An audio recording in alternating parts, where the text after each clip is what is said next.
Okay, all right. Hail and good evening. This is Dalek 451, the new Dalek Emperor, and quite frankly,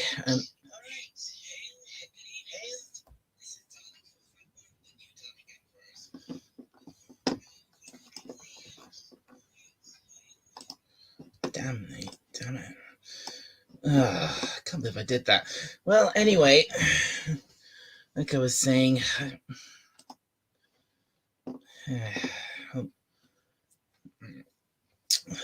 oh no. I had two people watching. Come back.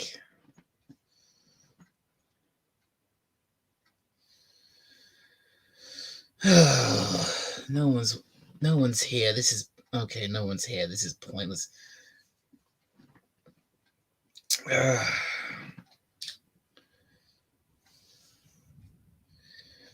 Okay, if I felt like doing this live stream because it's on this. So you post this on hey Sci-Fi Nation, and yes, I did post this on Discord. Right. If I I see, Captain. Well, that's too bad. Well, I'm sure. Well, I'll miss you. Well, I'll miss you a lot, Captain. well then. I hope hope you're all doing good out there, and I just thought I'd do this live stream because frankly because I'm lonely. I want someone to talk to. So who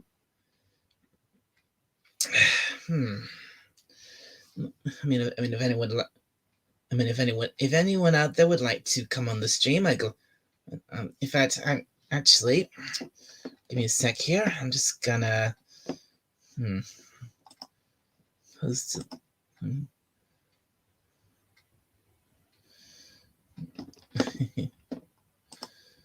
Next time, I'll be there next time, and you are certainly welcome. Anytime. Oh, thank you, Captain. That's very generous of you. I'll gladly come on your channel again any day.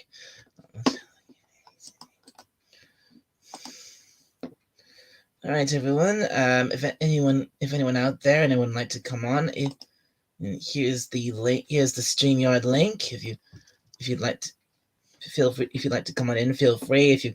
If you're unable to, that's fine. But if you can just send me questions in the chat.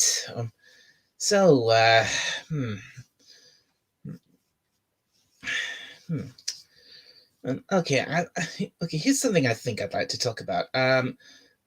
Here's a question for all of you, anyone watching. Have any of you seen any of Jerry Anderson's shows? Have you seen, for example, Thunderbirds or Stingray? Because I can tell you, I love Jerry Anderson's shows, especially Thunderbirds. Because I used to have like a video, have videos, a big collection of videos and DVDs of Thunderbirds, Captain Scarlet, Stingray, and I loved those shows to piece. Those shows were awesome, and some of the things you see, especially in a show like Thunderbirds. So, yes, Sci-Fi Nation. Yes, Sci-Fi Nation. They did do an animated redo of Thunderbirds back in 2015, and I've seen most of it, but quite frankly, I lost interest in it quite quickly because frankly it wasn't that good. Yes, the only real saving grace it had was that they brought on what was his name? Something Graham, I think. Yeah, they brought on this guy. David Graham. They brought in this man called David Graham. He was the man who originally voiced Parker in the original Thunderbirds. Now, and I gotta admit, he did do a good job in the new animated Thunderbirds. But frankly, he's. I mean, most of it was pretty. It wasn't outright terrible, but it wasn't that great either. Not compared to the original Thunderbirds.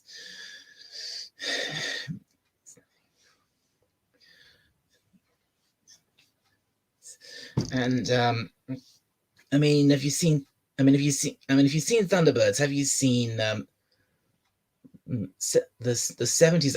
Actually, Sci-Fi Nation. It wasn't in.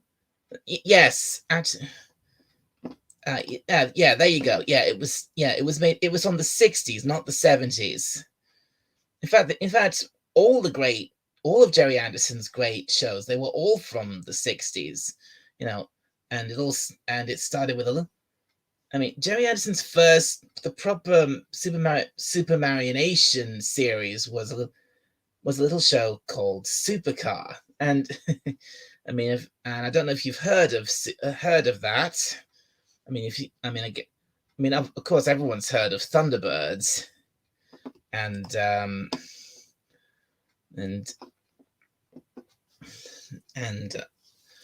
maybe Stingray and possibly Captain Scarlet, and but he's actually done loads of different shows. He did a show. Yeah, first was Supercar, then he did there was a show called Fireball XL5, which was basically all about traveling all throughout the galaxy in this spaceship called Fireball XL5. I've never actually seen Fireball XL5, but what I've heard about it, it seemed like a good series, even if it was maybe a bit campy. But then again, it's a show from the 60s, so campiness is kind of to be expected.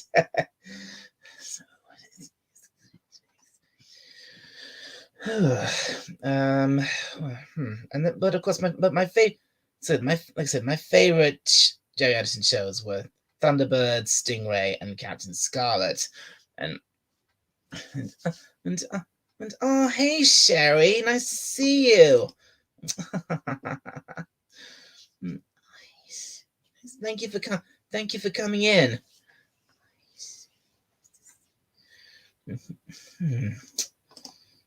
How many? Three. Only four. Oh, 4 likes. That's great. Thank you very much.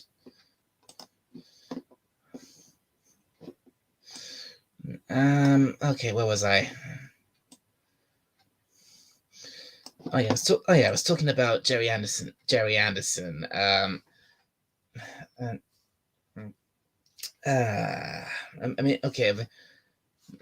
Okay. These shows I've mentioned. How many of you? Which of these shows I've mentioned have you heard of? I mean, obviously you've heard of Thunderbirds, but have you heard of Stingray or Captain Scarlet? Oh fuck! Oh, I forgot to turn this bloody thing on.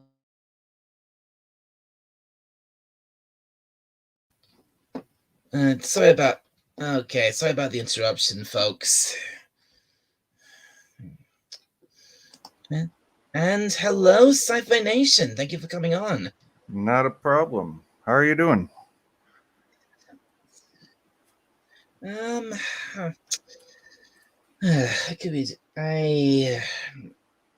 doing a bit better now. I think my mood picked up once I actually started going, once I actually found something to talk about. Hey, I have days like that. I get it. Trust me. I just felt like, honestly, before I decided to just come on and do a stream, I was in a bit of a bad mood, so I just thought, hey, I'll do a stream, so if it turns up, we'll have a chat with everyone. Maybe that'll cheer me up. And already it has. Well, that's good. I'm glad your mood picked up a little bit. Yeah, Talking about I'm not sure what did you say the guy's name was, but Jerry Anderson. Jerry Anderson. Yeah. I heard you mention some of his other shows. The only one I Yeah. really saw was the original Thunderbirds. Well, which is understandable because I mean, the Thunderbirds is easily his most famous of his works. It's like it's like the biggest, most popular thing he did. So it's understandable you may not have you've heard of Thunderbirds, but not necessarily anything else he did. But most people. I don't know if anyone outside the UK would really know about most of Jerry Anderson's other stuff other than Thunderbirds. Right.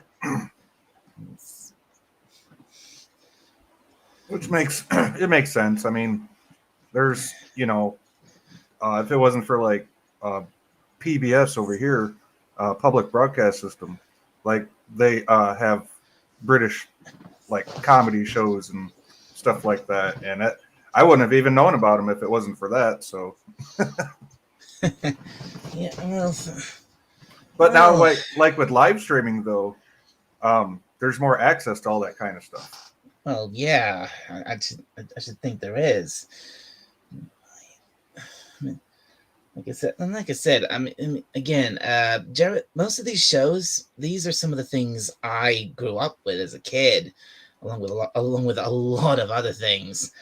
Like, but yeah, we had we had videos and DVDs of Thunderbird, Stingray, Captain Scarlet, and then I discovered that all these other shows that Jerry Anderson did, all these other great, and not just with not just his puppet shows, his super marionation shows. He did plenty of all these live action stuff as well. Like I think he did one called He did one called UFO. He did a show called Space. He did UFO. I think he did. Yeah. That I kind of got into that show. I remember watching some episodes. Have you heard of a show called Space 1999? Yes, love that. I love that show. Yeah, well, Jerry Anderson did that as well. So yeah. Right, I think those were kind of popular here when they were actually being made. So I think those were probably back in this. Considering most of the Super Marionation stuff was in the 60s, that was probably in the. Things like UFO and Space 1999, that was probably in the 70s, I think. 70s or early 80s, it had to be. Something like that, yeah.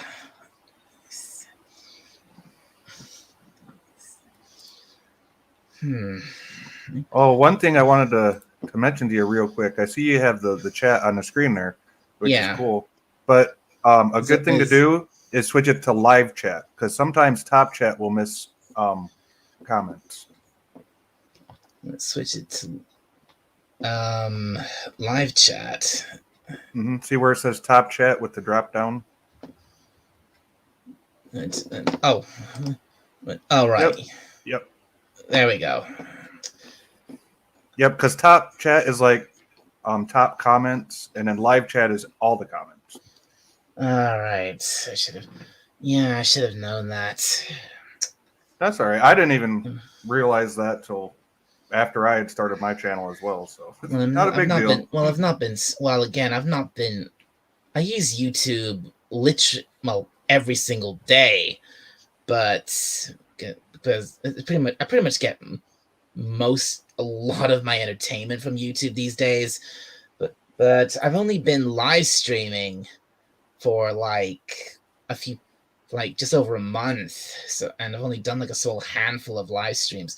So I think in some areas I'm still trying to get the hang of it. Well, that goes even if you're watching somebody else's live stream, you can switch it to that as well. like where you type in your comments and see what everybody else is saying in the chat. You can do Yeah. that. Yeah, you can do that as well. It's not just for your own. It's for whatever you're watching that's live. Ah, right. Let's see how many likes has this gotten out of. No. And I did share it out in Discord on some other servers and on my Twitter. So Well, I put it. Well, I put it out on Twitter. I put it out on, and I put it out on Discord. I put it out in 2 separate servers on Discord.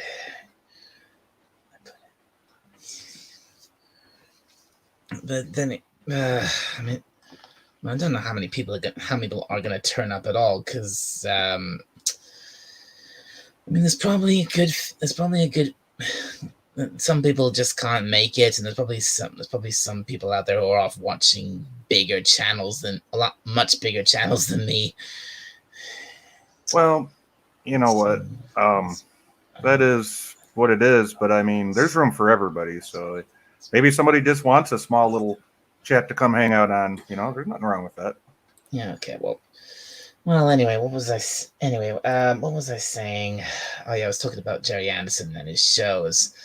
What else could I say? Well, okay. Well, you've obviously heard of Thunderbirds. Well. I guess. I mean, did you hear about the other shows I mentioned, like Stingray and Captain Scarlet? Yeah, I did, but I don't recall watching those. Well, I would definitely recommend Captain Scarlet, because it is, man, it is. Captain Scarlet is probably the darkest show that Jerry Anderson ever did. Because just the concept of Captain Scarlet alone is very, very dark. Because for example, actually the full title of the show is Captain Scarlet and the Mysterons, and the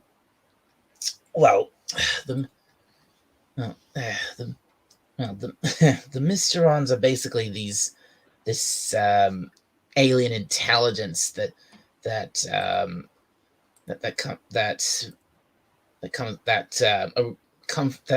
come from Mars, and in the very first episode, there's these three explorers who land on Mars, and they discover like the city of the Mysterons, when it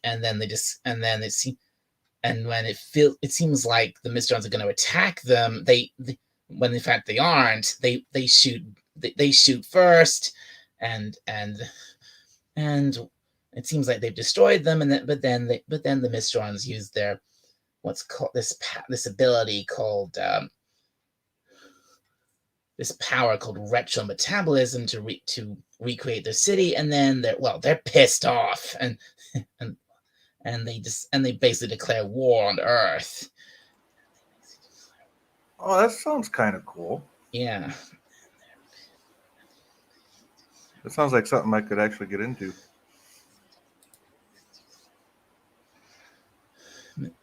But the way they go about this, they're getting their revenge is not like any other show. It's like, because they basically in every week they give out a threat, and then they will kill someone or destroy something, and then they will use their powers to recreate that thing or person, and they will use that to carry out that plan of the week, which is a very unique concept. So yeah, and seriously, when it comes to the deaths in Captain Scarlet, some of them are really brutal.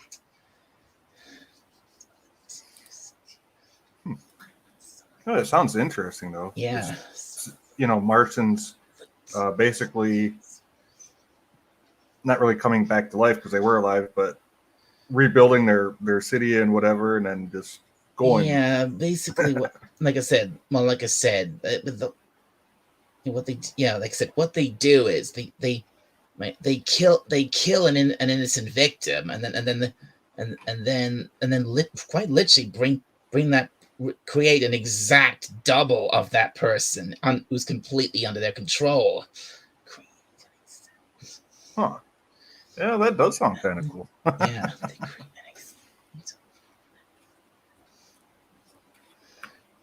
Yeah, and that's kind of what happens to the title character of the show, Captain Scarlet, because he weirdly enough, the main character of the show dies only a few minutes into the first episode. Wait, what? Yeah, he dies. All right then.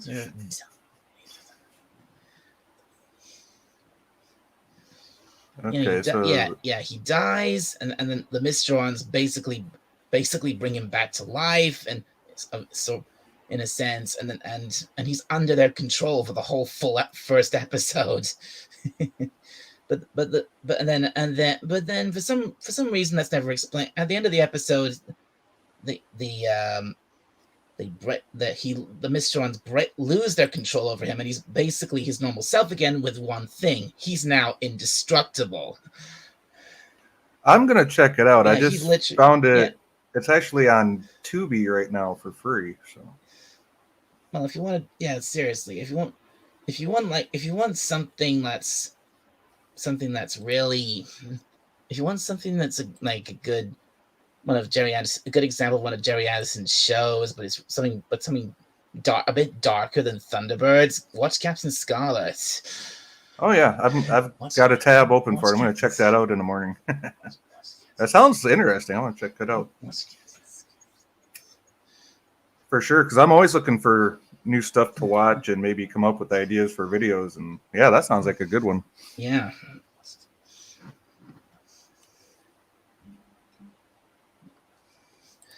All right, what can what else can I talk about?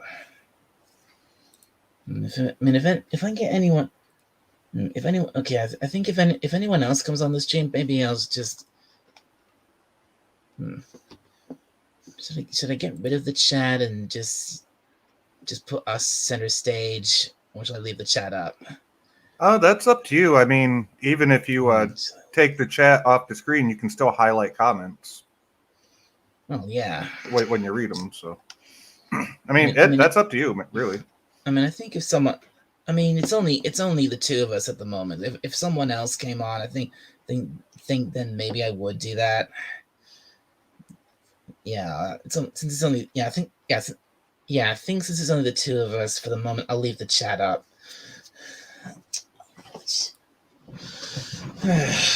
Sweet. Okay.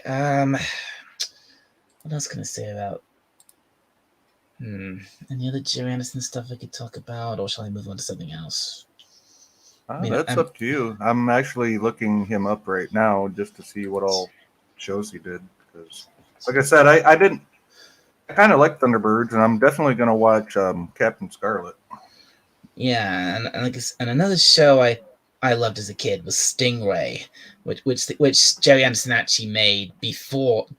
That was the show he made before Thunderbirds. And that was basically about that show was all about Stingray was all about adventures under the sea, essentially. Oh, okay. Yeah, because the title vehicle of the show, Stingray, is basically this super sleek, super fast, super powerful submarine. And it's captained by this guy who has, I think, probably one of the best names ever given to a fictional character. His Troy Tempest. Oh, he did Space Precinct? I remember watching that. That's awesome. Did what? He did a show called Space Precinct. I've not heard of that. I'm on his IMDb page. Yeah, Space Precinct TV series had 25 episodes from 1994 to 1995. Oh, wow. Well, obviously he did that. That's not long. Only a few years before he died. I think because I think he died. I think Jerry Anderson died in like 2003, 2004, something like that. 2012, Oh, day after Christmas. later than I thought. I mean, another thing. Like I was saying about back onto the animated series for a moment. Speaking of like Jerry Anderson dying, is a bit of a sad story.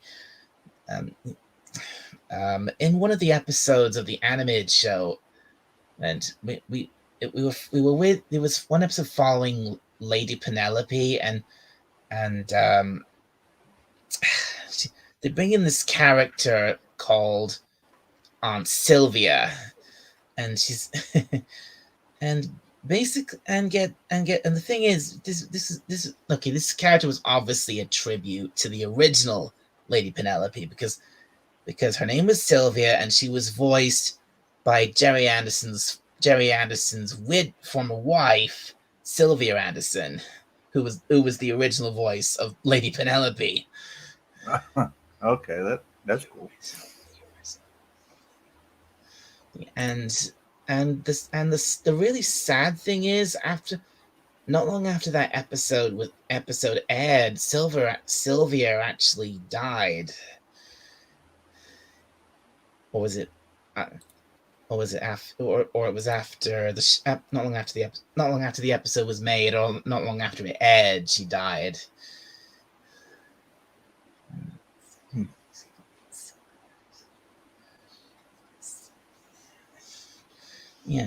Sylvia was a huge part of the production of a lot of Jerry's productions.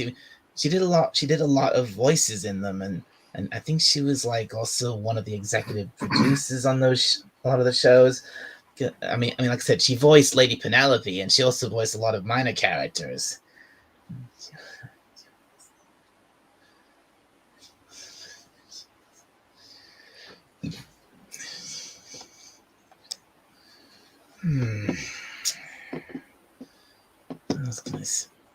So let's see. Captain Scarlet was, what year was that? That was in the 60s. 1967, Captain Scarlet. Because there's a. Or was it 1968? 67 to 68, it says. Right. Then there's a movie called Revenge of the Mysterions from Mars, which was a TV movie. That Revenge of the Mysterons. Mysterons, yeah, and that was in 1981. There was a TV movie called Revenge of the Mysterons. Yep, Revenge of the Mysterons from Mars is the name. I've never heard of that. Based on the original format, so it's based off of that show. I'm gonna guess. Wait, is this animated or live action or something? Let me open it up real quick.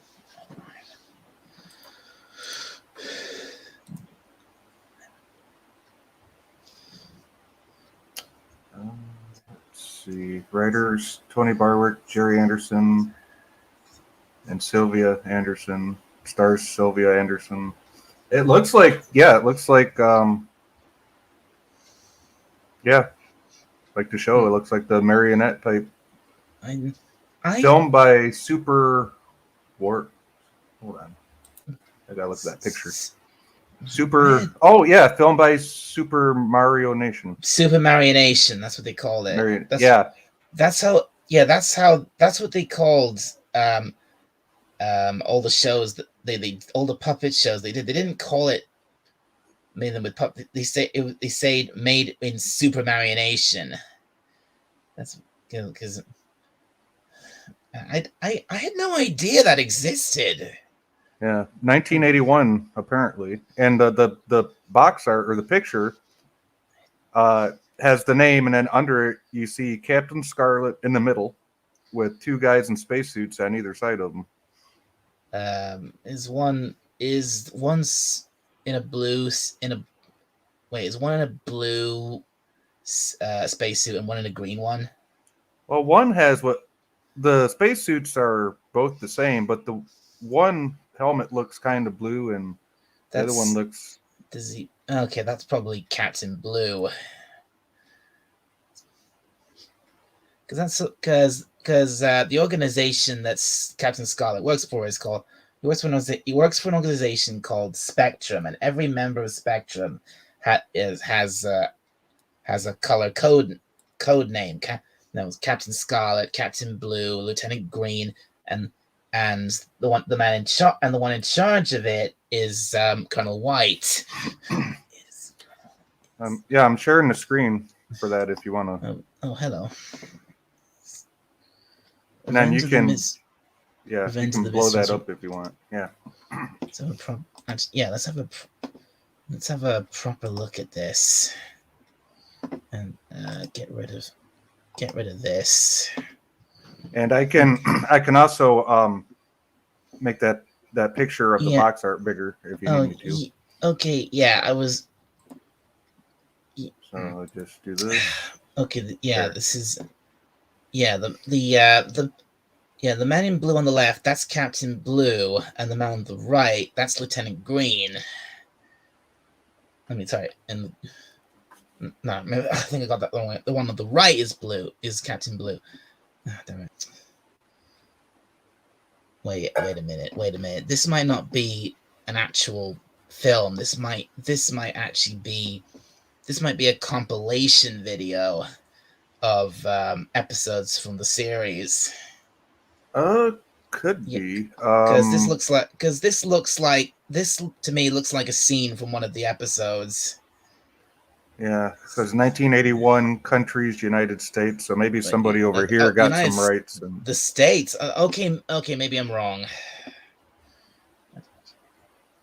But these images of Captain Scarlet, of the three of them, and this crystal in the middle. These are from an episode of the show called Crater 101.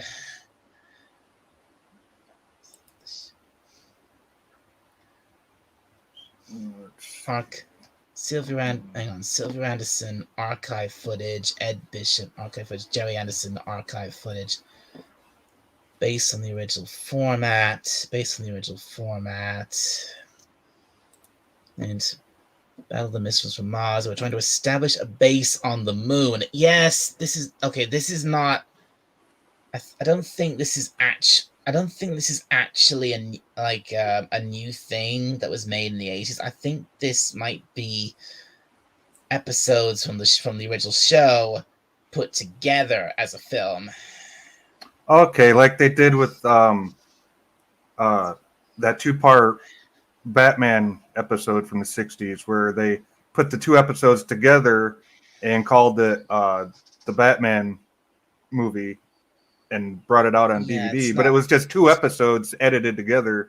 Yeah, I think that might be what this. I think this might be what this is. Yeah, it's something like that. It's not really the actual. It's not the show from Captain's. It's not. Well, it is. Well, technically it is the show, but it's episodes from the show put together as a film, edited together as a film. Like you said, it's not actually a brand new movie of its own. It's just a compilation. Okay, so it'd be like if you were to buy this, it'd just be because you were a fan of the show and wanted to have it. I think if I bought this, I think it would just be because I just want it. I probably just want because I was a fan of the show. Yeah, right. It's not really. Again, I don't think it's an actual. It's made up of episodes that weren't originally a movie, but they've been put together as a movie. Because like I said, again, this whole finding the Mysterons on the moon, that's from an episode of the show called Crater 101, where the Mysterons built a complex at this city like they did on on Mars in a crater on the far side of the moon, and Captain Scarlet had to go there to this crater and get inside the city and basically just destroy the city before the Mistrons could come and take over the moon.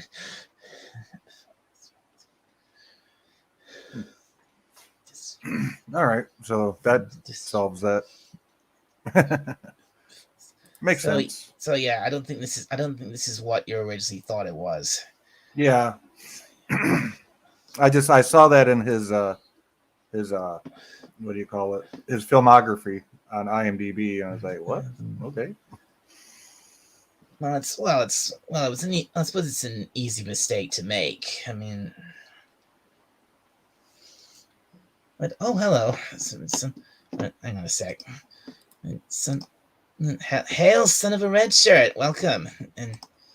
And in and out got you guys in the background. Well, at least I'm glad you're at least listening in. Yep, good to see you, son of a red shirt. All right, well, let's get the chat back and get us back. There we go. Let's maybe get this back as well. Well, anyway. What can I talk about now? I mean, I know you're a Doctor Who fan. Well, judging by your name and your avatar. Yeah, I was pretty obsessed with Doctor Who for a very long time. Yeah, and the Daleks were my favorite monster from Doctor Who, which hence the inspiration for my online name, my avatar, and the theming of my live streams. I saw a news article about Doctor Who today. I'm trying to look it up.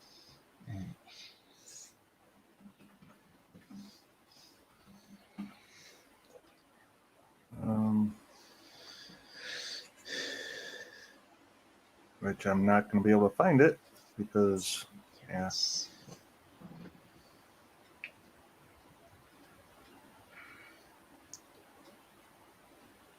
Something about the BBC.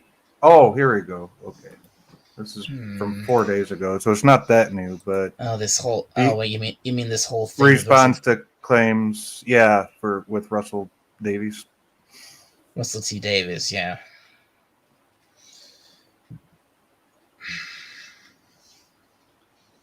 And it says they're pushing back on reports that they're going to give up creative direction. Oh, of course they are. Why am I not surprised? I don't know if you realize this, but I actually live in the UK, so obviously we have the BBC, and in my house we have the BBC on all the time. And frankly, I don't know why, because I'm fucking sick to death of the BBC.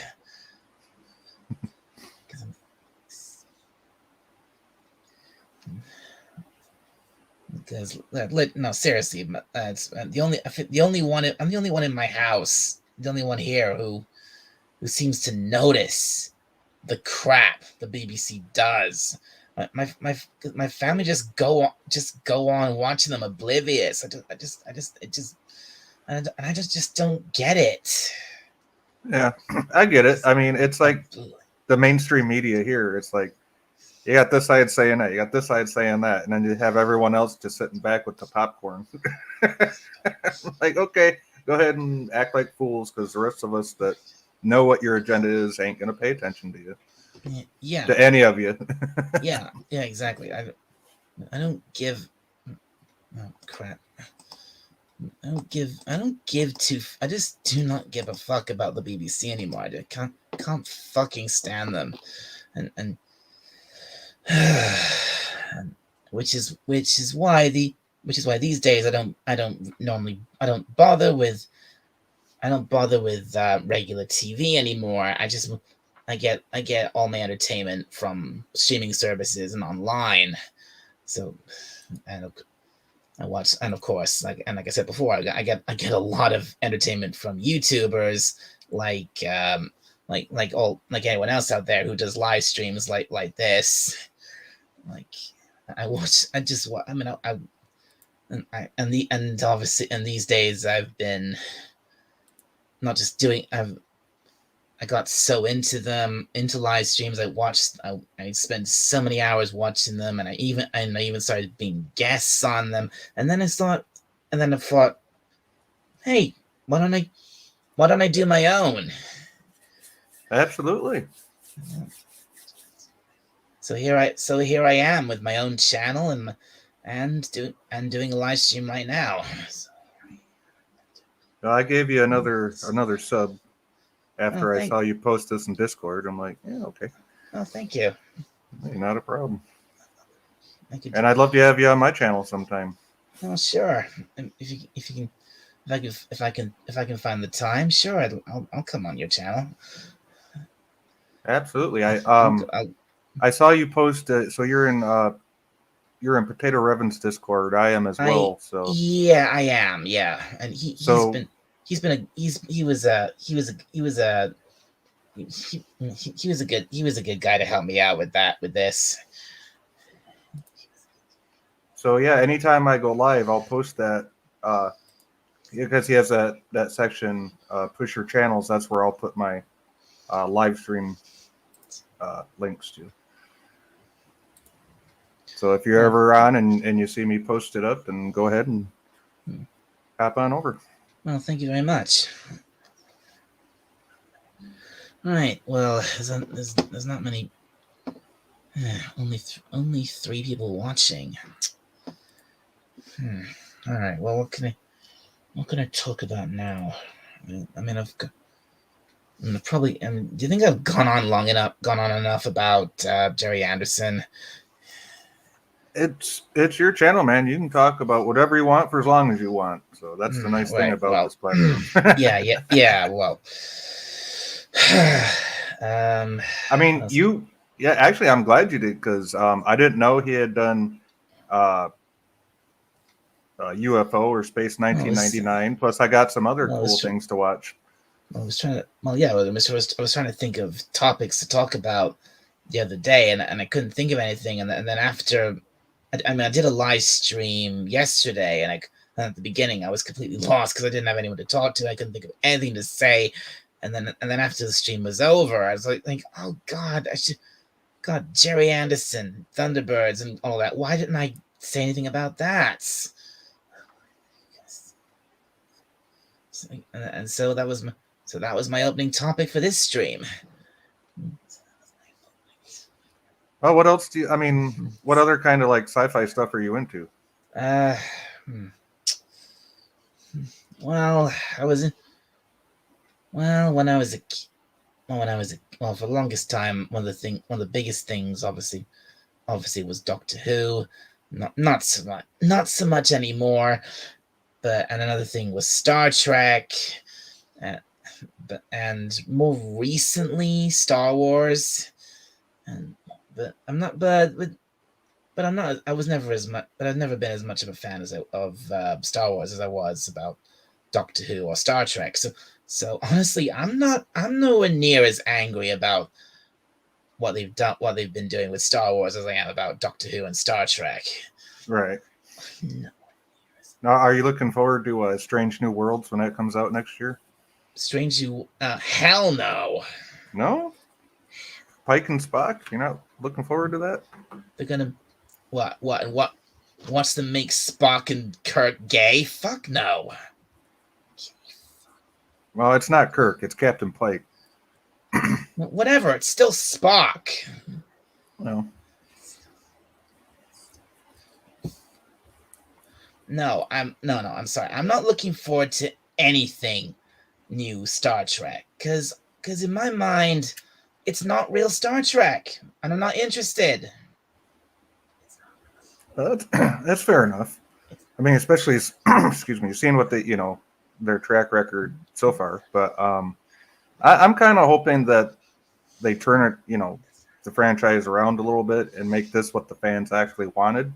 So I'm gonna keep, an open mind about it until I Well, actually okay. watch it. If you want to go ahead and watch anything new, any new Star Trek, you go ahead and do that. I'm not going to try and stop you. I don't want to try and stop anyone from watching what they want to watch. I'm just saying I'm not interested. Not the least bit interested. Fair enough. I mean, if there's anything I'm looking forward to, more recent thing, anything coming up that I'm looking forward to, I'm actually looking forward to, on the Star Wars side, I'm looking forward to the Book of Boba Fett.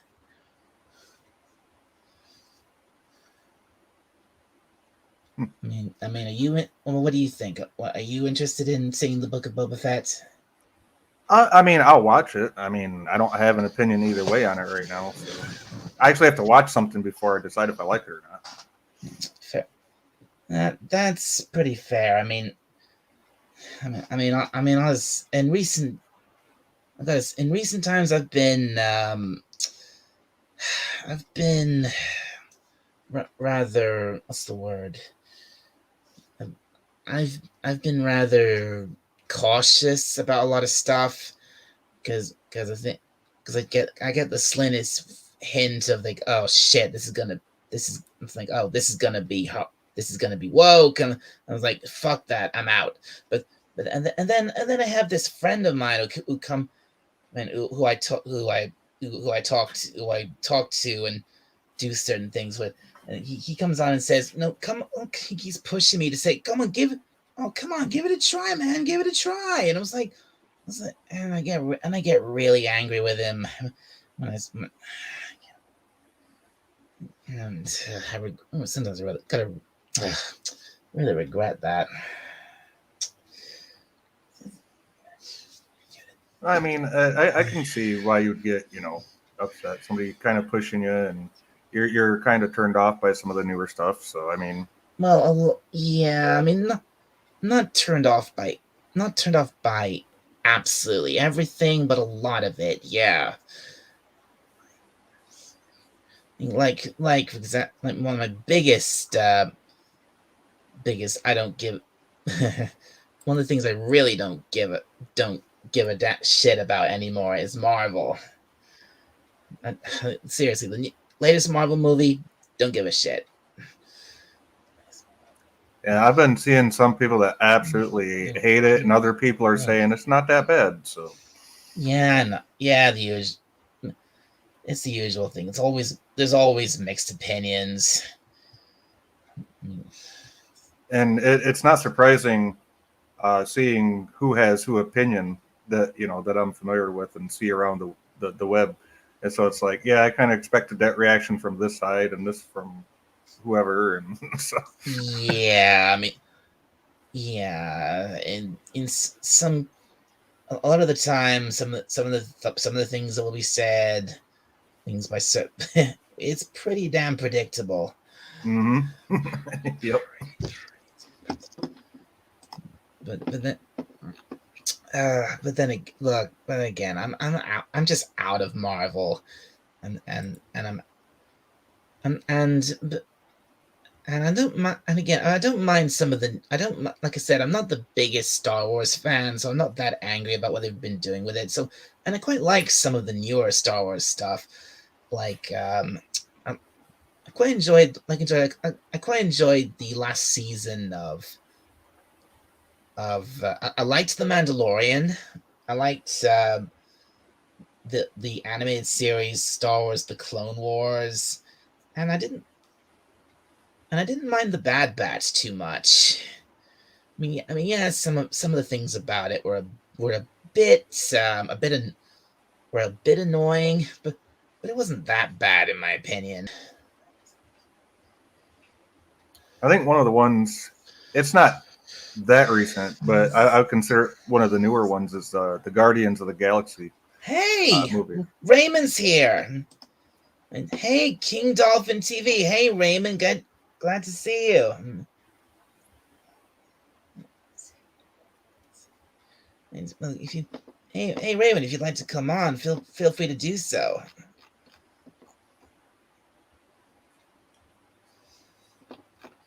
And sorry, I had to. Oh, that's fine. That's fine. Yeah, Raymond's a great guy.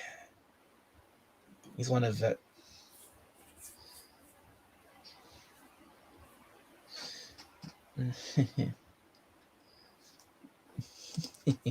Hello to you too, sure. Wait, did you mean Sir Raymond?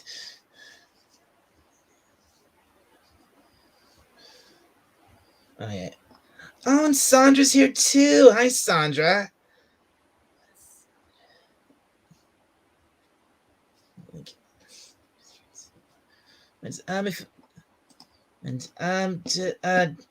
Raymond, the link is in the chat. Just scroll up.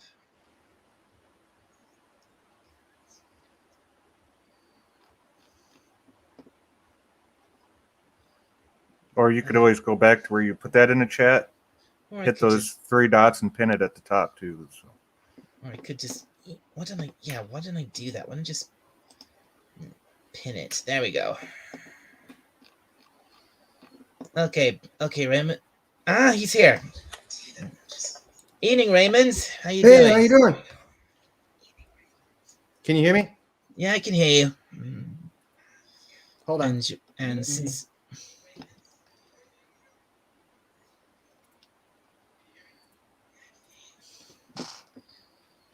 And since.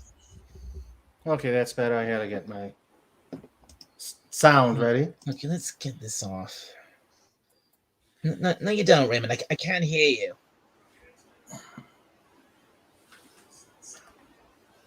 Okay, how about now? Yep. Raymond, I can hear you. Yeah, we can hear All you right. fine. How you guys doing? Good. How are you doing?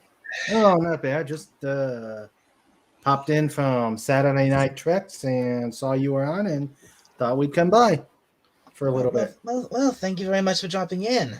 Hey, you're welcome. Thanks for having us. Maybe take the. I know. Let's do this properly. There we go. All Take right. the chat off the screen for a bit. Just have the. Since there's the three of us. Yeah, let's do it properly. So is Sandra gonna come on as well? Let's see. You gonna come on? Nah. She lets me do the talking. Okay. So how you guys doing?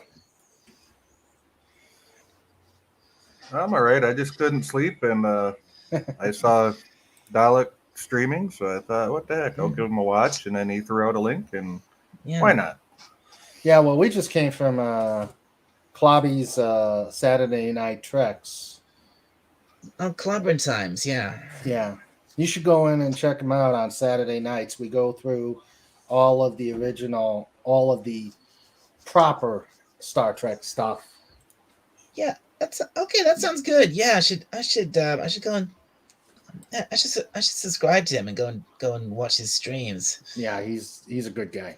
He's a good guy. He has Raquel on, and we the chat comes in. You know, we go in, we listen about the episodes, and then we review the episodes, and it's a fun time. Sounds great. We're about ready to wrap up season 3. Oh, season 3! Wow. Yeah, of Next Generation. Of Next Generation, right? Yeah. Yeah. Well, I could probably add my thoughts to that because I've watched TNG a lot, so. Mm-hmm. So you're starting to get into the good stuff then. Yeah. Yeah, admittedly, the first 2 seasons aren't anything special, really. But there's a good episode here and there, but overall, it's pretty meh. It's not. Yeah, I think they were trying to be too TOS like with their episode format. Yeah. Well, season 3. Yeah, season 3 is definitely when TNG really came into its own and got good. Yeah, they got their they got their space legs. They got their space legs, yes. Yeah. And they did, they did tie in a lot of the, like we just reviewed Sarek, which was a great episode. Oh, So Sarek. Yeah, Yeah. that's a fantastic episode. Yeah. So yeah, this was a good evening. So I mean, Yeah. the performance by what's his name, the guy who played Mark Sarek. Leonard. Leonard. His performance is spectacular there. I mean, it's like this great figure in not just in the Federation's history. Is like having this being completely breaking down, being ravaged by old age, and this Yeah. this what's it called? What's it called? Benzai syndrome. Bendai syndrome. Yeah. Bendai syndrome. Yeah. I mean, anybody who had to deal with, the elderly has to really be touched by it.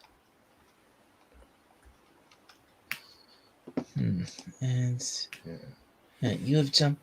Son of the red shirt. You have jumping the shark. Growing the beard was the name applied to shows when they finally started getting good things to do. Good point, son of a red shirt. Yes, Good I've heard the term jumping the shark. Yes. I've heard it too, and the way we usually use it is jumping the shark means you tried to do something before you were ready and you failed miserably. Mm-hmm. Yeah, autocorrect's a bitch, son of a red shirt. Mm-hmm. Yeah. It's a real pain. Oh, yes. So, well, it was good having you on my channel.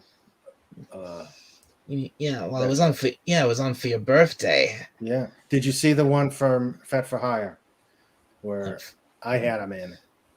Fet for Hire. Sadly, no, I missed that one. Well, it's still on the channel if you want to take a listen to it. It was good. As soon as I saw you were on, I saw you had Fet for Hire, and I was like, oh wow, gotta be there. But sadly, I couldn't because I was busy at the time. So yeah. Well, yeah, it was a good interview. So if you want to go back and listen to it, feel free. Oh, guys, I think I'm gonna get going here. I'm getting actually a little sleepy now. Not due to you guys, but I'm hurt. Okay. I am hurt. Well, Sci-Fi Nation, it was great having you on. Great talking to you. Yes, hope we get to do this again soon. Yeah, same here, guys. Yeah, if you guys ever see me live streaming, go ahead and jump on over. What's your link so I can make sure I'm subscribed? It's youtube.com/sci-fi nation, just like it's spelled, but no dashes or spaces. Okay. Oh, he's good. Sci-fi Nation. Okay. Jumping the shark came from the I know where jumping the shark came from. That came from Happy Days. Happy Days. Right. Yeah, it did come from Happy Days. Yeah. Being when the quality started to drop off, Happy Days 3 to 4 through its run had Fonzie Waterski jumping shark. Yeah, I know all about that. Went into the toilet afterwards. Yeah, I know about that. Yeah, I got you subscribed, Sci-Fi. Oh, thank you very much. Hey, no worries. Hey, pop on by. Pop on by to the channel. I'm doing a Veterans Day interview. Do you go on Doomcock's channel? No, not really. Well, I've got. Well, that's a shame. Yeah. I'm going to be interviewing Wendy Webb. She's a. Wendy Webb. She's awesome. Yeah. She's amazing. Wendy Webb. I'm going to be interviewing her on Thursday. She's the head of the trauma team at her hospital. Yeah. and she's got a lot of fascinating things, and I'm lucky to get her on. So I'm going to be, that's brilliant. yeah, I'm going to be interviewing her Thursday, 6:00 Eastern. Okay, cool. I just subbed you, Well, so that's I should. great. That's really great. Well, thank you. Hey, no problem. Look, Yeah, so I should get the notification when that goes on. yeah, I'm gonna probably put the stream up there probably Wednesday night. All right, So, sounds good. all right, you have a good Well, night. good. You too, guys. Take care. Yeah. Good night, Zephyr Nation. Thanks for coming on Good again. night. All right, it's you and I. It's just the two of us, and since it is just the two of us, I think let's get the chat back. There we go. Yep. Well, actually, we got Son of a Red Shirt. Wait, if he's still there, and Sandra. I don't. He said Son of a Red Shirt said he was listening, Okay. but I don't think he can actually come on. I mean, in this chat, he says here in and out, got you guys in the background, so I don't think he's actually going to come on. Yeah, and I think Sandra stepped away. I don't know if she headed to bed or not. Like I said, I'm not going to be that much longer, but we saw you on and wanted to come on by. It's understandable. It must be like 11 o'clock or midnight where you are. Actually, it's about 12:15. I mean, right now the computers say 1:14. I mean, are you on Central Time?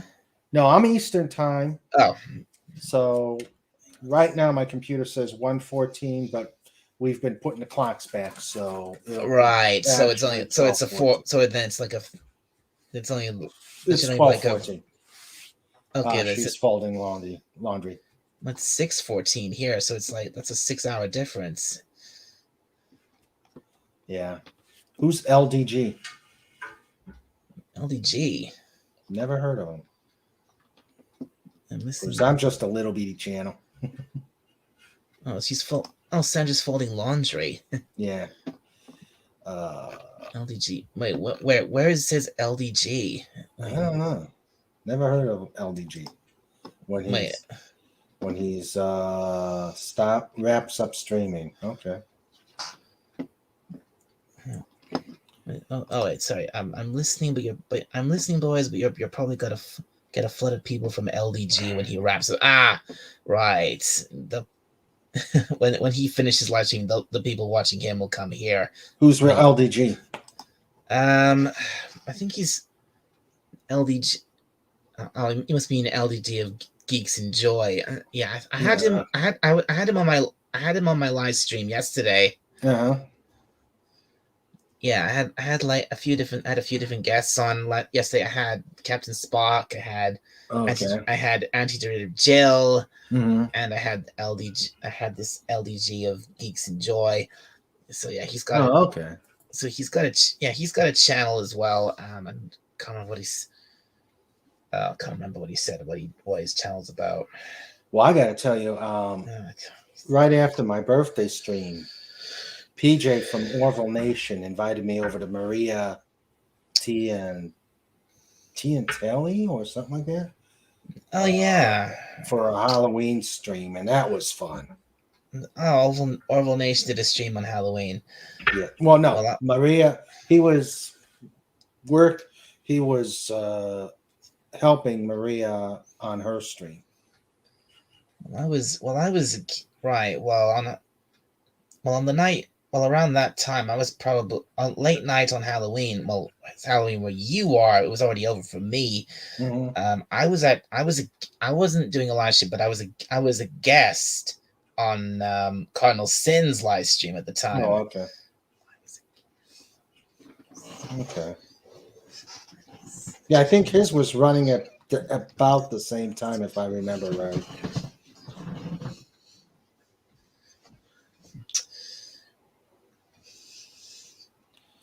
So, yeah. All right. God, I need to think.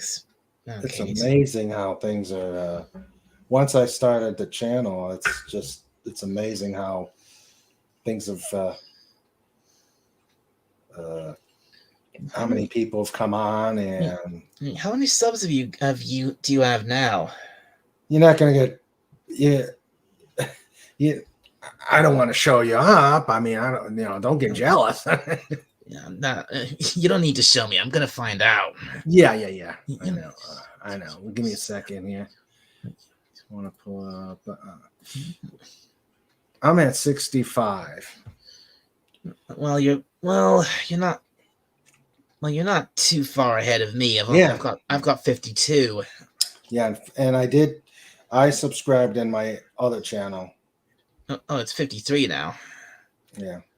The annoying thing is, my sub count keeps going up and down. Mine did too. I was at 62. And then it went down to 59, and now it's going back up. Jeez. And then I'm starting to see that YouTube is very fickle. I mean, I first noticed it when I was in another live stream, and Rod Thunderheart actually subscribed to me, and it counted his sub, and even alerted me that he'd subbed. And I saw, I was up to 45. I was up to 45 subs, and then literally just a couple minutes later, I was back down to 44 again. Yeah. Like I said, this past few days, that happened to me. So I don't know. It's very tricky.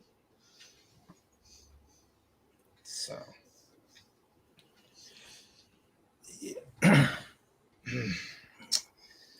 Yeah. I'm just gonna have excuse me for a sec. Sure. I'm just gonna have a quick drink here. Go ahead. I probably should get me some water too. Give me a second. I'll be right back. Yeah, sure.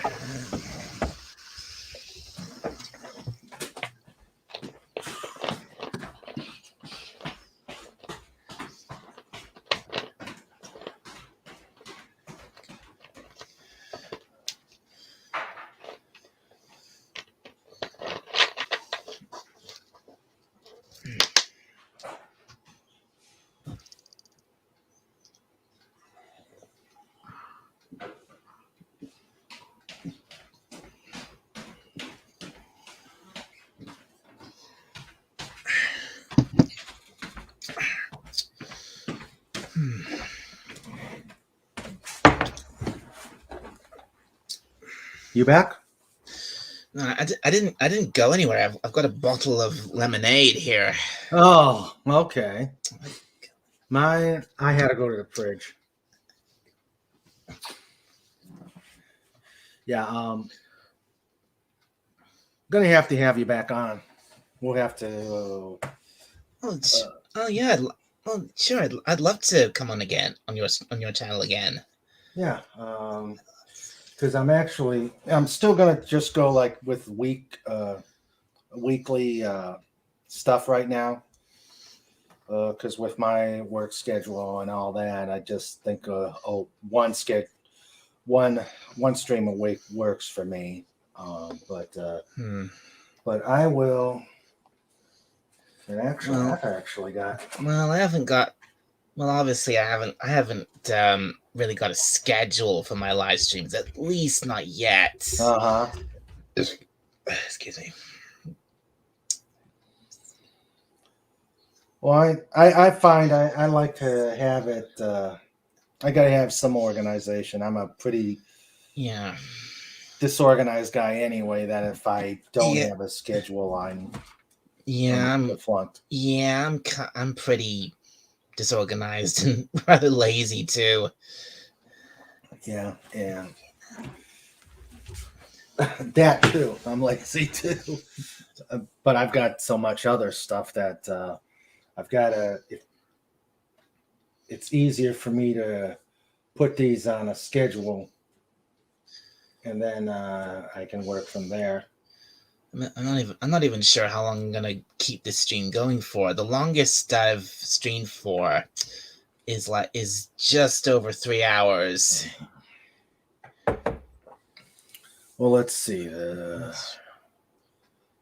birthday stream, well, the first one where it just started out as a test and then blew up, and it Well, it's that was it's fine for you because of course it blew up for you because you know plenty of people, especially from being one of Doomcock's wrenches. Well, that helps.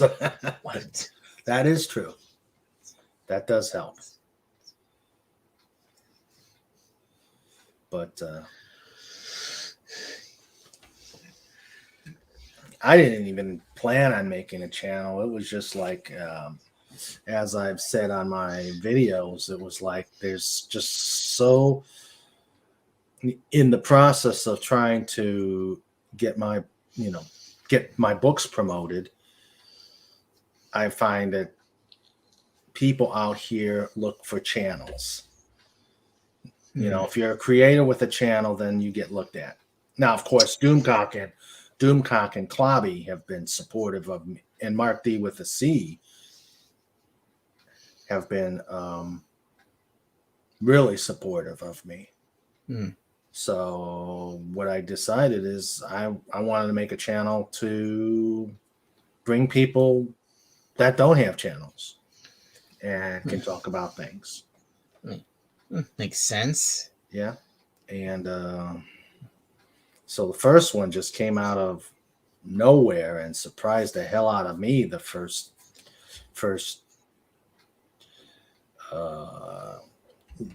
time I got out there. And it was just a test. I wanted to see if I could figure out StreamYards and whatnot.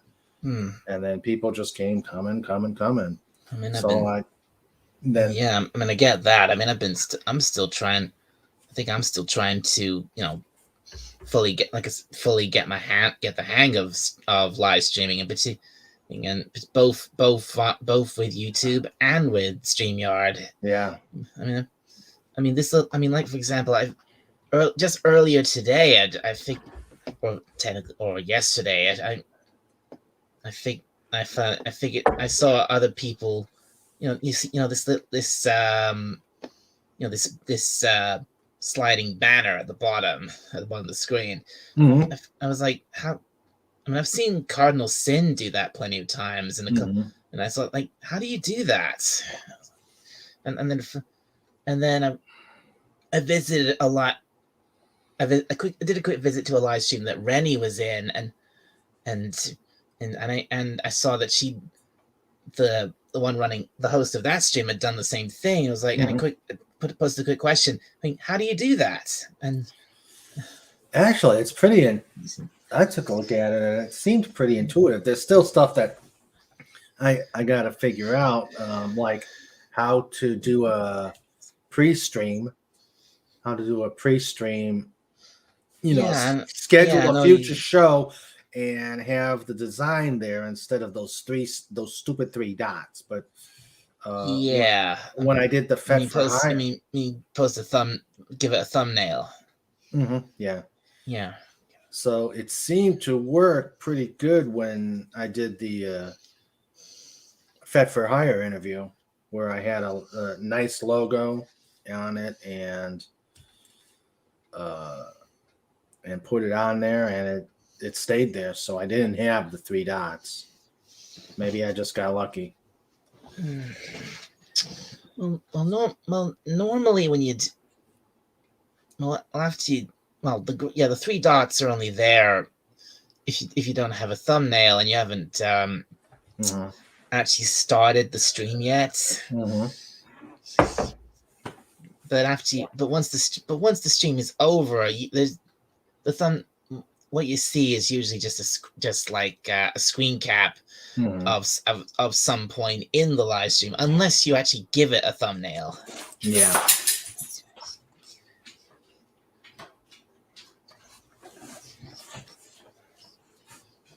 Yeah. So, yeah, I've got, let's see, coming up, I've got, like I said, Wendy Webb. I'm going to have point curation on.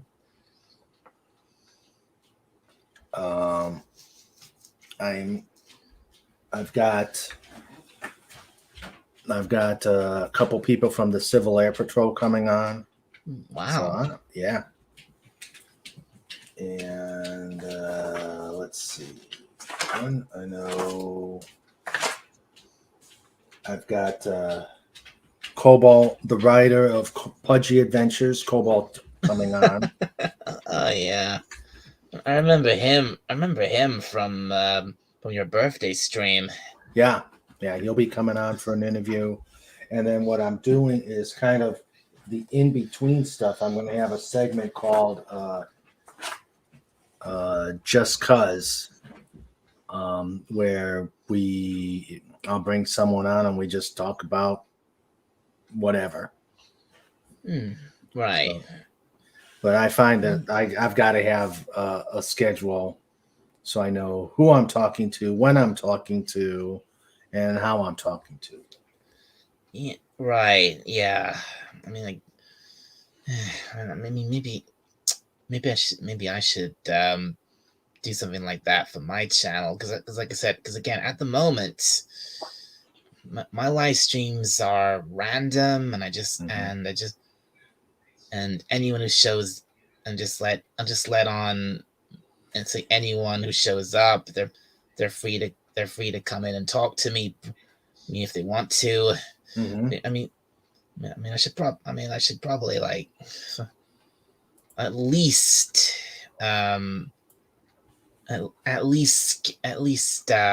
schedule guests, I suppose. Yeah. Or set up or set up a panel or something like that to, I mean, we're never going to, it's going to be, I don't see myself getting to be as big as Doomcock's channel. No. I don't know if I want to hassles of being that big to get monetized. I mean, just at least big enough to it. I mean, I don't really. I definitely don't see myself getting anywhere near getting as big as as someone like Doomcock. No, but it's just. But if I could at least get big enough to get monetized, that would be great. Yeah, that would be great. But I know if I get monetized, I have a whole lot of issues with my job. So I'm happy where I'm at right now. If I can get people on, we have time. Yeah, I mean, if you're, I mean, I get it. If you already have a job, then fine. You don't really need monetization. Yeah. And I'm out there to. But I mean, provide a service. I mean, that's you. But me, on the other hand, if I could get monetized, if I could at least just have some extra money on the side, that would be great. Yeah. Well, I'll do what I can. I've subscribed. If anybody's out there who isn't subscribed, come on in. Yeah, exactly. Yeah, that's pretty much. Yeah, that's pretty much. Again, that's pretty much me right now. Pretty much everybody's welcome, and I think I just got a new sub. Yeah. Low spec Linux and low spec Linux laptop. Hello. You're new here. Yeah, welcome aboard. And you're the one who just subbed to me. Thank you. Welcome aboard.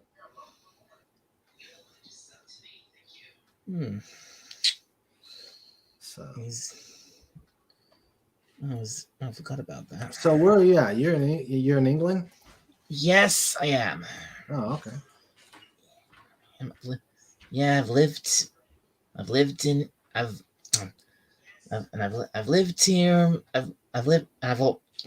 from England. I've lived here my whole life. Mm-hmm. I mean, I know I may not quite sound it. Yeah. Well.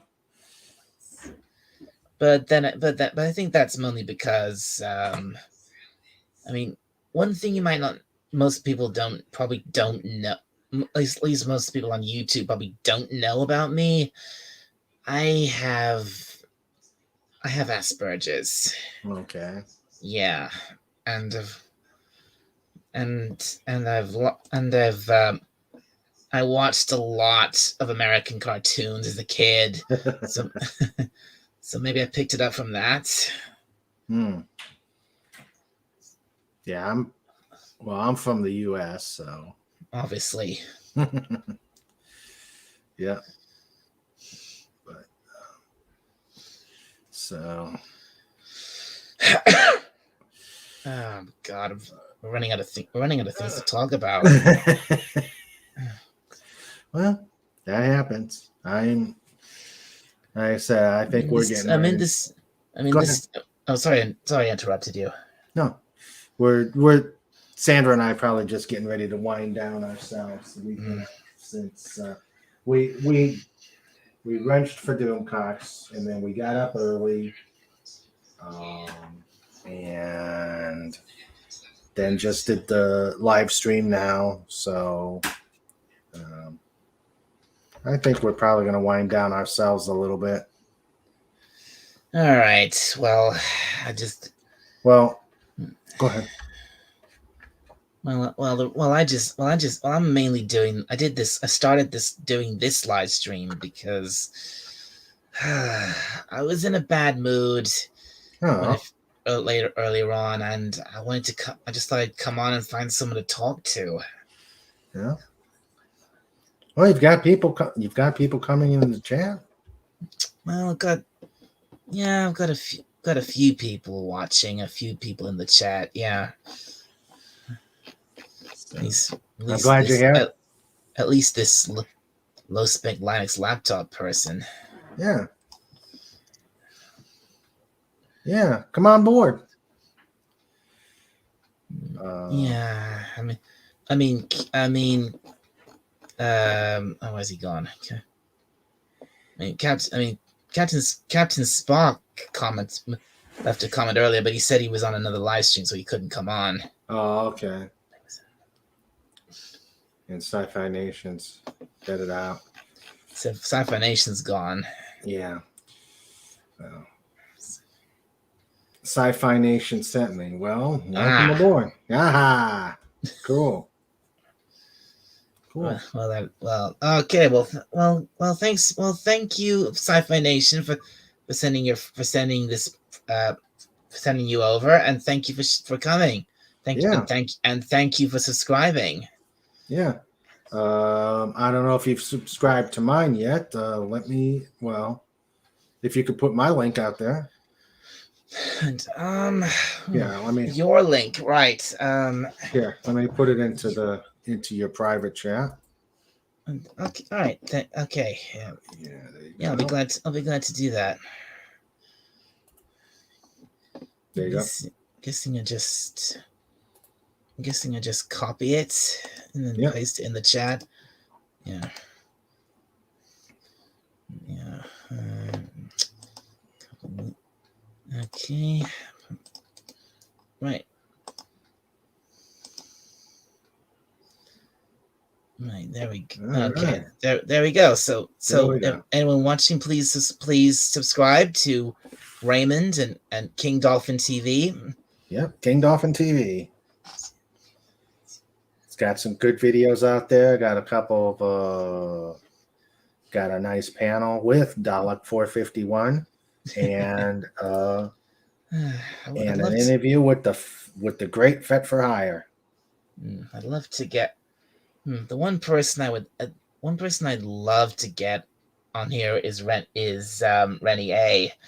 But I mean, I asked her earlier tonight if I started doing a live stream, would she come on? And she'd love to, but she was heading to bed, so yeah.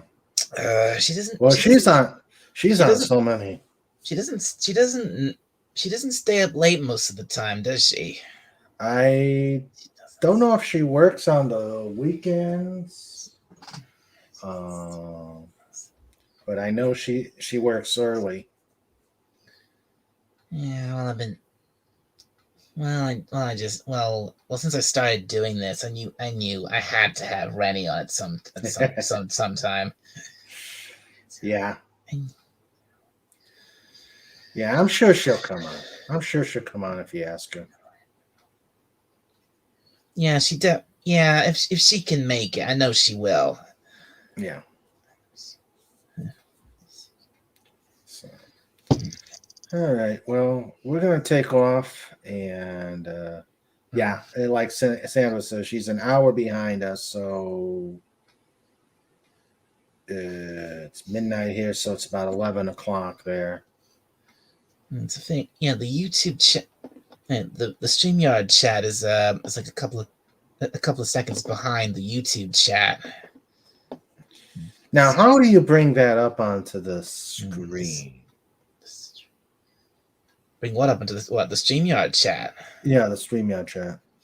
I think the only way you can really do that is to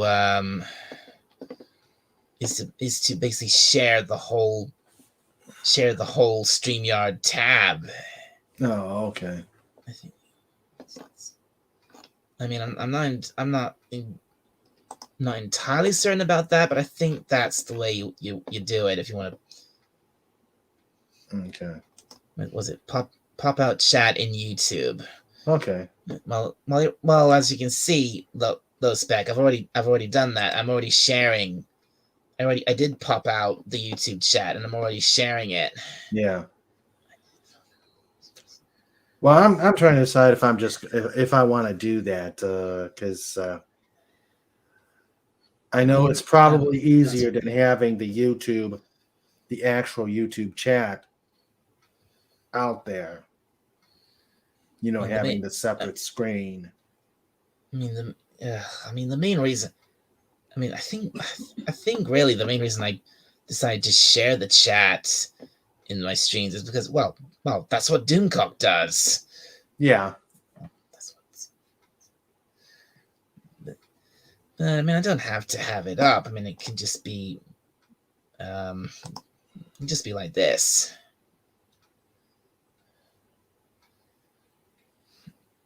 Yeah, I haven't and I can have it like this, and I can just highlight the chats.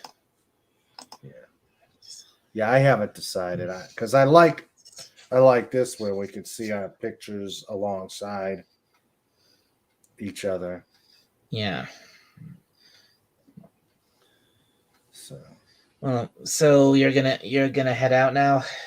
Yeah, I'm starting to fade, and I know Sandra. Yeah. Okay. It was a pleasure. It was a pleasure being on, and please pop on by Wednesday. I'm very glad you dropped in. Thank you for coming. Yes, and like I said, come by Thursday, listen to the interview, and we'll have a great time. Yeah, sure. If I can make it, sure, I'll be there. Okay. You take care, Dalek 451. Yeah. Good night, Raymond. Take care.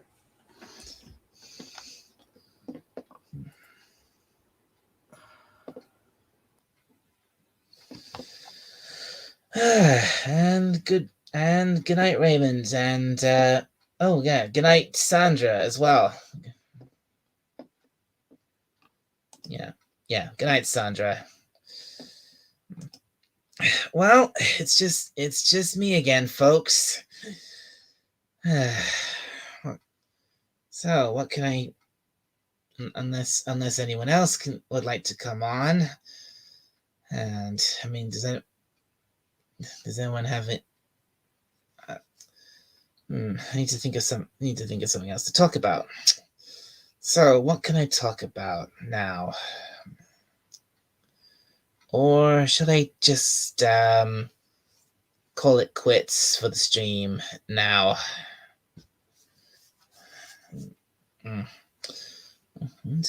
Captain's. Give me a sec here. I'm just gonna check something. You're welcome, son of a red shirt.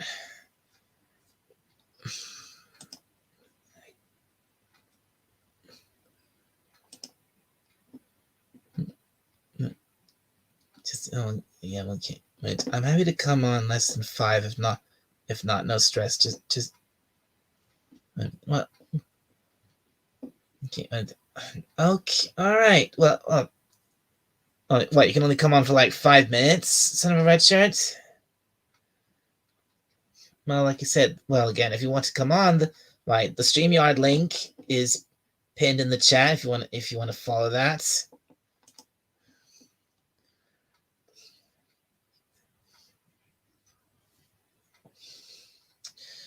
What can I talk about now?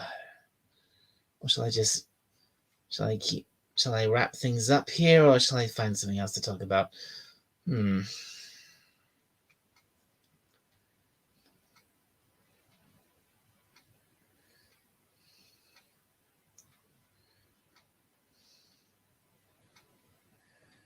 LMK. What is wait, LM wait, hang on a sec. LMK, what does that mean? What what does that mean? But okay. I understand, son of a red shirt. That's okay, that's all right. That's okay. If you can't come on, I understand. Well, if no one else can come on, and if I can't think of anything else to talk about, I may as well wrap things up here.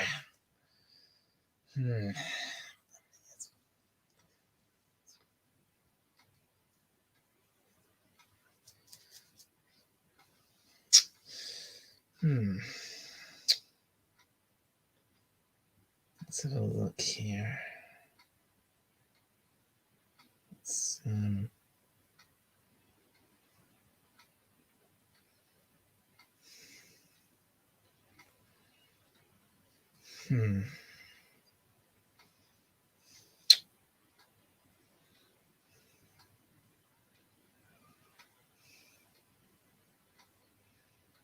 This string still.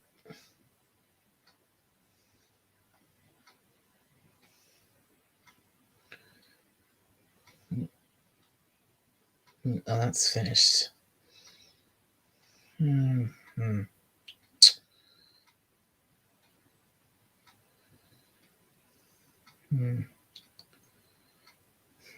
So, sorry about this. Sorry about this, folks. I'm just taking a look. Having a quick look at something.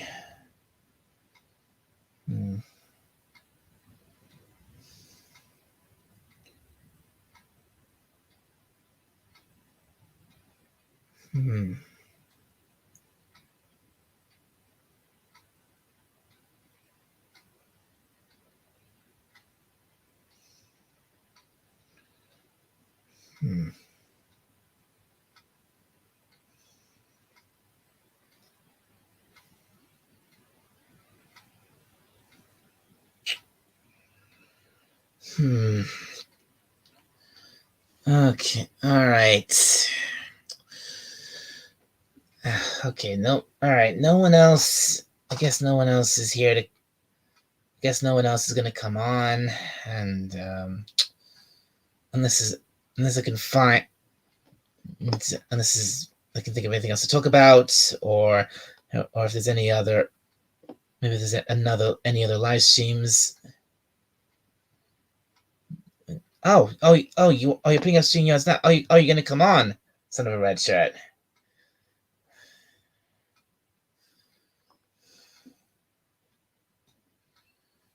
Well, if you're coming on, then then thank you. I'll be glad to have you on.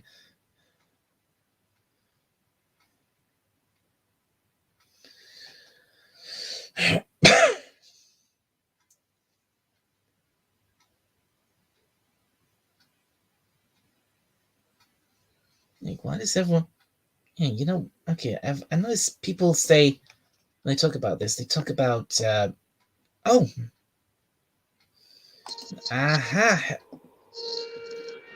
welcome, son of a red shirt, right? Hang on 1 second.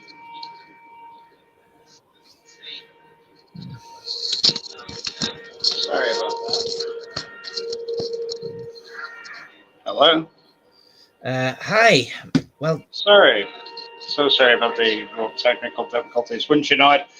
Plugged in, got the StreamYard started, and realized I had the wrong earphones in. Just turning oh off man. YouTube right now. Okay. Always the way. Some little thing stops you. Yeah. How have you been? Uh, could, could have been better. Could have been worse, I guess. Yeah. Well, why? Why could it have been worse? Look at it that way. I'm not going to ask you why it can be better because I want you to focus on something positive. And oddly enough, in that question, the phrasing will be, why could it be worse? Actually, forget that. Tell me about what would make you happy. Uh,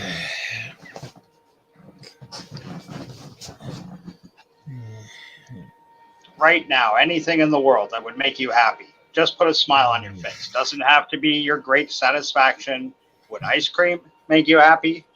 Would a bowl of Raisin Bran cereal make you happy? Would seeing a child learn to ride a bike make you happy? Any of those things are valid. Would you like to see Jodie Whittaker off Doctor Who? Would that make you happy? That if I still gave a shit about the show would make me very happy indeed. Yes, but Well, but sadly I don't. But sadly, I don't really give a shit about the show anymore. It's just too fucked up for words. yeah. I gotta admit that the entire run of Jodie Whittaker's Doctor Who, I haven't watched. I kind of rage quit Doctor Who when they got rid of Capaldi. With Capaldi. Yeah. Capaldi. Yeah. I said Capaldi. Yeah, they forced him out, didn't they? Mm-hmm. That's right. They wanted to go with like younger and more female. They wanted to shake things up, and they thought Capaldi. Of course they did. Ugh. Who sadly was only the longer he was in the role, I thought he was the better. Yeah. His early stuff, I didn't really care for that much. He won me over though. He really did. Yeah, he did. Yeah, absolutely. I agree, 100% agree with that. Yeah.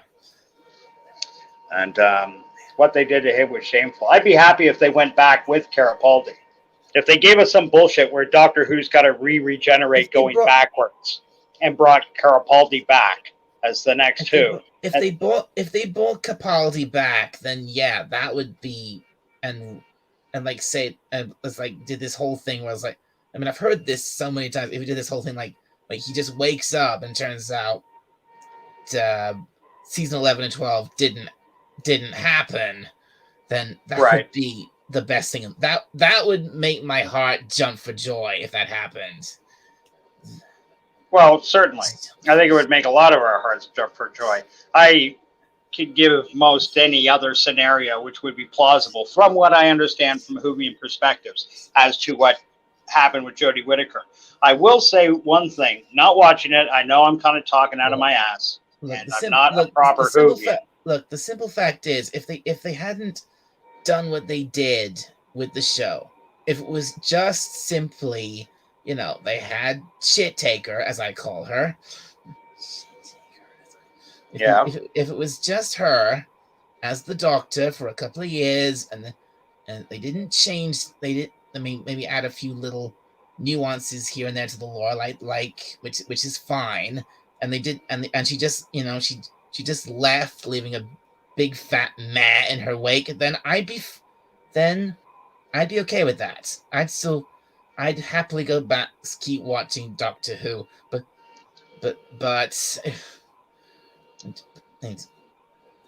what they went ahead and did is too much. They went way too far, and they just. Okay, I understand that they went way too far in the storyline, and right now it's unsalvageable as it is. It is absolutely unsalvageable. If you were all of a sudden given the powers that be to make whatever necessary changes were to be made, how hands-on would you be? Would you be there overseeing scripts? Would you be there helping to produce episodes, to direct, to write? What? Well, I don't know. Well, honestly, I don't know. I don't know. I don't know much about how production of a show works. Okay. But Fair enough. I think what I'd be doing if I had the chance to, I think what I would do, yeah, I would definitely be overlooking every script for every episode that was written, and to make Yeah. and to make absolutely sure there is no bullshit in any of them. There's like nothing I think like messes up the lore too much. Nothing that I think would make would make would make a joke of the make a joke out of the Doctor or any of the characters or anything like. No, just if like, basically nothing would get nothing. No script would go through to get get into the filming stages without my say so. Right. So you want final word in I want final word, but that's what I'd have final word with whatever gets put on screen. Yes. Okay, but fantasy aside, how would you then? Because saying you have the final word, there's nothing wrong with that. But just remember, like, how many writing people, how many producers, how many editors, what gets changed on set at the time. All scripts get reworked at some point. On very few directors adhere letter to letter, word to word from any script. Shit has to be a little fluid on set. Are you going to be down on set making sure it's staying true, or are you more of an overseer?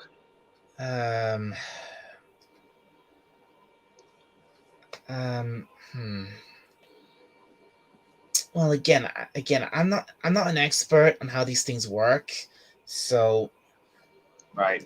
And I admit, I kind of went off my original idea, which was what ideas are needed to fix Doctor Who specifically. The nuts and bolts of how it gets fixed is kind of irrelevant, I suppose. Other than if you can say, well, I know this director or this writer or this person here would be absolutely.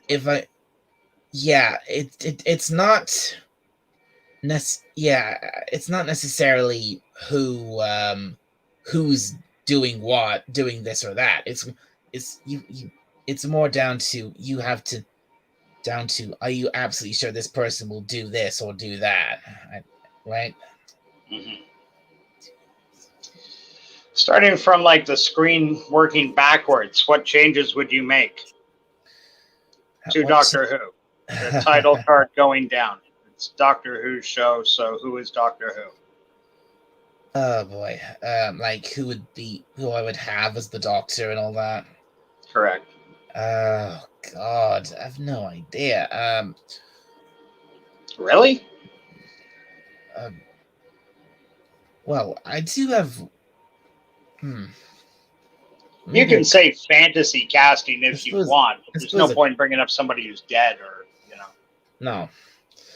I suppose maybe a couple of people I'd have as the Doctor. I mean, what do you think of Hugh Laurie? That's a good choice. I can see Hugh Laurie being a pretty good Doctor. Definitely. He's got the right temperament. Would you mean like House Hugh Laurie or a little bit of Hugh Laurie, like a little more comedic or a little more, in your face? The other night we were talking, I mentioned John Pertwee as being a bit more of an assertive Doctor. Is that what you want to see? Oh, John Pertwee, yeah. I mean, he was definitely a very assertive Doctor, yeah. And that worked out well for me. For me, that was the introduction to the character. I remember being a kid and being really miffed because I didn't know Doctor Who before John Pertwee. And seeing it in Canada, it only came on PBS. And so I'd see it at irregular times. And sometimes it would be with a couple of old people who now I'd be older than would come on and say, "Are you enjoying today's programming? That's wonderful. If so, perhaps you consider sponsoring us here at Buffalo PBS or whatever. Oh It was an oh, American, fuck. and that's how they make money. Pledge drives and shit like this. So they do a Doctor Who marathon. So instead of having to catch it, throughout the weekend and regular times, They you'd actually have to put up seriously with do that? Or Oh, did yeah. that?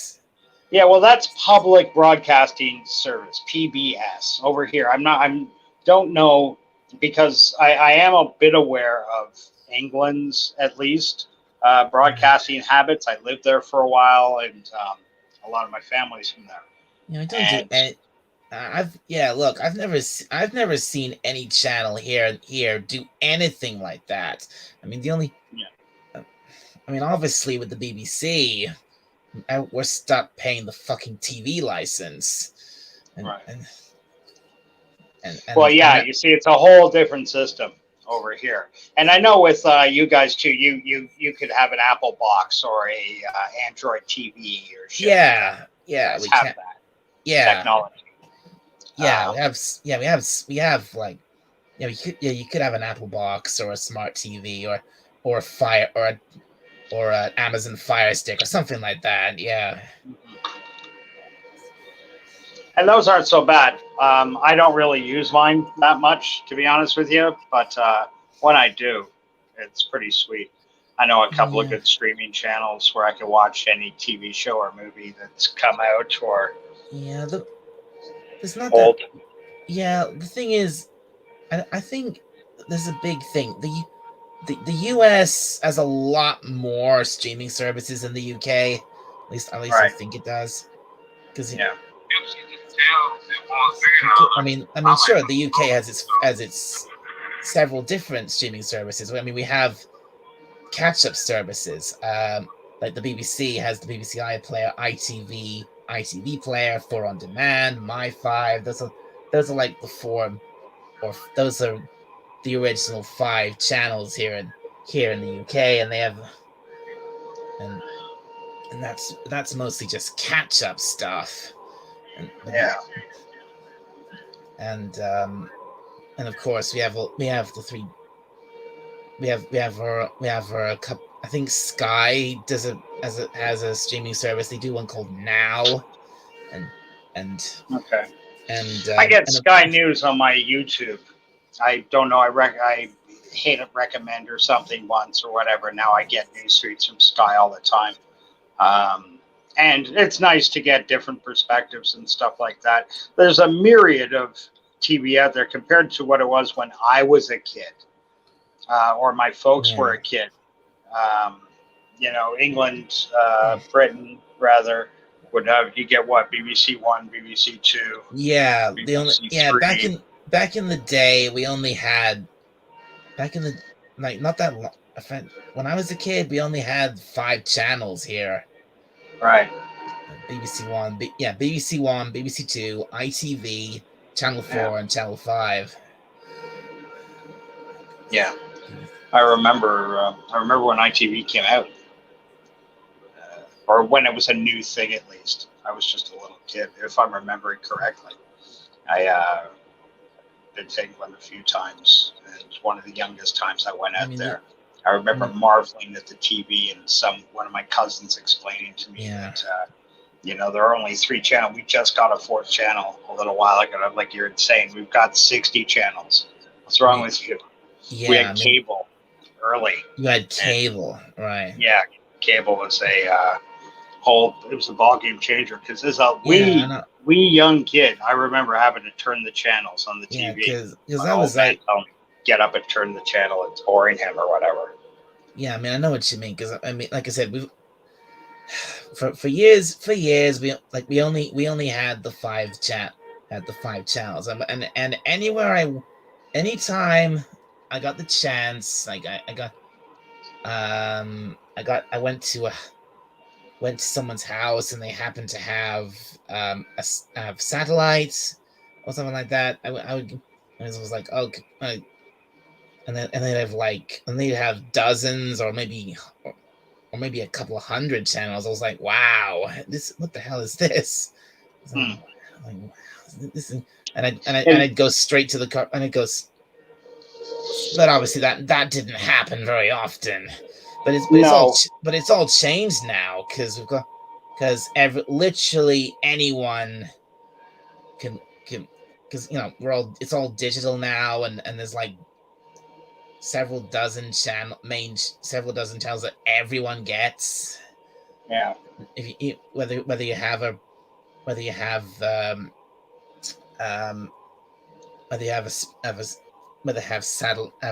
satellites or something else. Or yeah, satellites. I remember as a kid when they came in, we didn't have them. We had cable, and cable came first, and then satellites. Satellites were the big thing, and you'd see in a lot of neighborhoods on people's sides of people's houses, satellite dishes being put up. The big satellite TV company here was Sky. Yeah. And Sky does sound like something straight out of a Terminator movie, doesn't it? The Sky News Network reporting. Sky observational platforms reporting in. I suppose so. I don't know. Put anything with a British accent and a slightly sinister sounding technology. To me, it sounds like it comes from a James Bond movie.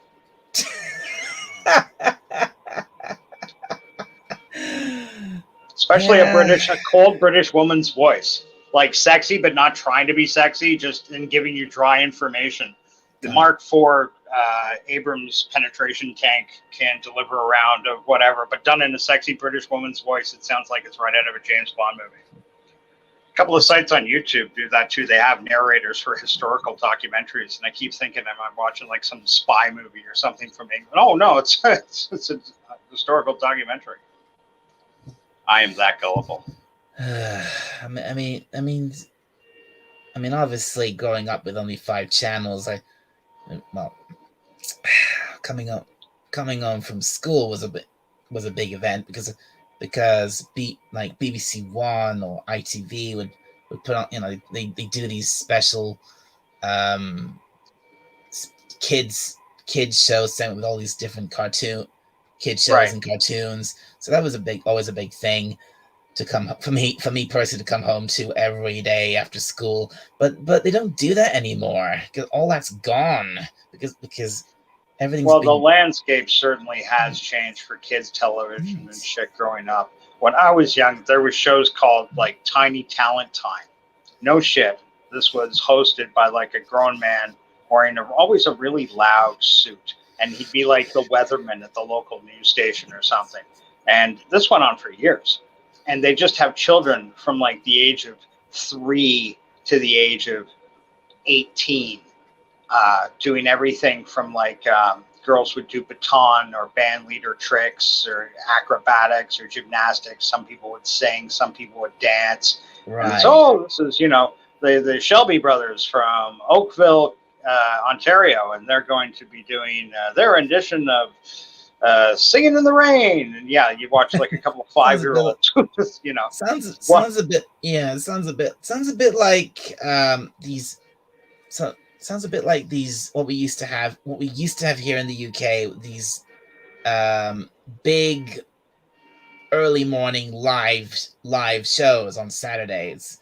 Because they had these. Yeah. Because seriously, they used to. Yeah, because on every 9 o'clock in the morning on Saturday, they'd have these, like BBC or ITV would have these big studio shows with a huge audience and presenters running around doing lots of crazy things. And right. Yeah. But sadly those are gone too. Yeah, the showmanship in show has been replaced with a lot of CGI, a lot of quick information, a lot of rapid eye movements and short attention span. Yeah. I know. I mean, that's another thing that's gone. Because all these kid shows these kid segments I used to watch. They used to have live presenters, but they don't have. But now all these channels where all the kid shows have been relegated to. Yeah. They don't even have presenters. They just have a quick voiceover between shows. When you look at the history of children's television and such. It goes like going back to American. I'm talking like back in the 50s, back in the early days of television, because television really didn't exist in people's homes till the mid 50s, and in England, I think just a little later. That's true, yeah. And a lot of these kid shows, they started off with shit like Bozo the Clown, and another one, Howdy Doody. It's Howdy Doody time. Yeah. Howdy Doody. What was it? Howdy Doody was a marionette, and he had the host of the show. The actual live host was a guy I think called Buffalo Bill, and he was a 50-year-old man dressed up in like kind of loud 50s cowboy shit with like, you know, frills on his shoulders and 6-shooters and shit like this. Actually, I'm not 100% sure if he had guns or not, to be fair.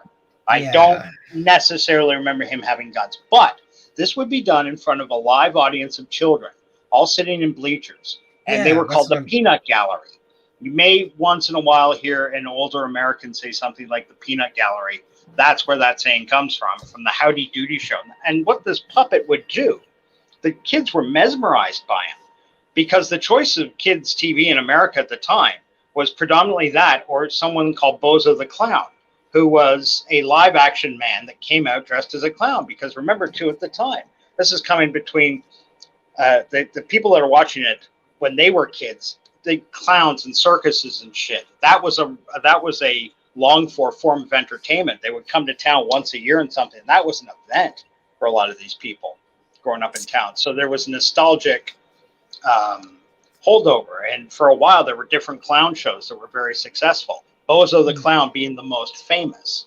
And this guy would just act like an idiot on screen, and they'd have little mini cartoon segments that would come in and shit. This is where you see Krusty the Clown on TV Simpsons. That's where he comes from. Matt Groening, as a kid, grew up on those shows with a clown entertainer and kids in the audience. That's where he got the idea for Krusty the Clown. Yeah, exactly. He grew up with that. That was like his kind of entertainment. For a lot of other people, too, if you like horror movies, there are horror movie hosts all over the States that have their own little independent shows. Elvira is probably I've heard of Elvira. Elvira is probably the most famous example of what came out of that. But there were dozens upon dozens of these independent television-run horror hosts, and they'd all get dressed up and have a ghoulish, spooky set. Once in a blue moon, one of them would be a sci-fi guy instead and have like, you know, a space capsule or something. And be like, we're reporting here. There was a kids' TV show called Commander Tom that played at Buffalo that I could pick up in Toronto that was very popular. And he was Tom Joles, the weatherman for Action Weather 7 News. But on Saturday and Sunday mornings, he was Commander Tom, and he broadcasted from his rocket ship 7, orbiting the Earth. And it was so surreal. Like, looking back at it as an adult, I can see like some YouTubers like Doomcock, where they get a lot of their shtick, their ideas from, you know, dress up like, you know, where I'm broadcasting from the center of the Earth, or, you know, from, you know, like Solar Platform 11 or whoever, you know, or whatever. The point is that those were influences on those guys. Doomcock would be of an age to remember things like that, like guys getting dressed up and, you know, to children talking and shit like that. I have no doubt there was some influence of that. And that's not a bad thing. Don't mean that derisively in any way, shape, or form. I'm just saying he's of that age. That kind of makes sense. It clicks in for me. Yeah, it's from the sound of it. Yeah, it does make sense. When I was a kid, there was a show that played up here at a Hamilton. I live in Toronto, Ontario, and the closest fairly large city is Mississauga, but after that is Hamilton. And that's got a population of 2.5 million or something like that. It's not a big city, but they're a big enough city. Right. And they're like Steel Town. But they had their own television production company. And they played for years on their TV station we get in Toronto. For a lot of years, they were kids' favorites because they play like old kung fu movies on Saturday, Sunday afternoons, or, you know, they do Columbo runs and shit. I know it sounds corny, but once you get into something like Columbo. Yeah, that's the thing with this. I'm sorry for interrupting, but that's the thing with the States, isn't it? It's such a, it's such a big place that it's Right. that it's especially back in those days, it's understandable that, well, every state has its own local TV stations, right? Oh yeah, definitely. And there were some things that some states would allow and others wouldn't.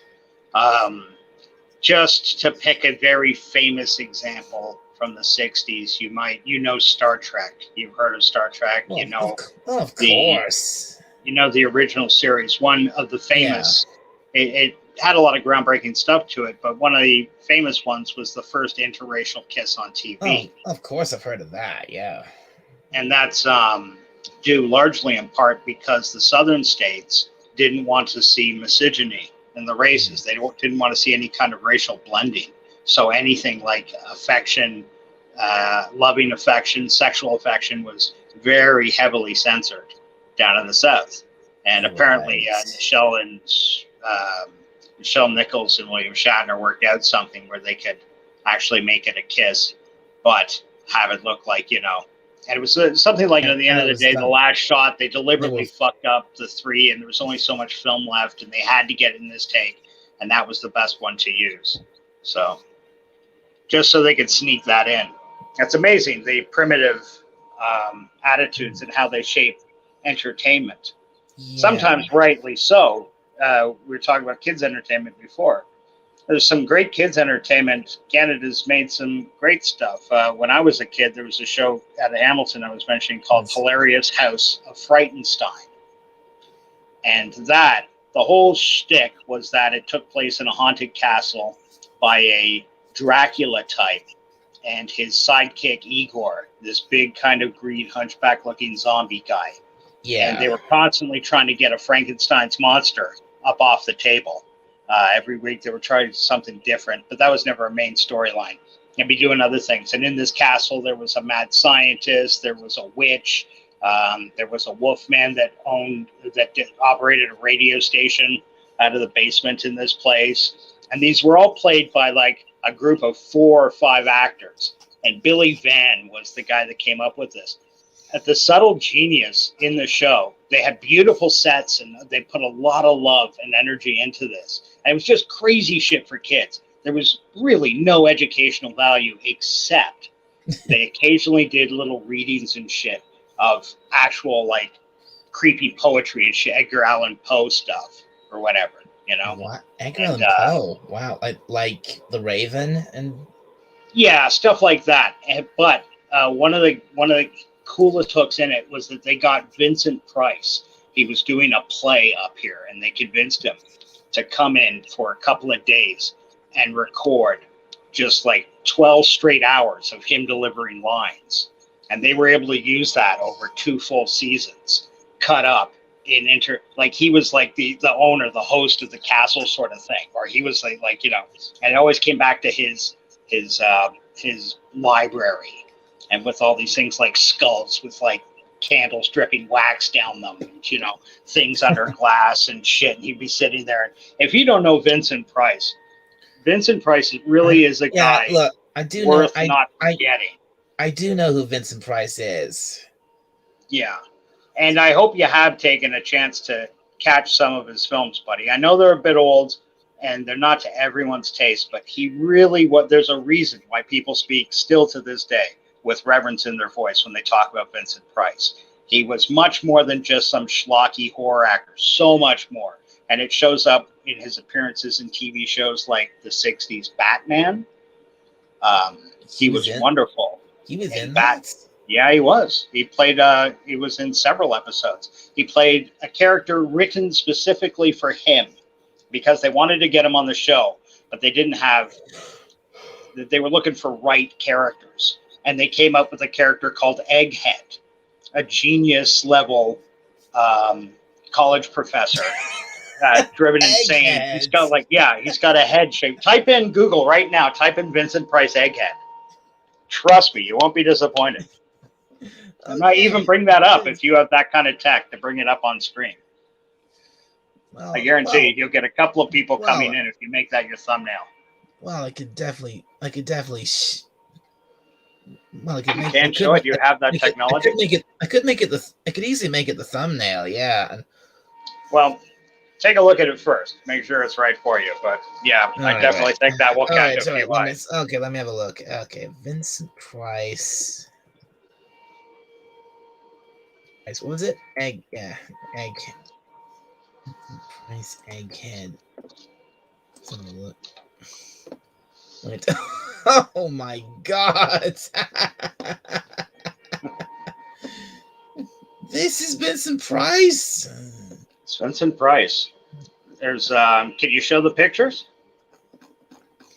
Wait, well, yeah, I can. Hang on. Let's just get rid of that and share this instead. Hang on. Here we go. Yeah, there you go. Oh That's classic Price. Classic Vincent Price. Egghead. Just look.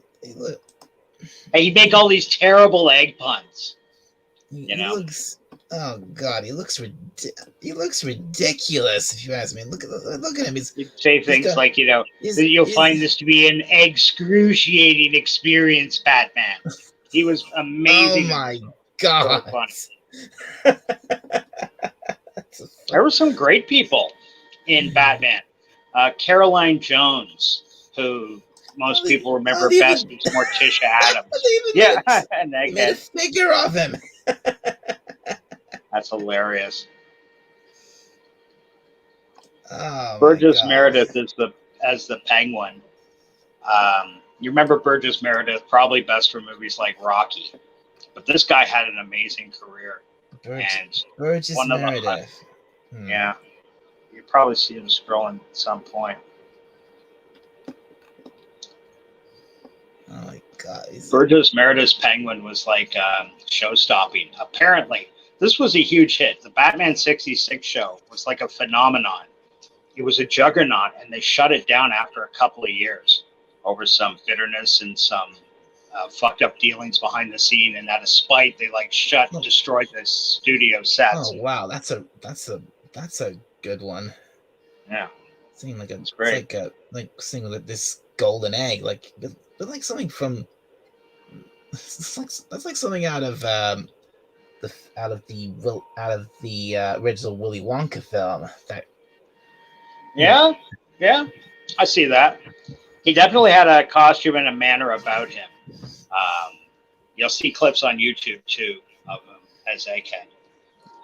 Vincent, sorry, I've not actually seen very much of the '60s Batman.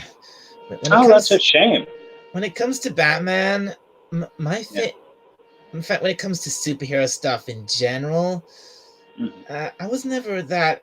Honestly, I've never, apart from maybe the first few movies in the MCU, I've never been that into live action superhero stuff. When it came to superheroes, I'd rather watch the cartoons.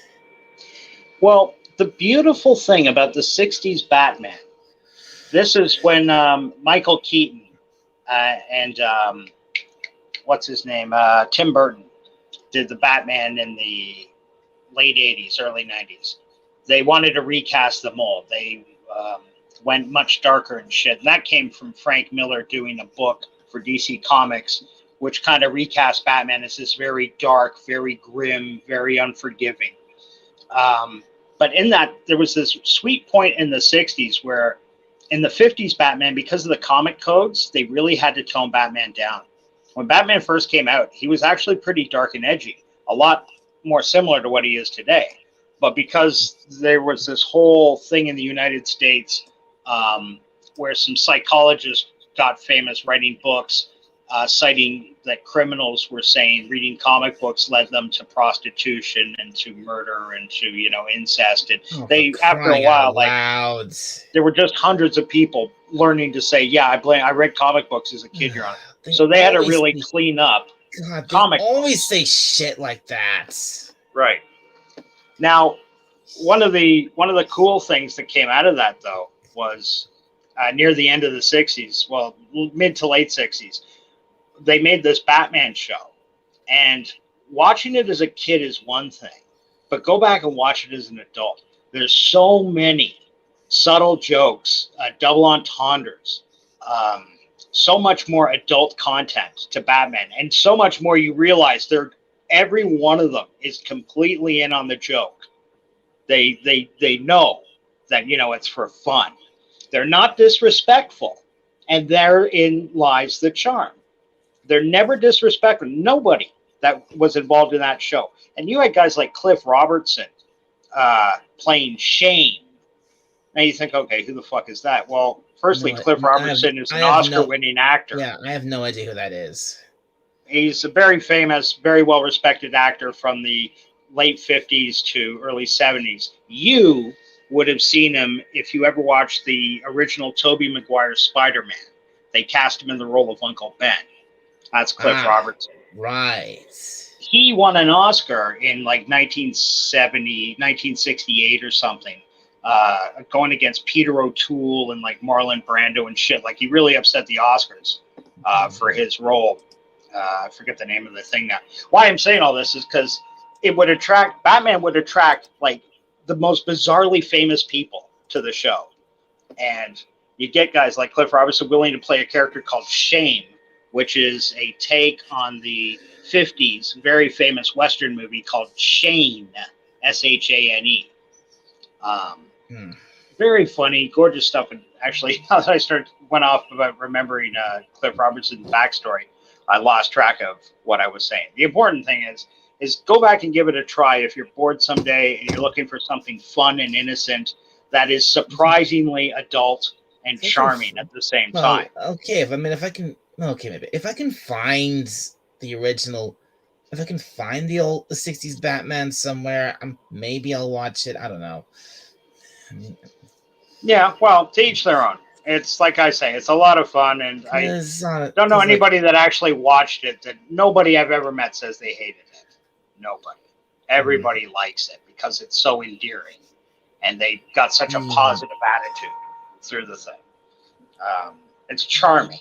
That's the best way to describe it. It's charming. Like I said, I didn't grow up with the 60s Batman. I may have seen a little bit of it here and there, but like I said, when it came to Batman, my thing was always the cartoons. I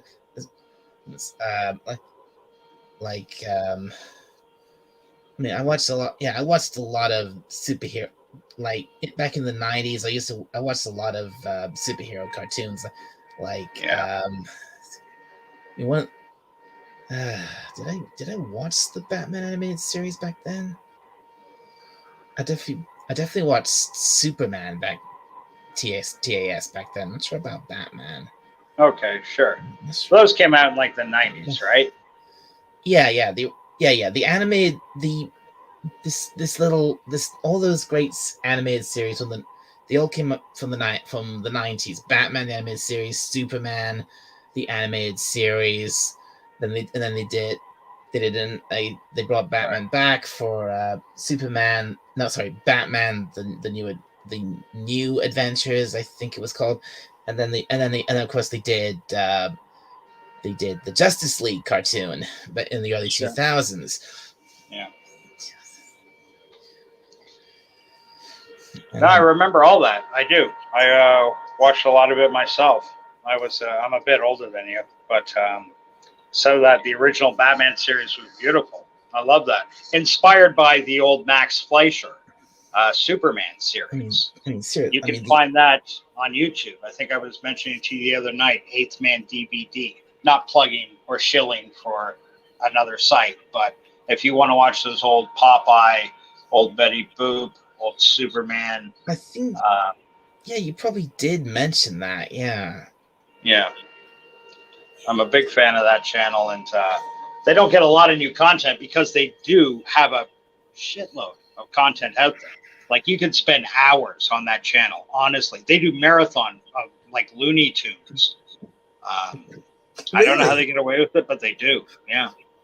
Oh, I love Looney Tunes. Love them to pieces. Yeah.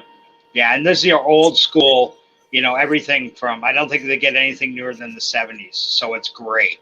It's that's great. That's good to hear. I'm glad to hear that. Yeah, because all those old Looney Tunes cartoons from the 40s and the 50s and so on and so forth. They are fantastic. I love those cartoons. Sure.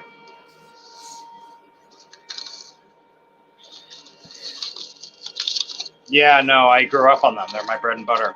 Merry Melodies played every Sunday night, and to this day I can still sing the song.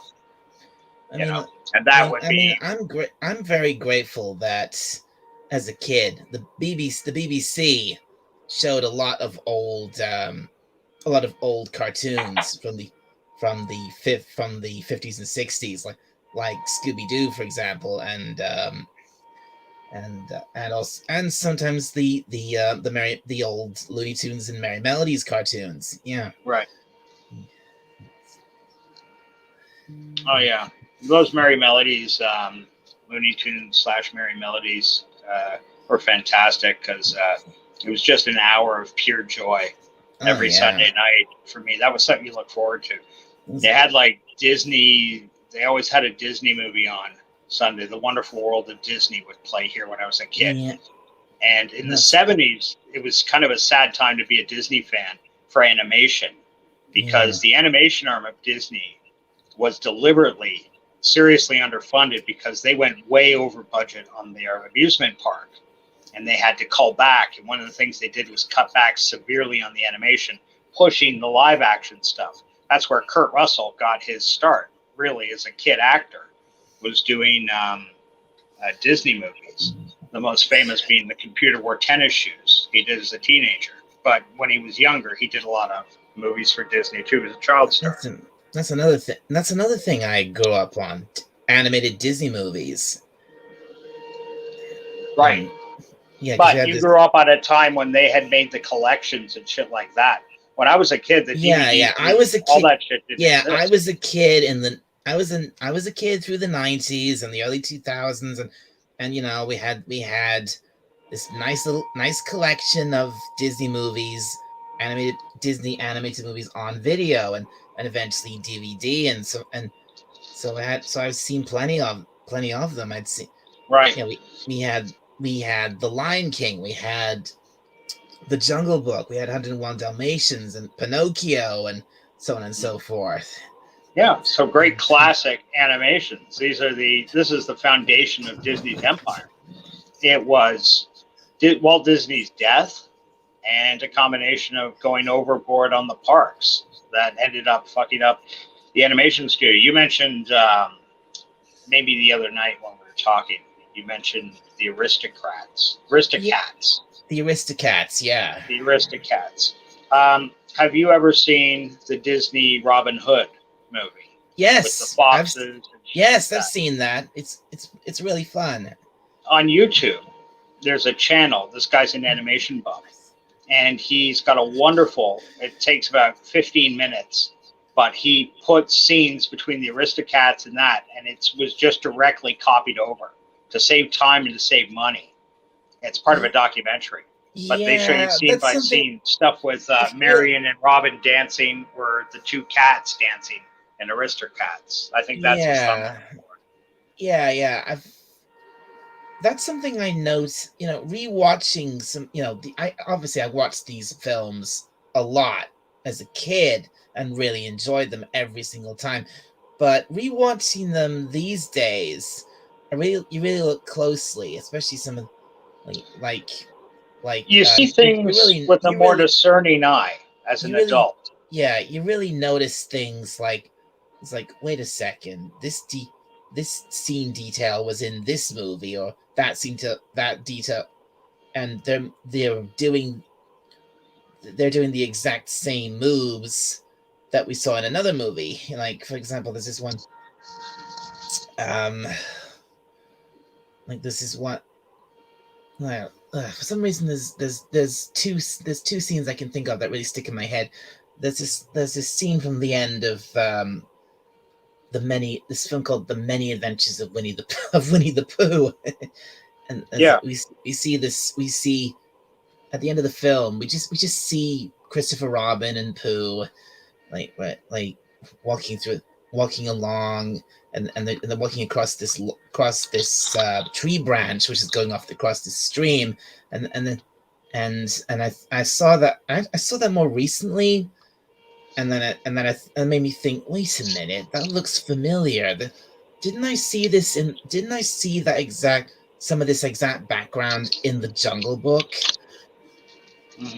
Yeah, probably did. That's a old animation trick. They do that, but they would never borrow more heavily than in the 70s when their animators were just, put under ridiculous budgetary constraints and time constraints. It's kind of sad when you think that how Disney made its bones, and they just, they abandoned it, figured, well, we've got enough as it is. What we got are classics. They'll last forever. And they're right. But then it was other studios doing other animated movies. I'm trying to think of the name of a couple of them. I can see the pictures right now. All Dogs Go to Heaven. Something about two mice. That film I have. That film I've seen that as well. All Dogs Go to Heaven. Yeah.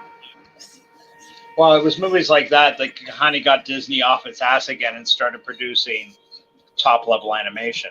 Yeah. And The Little Mermaid, I think, was their kind of comeback, if I'm not mistaken. The Little Mermaid. Yeah.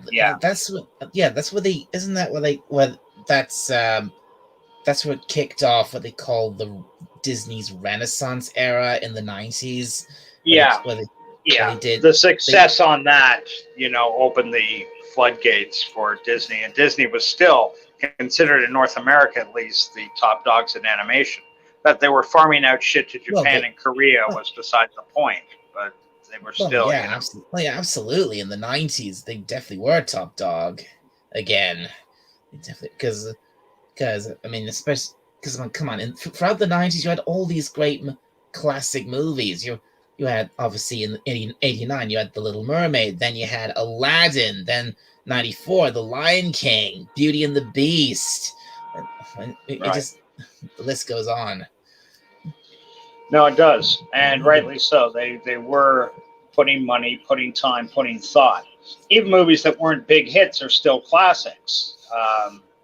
Didn't they do films like Pocahontas? Yes, Pocahontas. Hercules. And those. Hercules was an enjoyable film, and I've always liked that. That's actually one of the.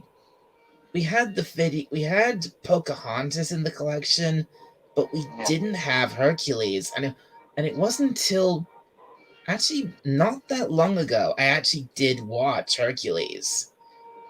Oh yeah.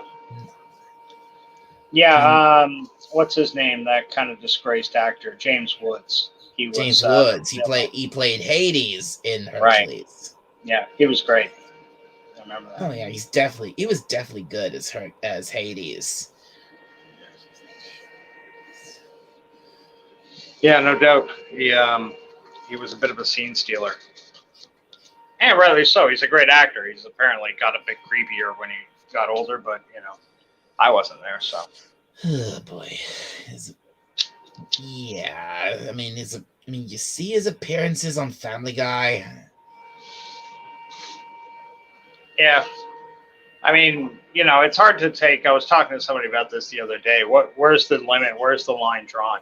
When you look at actors like James Woods that have put out magnificent films and given consistently great performances and enhanced every movie he's been in. Kevin Spacey, another actor in the field of acting, highly respected, but now all this shit about his personal life came out. When is it okay to enjoy their films again? Is there a time we have to wait? Is there some kind of, because I haven't received the notice. Nobody's texted me that you have to wait X number of months or years before you can say, hey, I really liked American Beauty, or mention. Come on. Does it really matter if a film, if you enjoy a film that this whoever it is has done some really shitty stuff, Yeah. I mean, does it necessarily mean you can't enjoy that film anymore? If you, Yeah. Well, that's what, that's the question I'm asking. Does the fact of the actor in the film taint the project so much that we're not allowed to celebrate it or enjoy it? Or like him, Mel Gibson, when that shit came out. And he was obviously going through some serious mental problems at the time, stress or whatever, I don't have a clue. coupled with booze, pills. Yeah. Well, I'm not I don't have excusing a his clue. behavior. What I am saying is that contributed to a slip of the mask where he let his guard down and in anger probably said some things he wouldn't have said sober and clear-headed. And they were things also tied up with like his wife Okay. at the time. He was one of those actors. Yeah, I think I can marry a chick 30 years younger than me and there'll be no repercussions. Fuck off. What did you think was going to happen? Yeah, It was, it was sad when all that started to happen because there was a long time you couldn't, talk about the Road Warrior or like Lethal Weapon or whatever. Just as a reasonably famous actor. And what did he do? He said a bunch of unpleasant things. yeah. Well, I wouldn't. you know, Well, I can say. Well, honestly, I wouldn't know anything about that because I don't. I know. I don't know. I know next to nothing about Mel Gibson. right. I'm just picking another name because I was running out of people. Like Harvey Weinstein Because when it is comes a guy that's notoriously evil. when it comes down to actors, it's I usually just know what shows or what films they're in. I don't know anything about their personal lives. Right. Definitely. And that's what acting is. You don't go see a movie specifically. Yes, there are exceptions to the rule, I know. But generally speaking, you don't watch a movie or love a movie because it has a actor in. And I've said there are exceptions to the rule, but you go for the story. You go Exactly. You don't go for the you shouldn't watch a show or watch a movie just because some big shot actor happens to be in it. No, you should watch a movie because because he's portraying a good he's doing a good job as an actor and portraying a good character and the movie is showing a good story. Anthony Mackie, the It actor from those doesn't Avengers really movies. matter who the actor is. All that should matter is are they doing a good job on screen? I was saying that Anthony Mackie guy from those Avengers movies, the guy who played the Falcon, he said something oddly prescient, and that was that people said when I was a kid, you went to go see a Schwarzenegger or Stallone movie because it was Schwarzenegger or Stallone. That was why you were going to see it. He said now people are going to see movies more because of the story. And right now he says they're comic book stories, but he said, it's less about the actor and more about the IP, the intellectual property. And he's right. Robert Downey Jr. is a very loved, very well-respected actor, but his box office draw for Sherlock Holmes is half of what it was for Iron Man. And that is twice as good as what it was for Dr. Dolittle or something, else. Oh, this is why you don't see Robert God. Downey Jr. make 10 films a year because he can't. Dr. Dolittle was an awful movie. It was awful. I didn't see it, to be honest. Well, don't bother watching it. It's terrible. The premise, I get the book, the original book, why it caught on. And that premise for, 100+ years ago, a doctor that could talk to animals was kind of cute and magical and shit like that. Well, sure. I mean, if you want to watch it, if you want to watch Dr. Dolittle, my recommendation, either go and watch like the original movie from the I think it was from the 50s or 60s, or maybe go and watch the Eddie Murphy version from the 90s. Right. Yeah. But that just as an example that Robert Downey Jr.'s strength alone couldn't save that movie. People still like him. They don't hate him, but there wasn't enough to make Dr. Dolittle a resounding hit. Like the movie was terrible. Sure. And Robert himself in the film, he did really badly. Right. I again didn't see it, so I can't really comment on it. But I've seen lots of other Robert Downey Jr. films that I really enjoyed. One of my favorites. Have you ever seen Kiss Kiss Bang Bang? No. Oh, treat yourself. That is a very excellent neo-noir movie made about 15, 20 years ago, perhaps. Maybe not so long, 15 years ago. It was before he did Iron Man. And it stars him, Val Kilmer, Bridget Monahan, and a couple others. I can't remember right now. I do remember seeing the movie a couple of times. It's really worth checking out. Kiss Kiss Bang Bang. He plays an actor who, through some mistaken identity, gets a shot at a role, and then he finds out that the whole thing was a setup because they're looking for a fall guy to take the rap for a murder. And Val Kilmer plays a Hollywood-based private detective that he meets at a party and just befriends. And he goes by the name of Gay Perry because his name is Perry and he's gay. Gay Perry. Gay Perry, yeah. Gay Perry. Oh my God! How on the nose can you get? Yeah, it's a really good movie. It's an underrated, like one of those ones you see, you're like, how did I not hear about this movie? Why wasn't it a huge hit? And that's an example of, this was before Robert Downey Jr. This was when Robert Downey Jr. has had an interesting career. He's been around for longer than people remember. He was on Saturday Night Live for a season as a cast regular. Well, and he was coked out of his head most of the time. He had he had to go to prison, and he had real problems with drugs and shit like that, and he straightened himself out. He's got an incredible story. He comes from acting Hollywood stock. His dad, Robert Downey, was in the business. His mom was in the business, so he was kind of a child of it. But interesting. Well, but Kiss Kiss Bang Bang, I promise you won't regret that movie. Well, guess what? It's free. Well, guess what? Kiss Kiss Bang Bang. It's Wait, what year did it come out? I don't remember, but it's not more than 20 years old. Oh, okay. Well, guess what? I just tried to find it, and I found it. It's free to watch on Amazon Prime. Oh, cool! It's free. Very cool. You got Amazon Prime. Treat yourself. Yeah, I do have Amazon Prime. Solid movie. You won't be disappointed. I promise you. I'd love to hear back from him. Make it your review. Your next time you do a show, do your review of Kiss Kiss Bang Bang.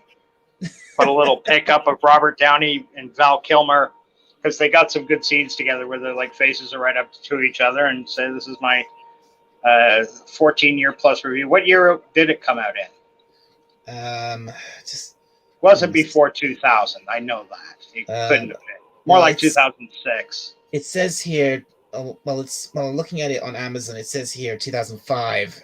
2005, okay. 2005, I totally believe. Bridget Monahan, who's the bad guy in it? What?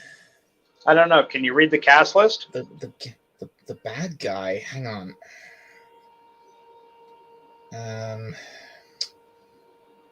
Yeah, let's see. Starring Robert Downey Jr., Michelle Monaghan. Michelle Monaghan. Yeah, Val Michelle. Kilmer. Yeah. Val Kilmer. Supporting actors: Corbin Burnson. Burnson. Yeah, from LA Law. He's a good actor. He was also in that Charlie Sheen movie with the baseball, him and Tom Berenger. Major League. But then again, you're British. You probably never saw the baseball movie. What baseball movie? Called Major League. Corbin Burnson was a central player in that movie with Charlie Sheen. Never heard of it. No, fair enough. A baseball movie. I probably wouldn't bother watching that because I get it. It's not regional enough for you, but It was a well, very it's not just that. I mean, obviously, it's that's about as America as it gets, baseball. But Yeah. but I'm not a sports fan. I hate sports. yeah. I'm not big on sports either. What drew me to it was that it was a comedy and a good one. Kind of, they were doing a lot of comedies. Charlie Sheen, uh, he had a great career early on doing some. He was in some solid comedies. Major League 1 and 2, I think. He did the Hot Shots 1 and 2. Did a lot of 1 and 2s. What was the movie he did with his brother where they were garbage men? That was kind of funny. Maybe I should. Sorry. Maybe I should look this up better.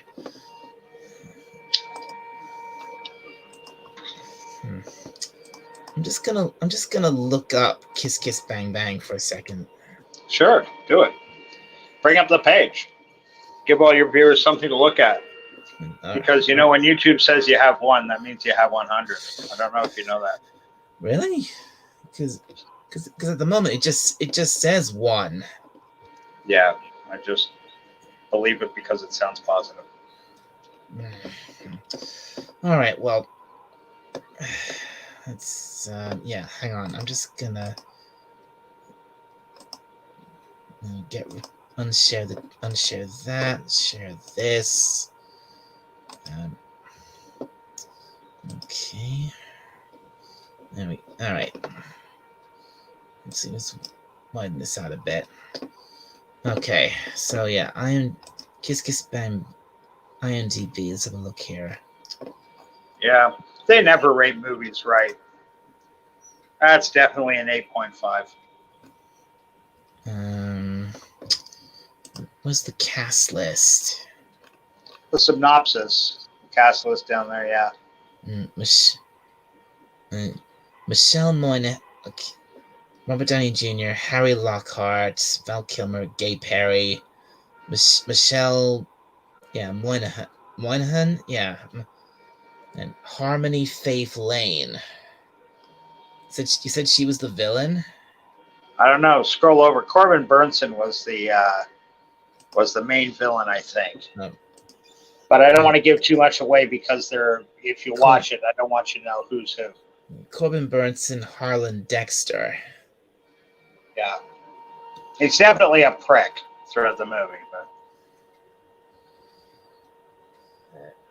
oh, yeah, I forgot Shane Black wrote this. The same guy that fucked up Predator. That Rose, it says he directed it. Yeah. Oh, he did write it. Yeah. Writers Brett Halliday. In part, Shane Black. Yeah. All cast and crew. Robert Downey Jr., Val Kilmer, Michelle Monaghan, Corbin Burnson, Dash Mihawk, Indio Falconer Downey, Mr. Frying Pan. What? There's a character called Mr. Frying Pan? Yeah. Mr. Fire. Mr. Frying Pan, Mr. Fire. What? Chainsaw Kid, Pistol Woman. Okay. Gift Bag Girl. Okay, I think I've seen enough here. It's an interesting little film, not film noir. What do you call a new film noir? Well, film noir. Nouveau. Film noir nouveau. Great fun, snappy writing, good editing. Okay. What kind of movies do you generally like? Me? What films do I like? Again, mostly oh,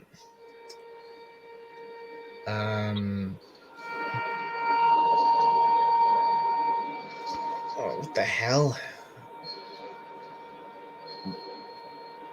wait a second. You were on my no, was it my stream or someone else's? And I heard this horrible buzzing noise in the background. That was you, wasn't it? Yeah, that's why I go by DJ ASMR White Noise.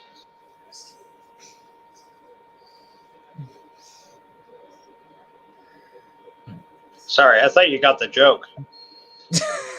I get it now. Okay. I normally go by Son of a Red Shirt. The thing is I can only talk from a certain spot, and this place is a fan I can't do anything about. And if I leave here, then I can't talk. So it's 6 of one, half dozen the other. If it's bothering you, though, we can wrap it up. No, I don't want to. No, it's not bothering me too much.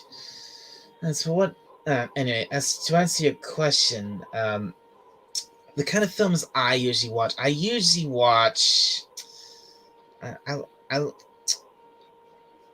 like fantasy movies. I like a bit of. I don't mind a bit of action, a bit of an action movie every now and then. And but my I don't watch that much live action stuff. I mean, yeah. Usually my thing is animated movies or animated shows. Okay. Yeah. And you, as if I'm recalling correctly, because we touched on this subject before, you tend more towards modern anime styles. I think I mentioned films like Ninja Scroll or Samurai Champloo.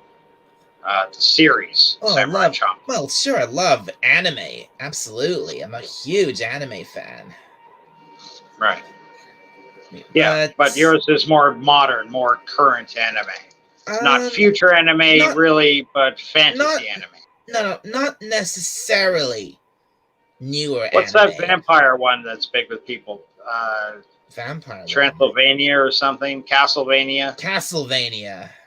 Right. That's let me point something out. That's not anime.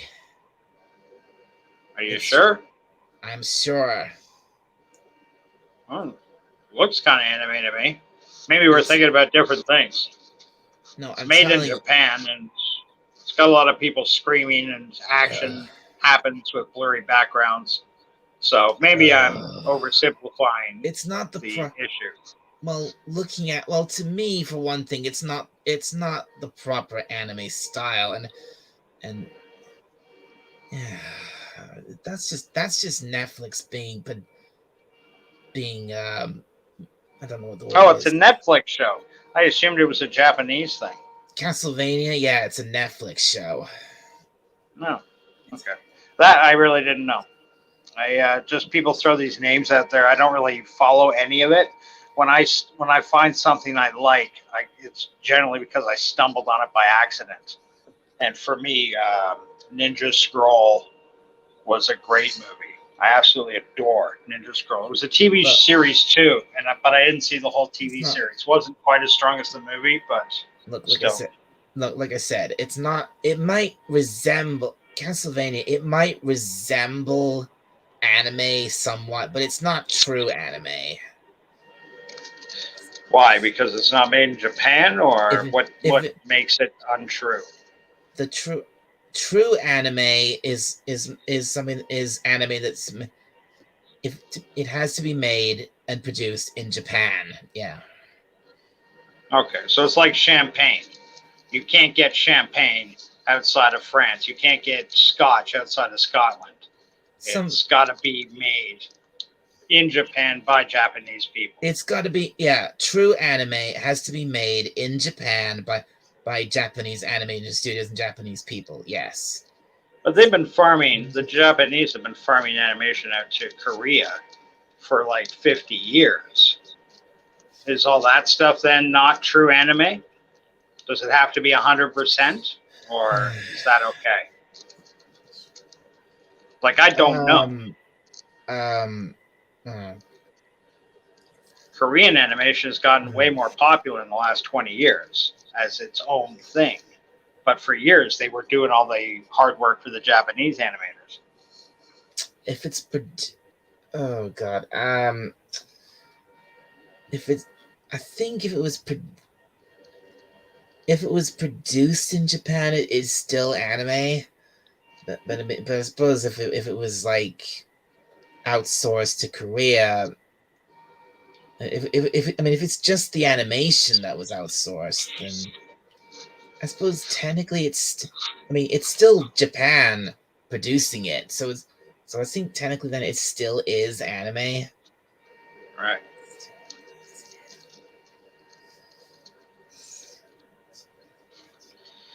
Well, what then is your favorite? I think that's how it is. Sure. I guess I don't know the hard and fast rules to any of this shit, and I think that Japanimation, by its name, suggests it has to be at least predominantly made in Japan. Exactly.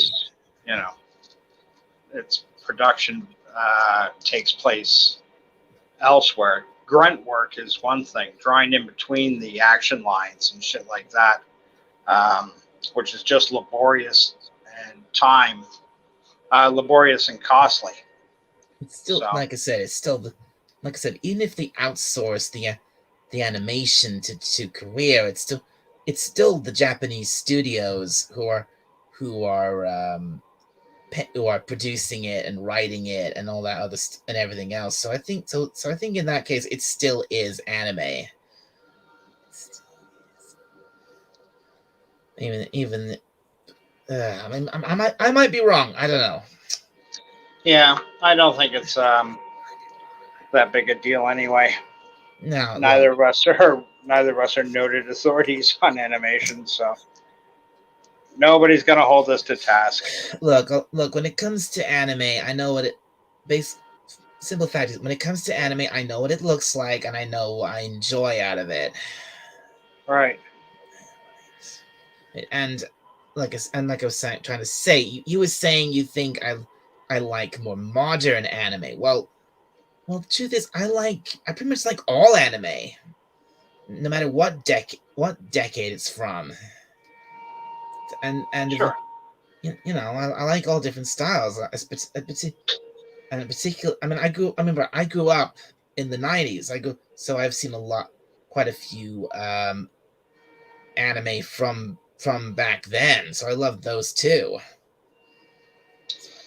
There was a series on when I was a kid called Battle of the Planets, and it had a different name in Japan called Gatchaman.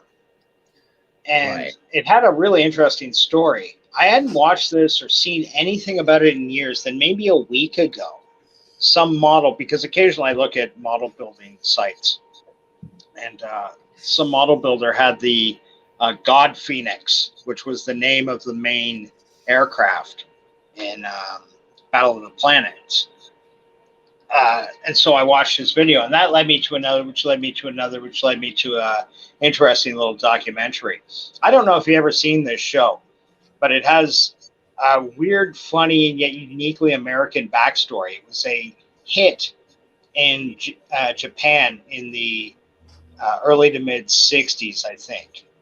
And at a trade show, this American fella saw it, and he liked it, and he thought he could really make something out of it. But the problem was that they were still producing them in Japan, so he got the rights to the first 80 episodes. Right. But part of the problem was in Japan they have different timetables for television. So all these episodes would end up being short than the 22 minutes or 20, I think 4 or 5 minutes was needed back in those days. Back in those days, you were only allowed to have so much commercial time during children's television. Right. So he needed to make filler. So he hired an animation studio to make this little filler robot based on R2-D2. But he was this talkative, wisecracking robot that lived in the base, which the Gatchaman They were never called the Gotcha Men. They were called the Phoenix 5 or Phoenix Force. And I remember this cartoon really well. And they had this big blue and red jet. And there were like 5 of them. Tiny was the guy that piloted the big jet. And this big jet had a long, pointy nose to it. And its wings tapered out into what would look like fuel pods. But they weren't. They actually housed a motorcycle that the chick drove. One housed a kind of like an all-terrain vehicle their little retarded sidekick drove. And out of the back would drop a mini jet, which the leader would drive, and the second in command would drive this Formula 5 race car that would drop down out of the nose. It was this fucking amazing series, and it never had a toy line. And that's one of the odd things about it, too. Because well, that's weird, because especially for an anime, because I've been here, because I was watching a video. Do you know this channel called Clownfish TV? Yeah. Yeah, I watched one of their videos, more recent videos, and they were talking about this whole thing, like how big and successful Demon Slayer is right now, and one of the things they were saying, like one of the big things with anime is like they don't just do the show; they make shit tons of merchandise that makes them even more money. Right. Well, all that is commonplace today. But back then, when this show came out from Japan, and then the American guy bought it, he had to redub everything. And he just gave repot points. At the time, the reason he bought it was because Star Wars was this huge and kind of unexpected hit. And people, before that, space movies were a dime a dozen. They were cheap, shitty productions. Occasionally, you get something like 2001, but that was hugely the outlier. That was cream de la creme. But before that, it was silly things, guys in silver rocket ships shaped like bullets being fired out of guns, to go attack Mars because they got their women or something. So science fiction was kind of a joke, but then Star Wars hit. Now everybody wanted a piece of Star Wars action. So there were Star Wars rip-offs being made left, right, and center. This was an already filmed years before Star Wars came out, an established property in Japan, and they were still making features to it. So the guy bought the rights to the first 80 episodes, brought them over here, and when he redid the dubbing lines, he wanted the show to be called Battle of the Planets, because originally Gotcha Man just takes place on Earth. And he thought, well, that's not exotic enough. We got these aliens coming here. Let's make it sound like they're going to other planets to fight and do battles. So he made up this framework of having a little robot overlord. Not overlord, but he's like the guy that dispatches them on their missions. You never see them in the same room together. Mm-hmm. That's because he's animated out of somebody else they're talking to on the screens. And that just voiceover just says, okay, Zark 7, we're on our way. And really they're saying, okay, General, we'll be going over here soon, whatever. Yeah. But an incredible show, incredibly thoughtful, it just ripe for licensing.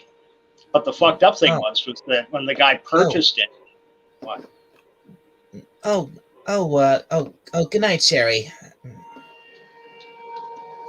Good night, Sherry. I was but a fool. Is Sherry watching us? I think. Well, I don't know for how long she was. I think she was at the beginning, or. That's embarrassing. I know there's a bunch of people. LDG's hosting me. Yeah, I think maybe she was she did come in near the beginning of the stream. She's on. I guess she's now. I don't know if she's been popping in and out, but looks like she's on her way out now. Robert Meyer Burnett and I was going to say LDG. We're both doing streams tonight, and LDG's got pretty popular. Robert Meyer Burnett, yeah. Oh man, I don't know much about Robert Meyer Burnett. I've never watched any of his streams, and I know he gets around a lot in other people's streams. I know Captain Cockney Spock. Captain Cockney Spock has a major beef with Robert Meyer Burnett. Yeah. Gosh, don't remind me, boy. He likes going on about that. And the sad thing is, and I tried telling him like a friend, like, buddy, I got a feeling he's living rent free underneath your pith helmet there, like right inside your head. Robert Meyer Burnett lives rent fucking free. You don't in his place. He's not thinking about you all day. He's not plotting how to get back to you. He's moved on. Let it go. Yeah. You know? And I think he won an argument because he had a mute button. That's not winning an argument. That's what he did. It's a simplified version of what happened, but that's basically what it is. If you ask Spock, there's a much longer version to it, but he's passionate about it because it happened to him. So I get it. But just at the end of the day, it boils down to him getting really angry with him disagreeing, Meyer Burnett. And Spock's a great guy. I don't know why the fuck he lets it get under his skin. Like, there's no profit to it for him. If he knew Meyer Burnett and their friends and this was all like a big joke or something, oh, I hate that. Okay, that's funny. That's one thing. But it's not. Like, he's got this almost borderline, rage building up because this guy is basically given him the middle finger and gone on with his life. Get over it. You live in New Zealand. It's not like he's your next door neighbor. You're never going to have to see this guy ever again. Don't worry about it. The guy's an asshole. Don't let it stress you. Yeah, I mean, it's like in every single everywhere the captain shows up, he's like he goes into a long-winded rant. He always comes up with, he always says the same thing. He has a bit of a beef with Doomcock. He has a bit of beef with Robert. He has a beef with Robert Meyer Burnett. It's all the same thing. And he says this about fucking Blade Runner, or that about fucking Blade Runner, and or he likes the Unusual Suspects or something, and it's the stupidest movie ever made. It's like, dude, chillax, take a pill. Why let it get under your skin? That's one of the most. As much as I like the guy, I mean, if it was a winnable argument, I get it. If there was any chance he could win the argument with the guy, if he was, social with him or something, they could sit down and just say, okay, this is what I think, and this is why I think you're right. It beat him logically. That's one thing, but he can't. And he never will because, unless he gets big quick, and then maybe. But why? Why hold on to that fucking hate? He's a funny guy, Cockney Spock. He's a funny guy. He comes up with stuff. He shoots from the hip. Great. He is a funny guy. Absolutely. But he does give in to that anger. And I get it. I get being frustrated. But, don't. You're a much funnier guy when you're not hating on the same thing again and again and again again and again. Yeah, I can perfectly understand getting wound up, getting frustrated, getting angry over minor things. I do it all the time. But come on, let it go, man.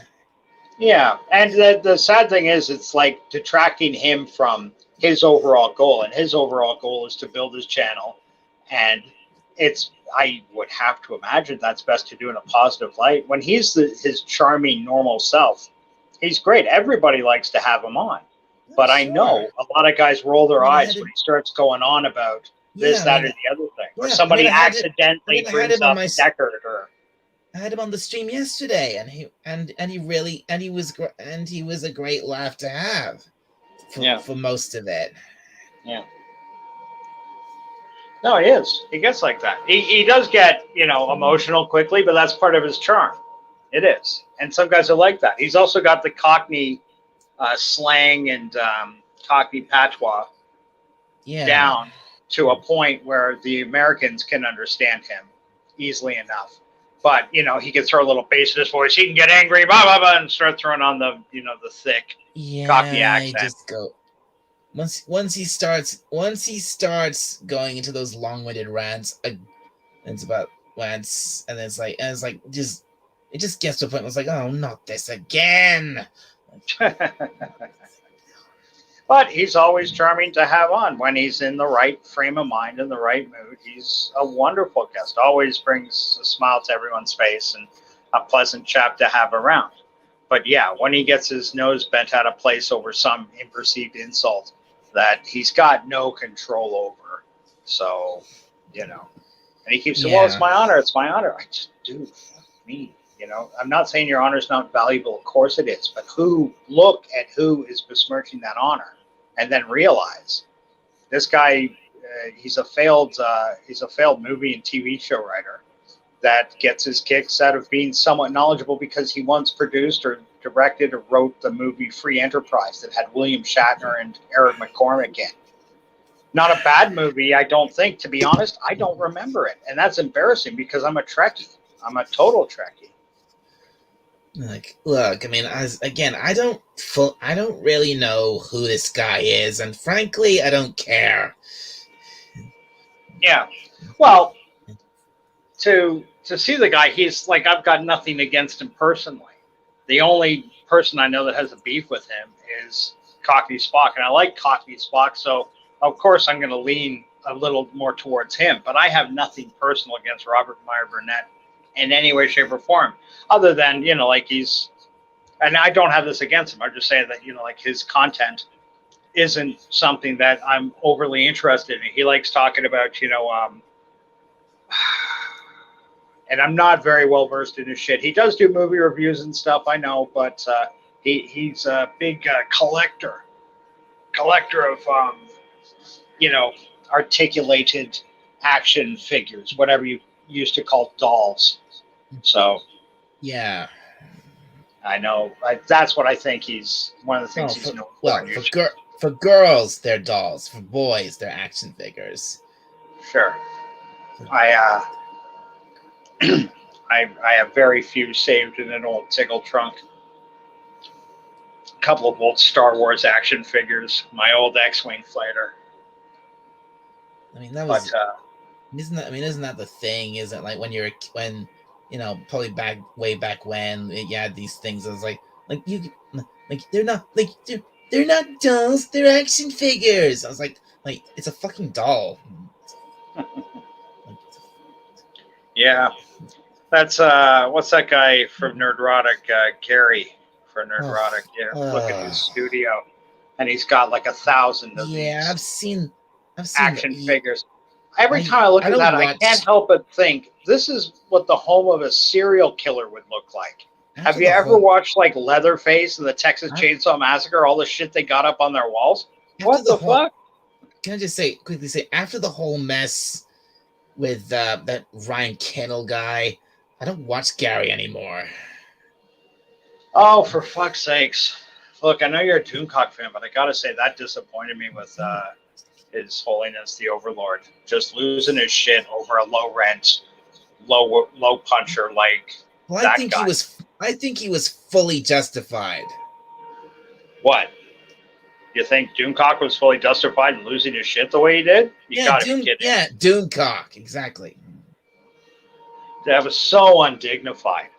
For a guy at Doomcock's level to lose his shit over like a junior lightweight on his buddy's show.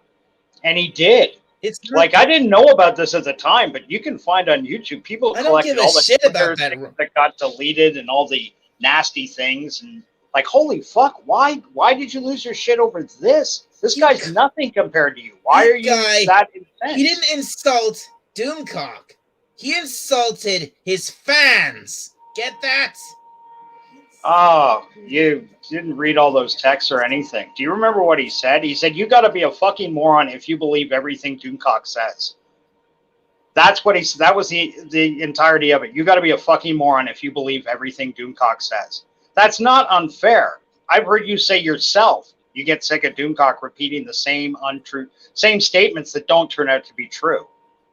I don't accuse the guy of lying, but I do accuse the guy of repeating stories like Kathleen Kennedy is on the outs at Star Wars. Kathleen Kennedy has now been excommunicated. Kathleen Kennedy has been cut out of the loop. What? You misunderstood me. Okay. I didn't. Say it again. Sorry. I said I get tired of hearing not just Doomcock, but people going on. I got tired of him going on about the same thing over and over again. Not necessarily same thing. Not just because it turns out it's not true. Just simply him saying it over and over again. I am referencing a conversation we had like the night before last, I know. But I did get two things out of that. One was you were unhappy with all the relentless hate coming out of all the channels lately. Just the non-stop hate for they just things like won't Disney. shut. Yeah, that's what I'm sick of. This just will not shut up about how bad Disney is. Yes.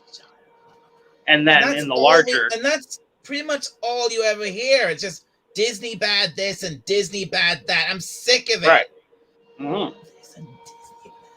To where I said, I really wish Doomcock would get more positive because he would be an amazing force for change. A lot of people listen to him. A lot of people love the guy. And when he starts talking like a leader, when he starts talking positive, instead of just telling me again, Kathleen Kennedy's on the way out. Dude, I'm not trying to badmouth the guy at all, but you can go through his own list and just count the names, the number of times he says Kathleen Kennedy. He's not I have never once thought of him as a liar because I know in fact, in every single time he makes every single one of his videos, he always says he's presenting them as rumor, therefore he's not lying. I used to follow Doomcock before he had that disclaimer. And I'm not bullshitting you. Go back in time and look at his old videos. It was only in the last couple of years he put on the take this with a grain of salt because people were pointing at him saying, you're lying. And he realized, okay, shit, people aren't getting that I'm saying it's a rumor.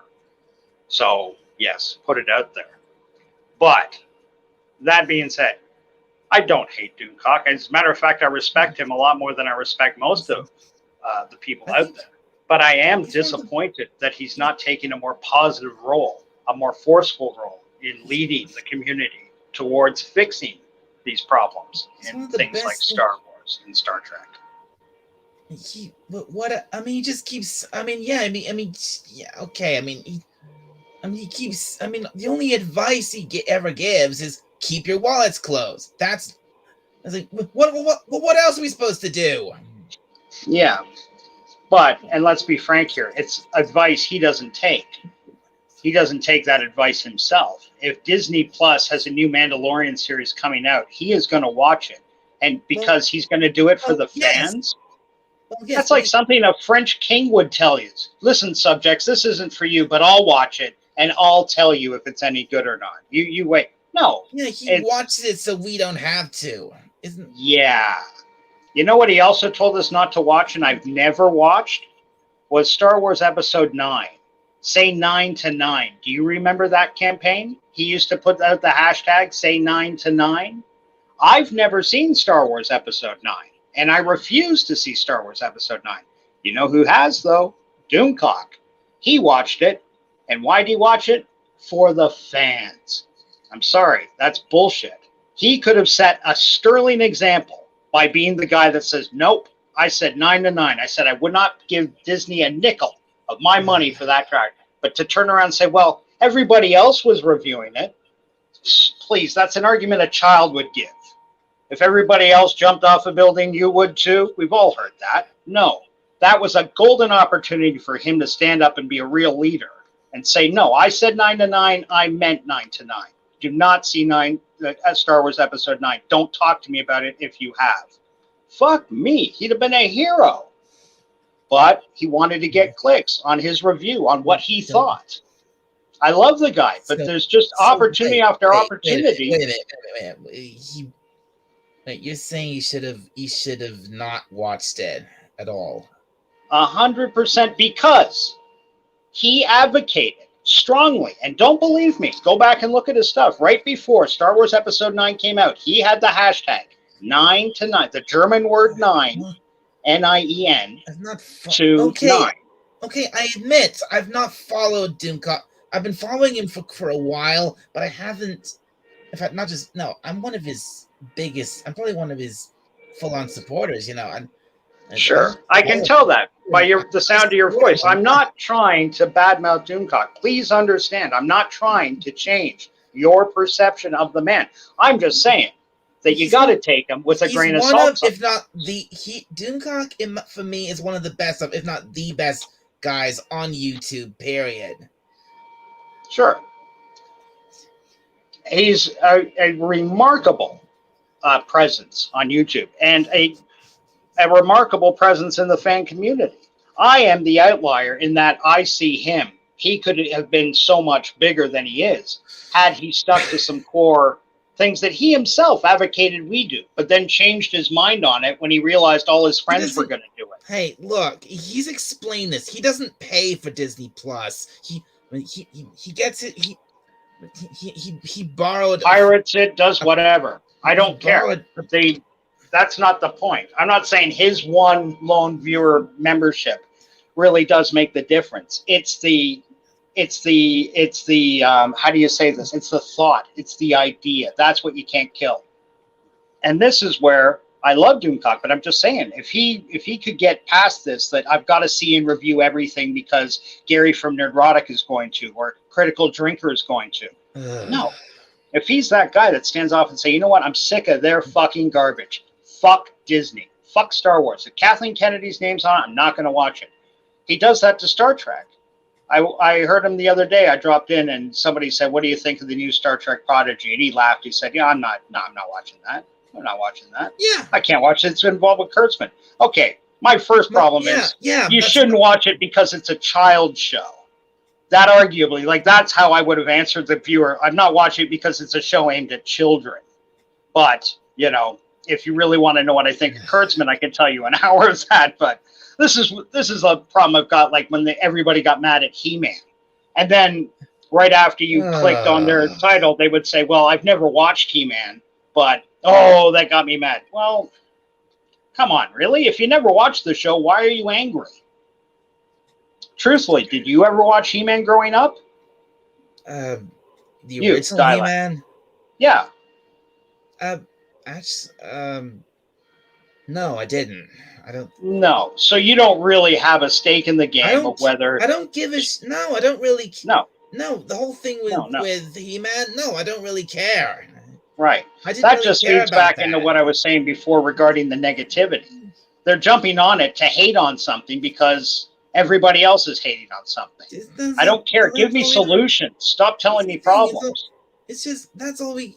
Again, I get it, and that's pretty much all we ever see. It's just hate, and it's just hate on this, hate on this, hate on that, hate on the other thing. I was like, oh right, God, yeah.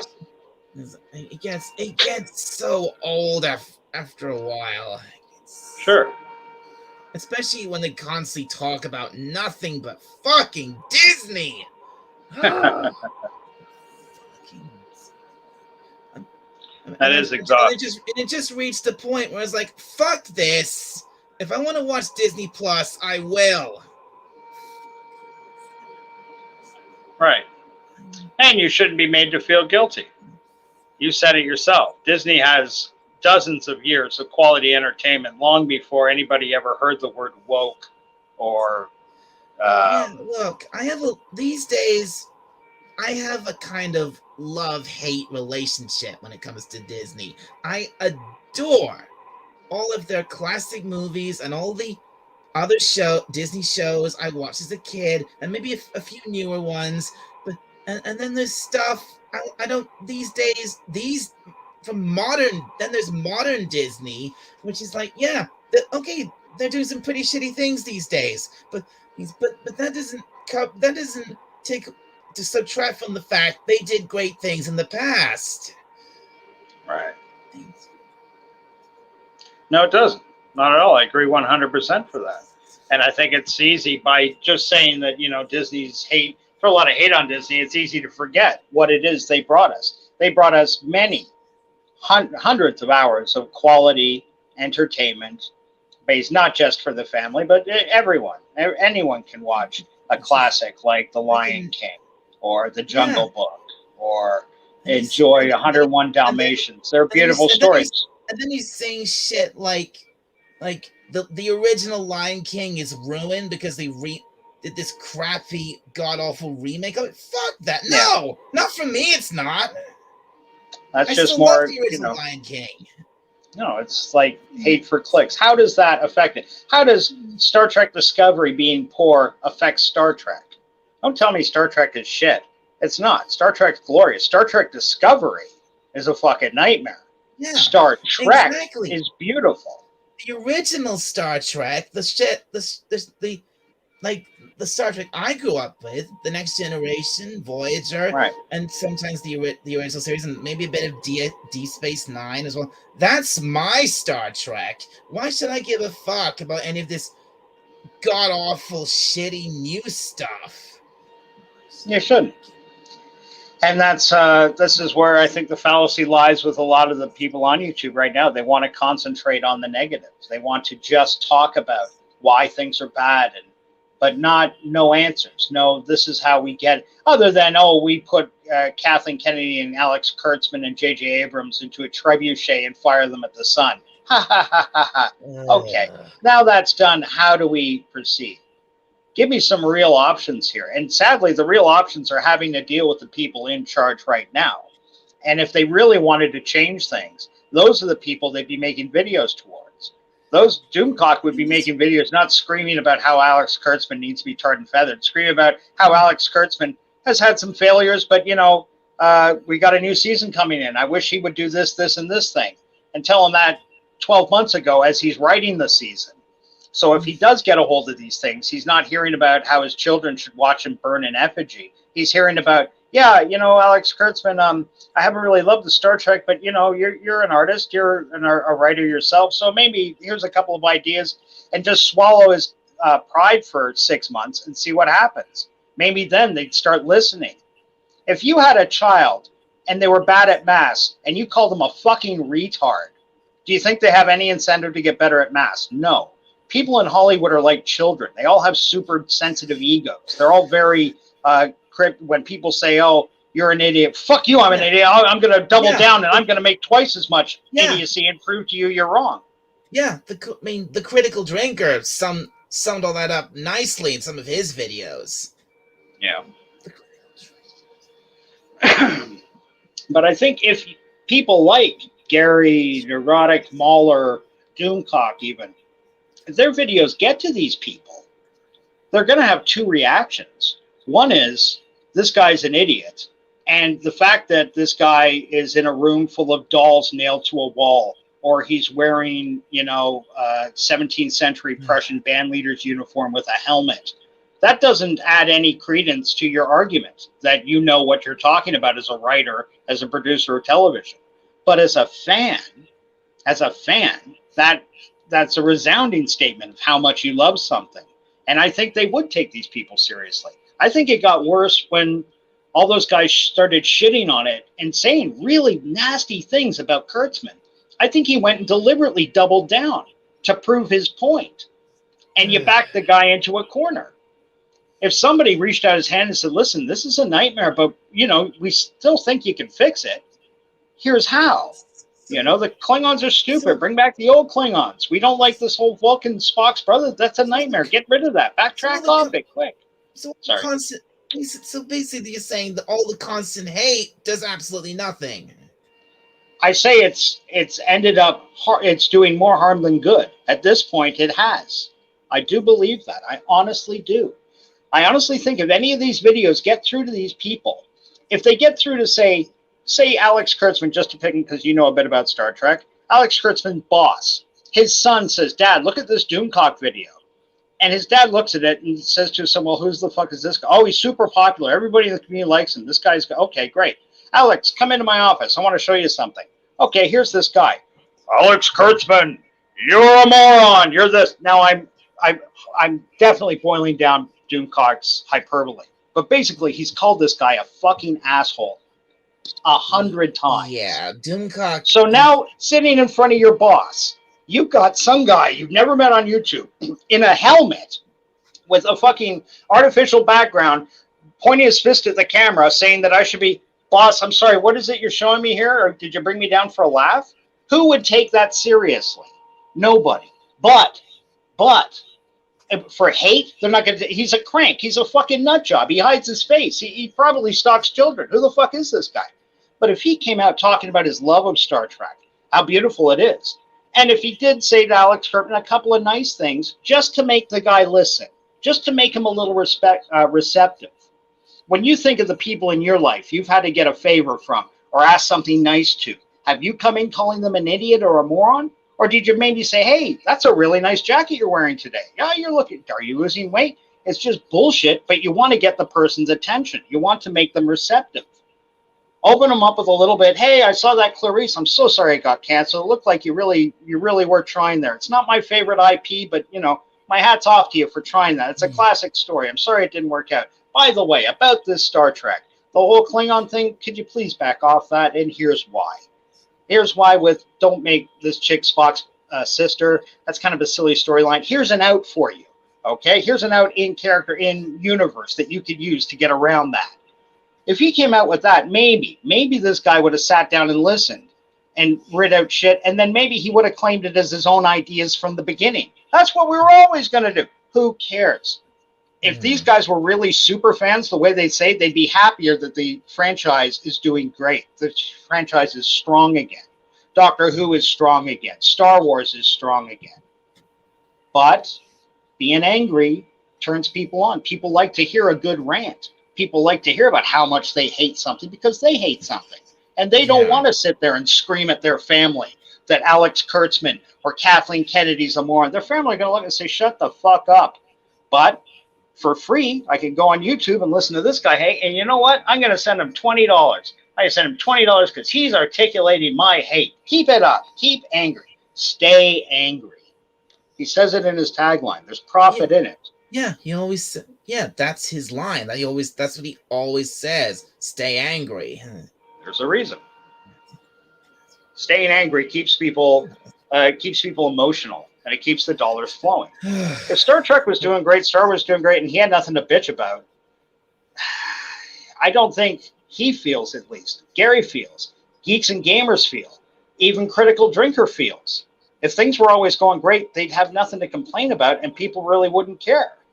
Maybe the movie review guys would last longer, but I think at this point most of those guys, I think at this point most of these, particularly Gary and Geeks and Gamers and whoever else, I think most of them, not all, but most of them, they just do what they do on YouTube. They just do it to basically bitch. That's all it is. Yeah. Just bitching, not doing anything to solve a problem, just bitching.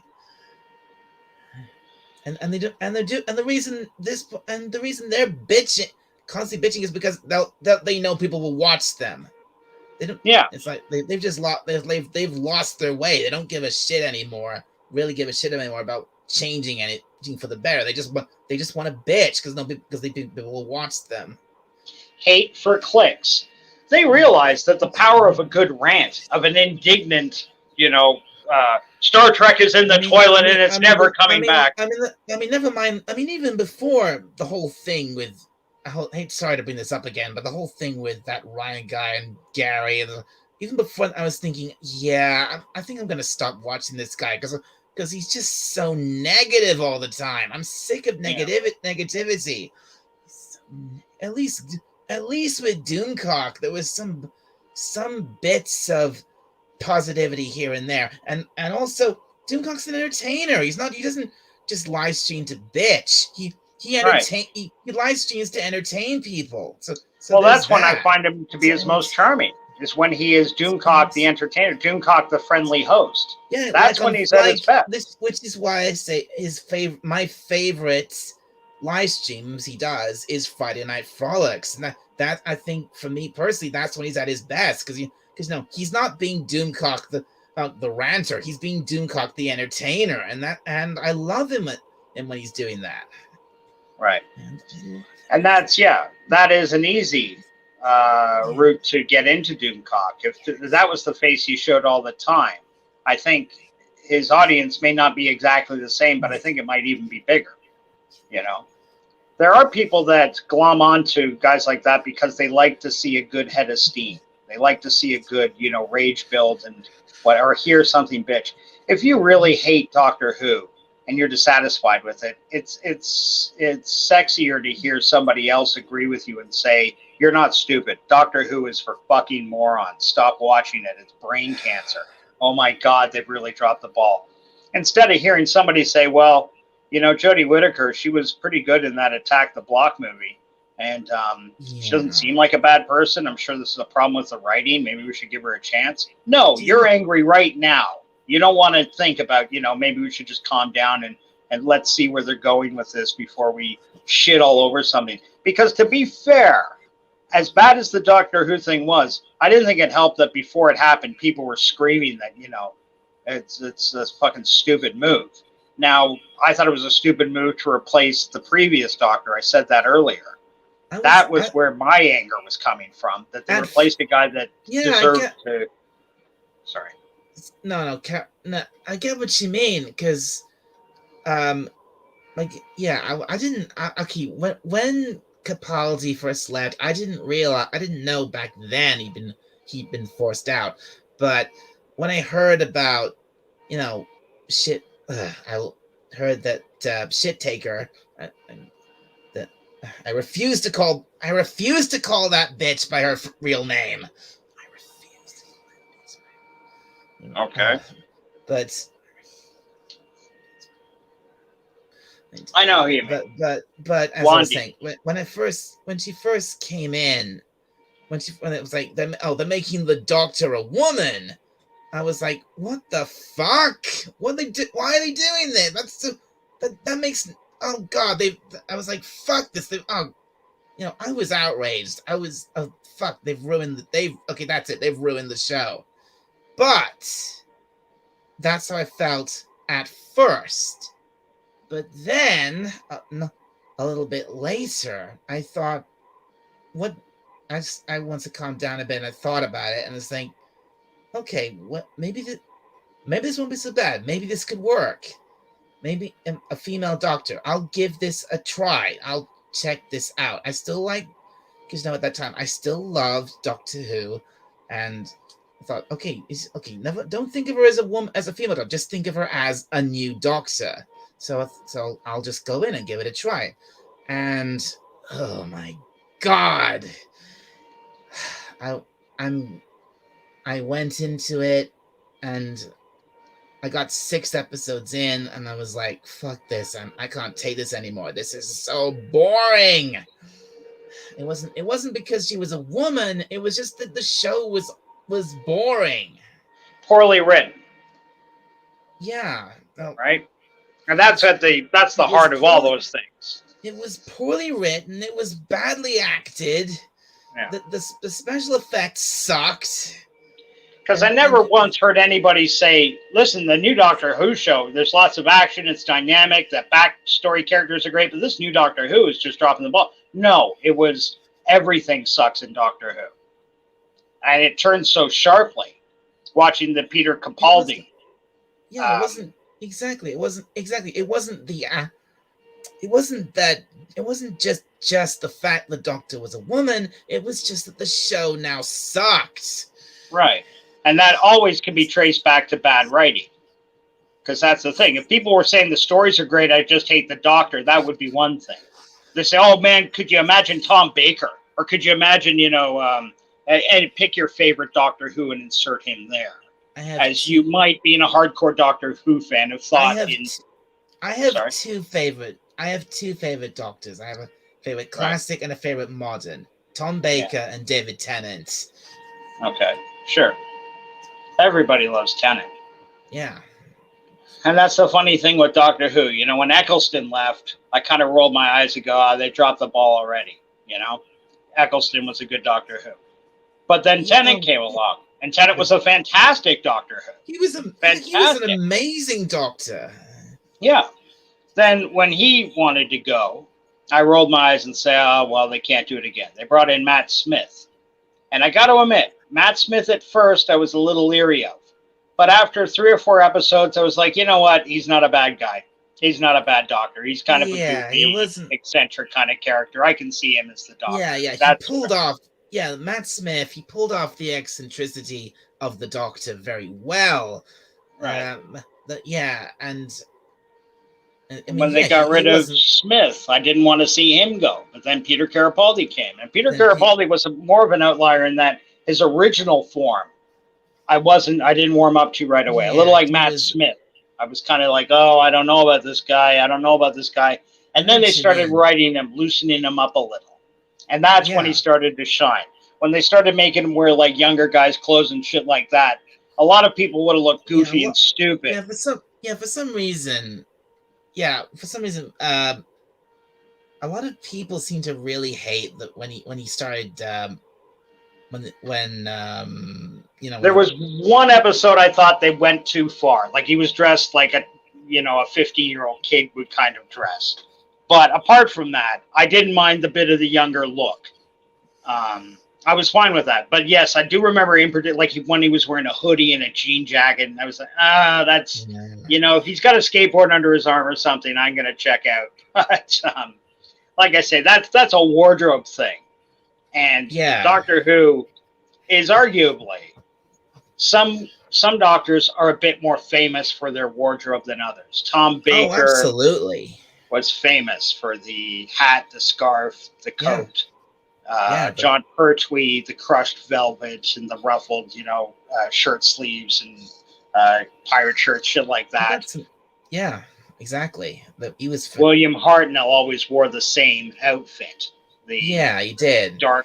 The dark cloak with the cape and shit like that. Like so yes, there was Icon, and I know there are other Doctor Who's. I'm just not familiar enough with their names to cite them. But each one had a look. Of course, I know them all. Yeah, but the guy who wore the hat, for example, the little derby hat. The shorter guy, black hair, wore the white suit with a straw hat. Sylvester McCoy. Okay, McCoy. And then I think he was followed by the guy that always looked like a tennis player from 1919. Paul McGann. Yeah, okay. Paul McGann. There was that guy who was also the War Doctor. Oh, John Hurt. Sorry, not the War Doctor. The guy who was only Doctor Who once, like in a movie, a TV movie. Dark-haired guy. Wait, the TV... Oh, wait, actually, that was Paul McGann. Which was Paul McGann?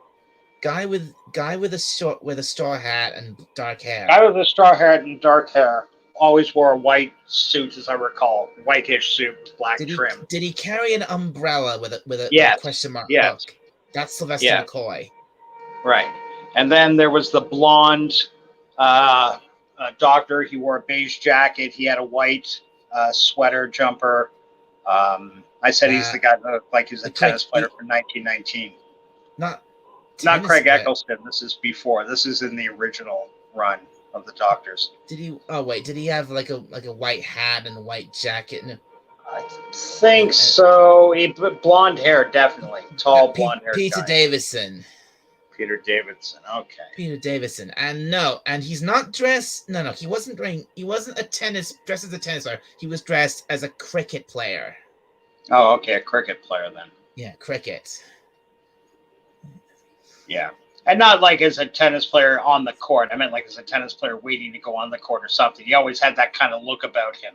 If you ever saw Chariots of Fire, you know exactly what I'm talking about. Did he dress just like those guys? Did he have the celery on his coat? I want to say yes. There was something about celery, but I wouldn't swear to it. Well, if he did, that's Peter Davison. Right. And there was the guy that played the Doctor once before John Hurt got the War Doctor part. Well, hey, look who's here. Captain Cockney mirrors Spock. Captain Cockney mirrors Spock. One more time. Captain Cockney mirrors Spock. You got to say it 3 times for the magic to work. 3 times, okay. Captain Cockney mirrors Spock. Captain Cockney mirrors Spock. Captain Cockney mirrors Spock. That is right. What's buzzing, cousin? Did they all finish up over at LDG's? Are they done for the night? I just got I looked up on the phone because I could read the chats on my phone. And Darius Machado. Darius! He's here too. Wow. And Jill. Anti-derivative Jill. Oh, well, now it's a party. Oh yeah, we've got a party now. Just Captain Cockney, it's a clusterfuck, but throw in Darius DM me the link if you dare.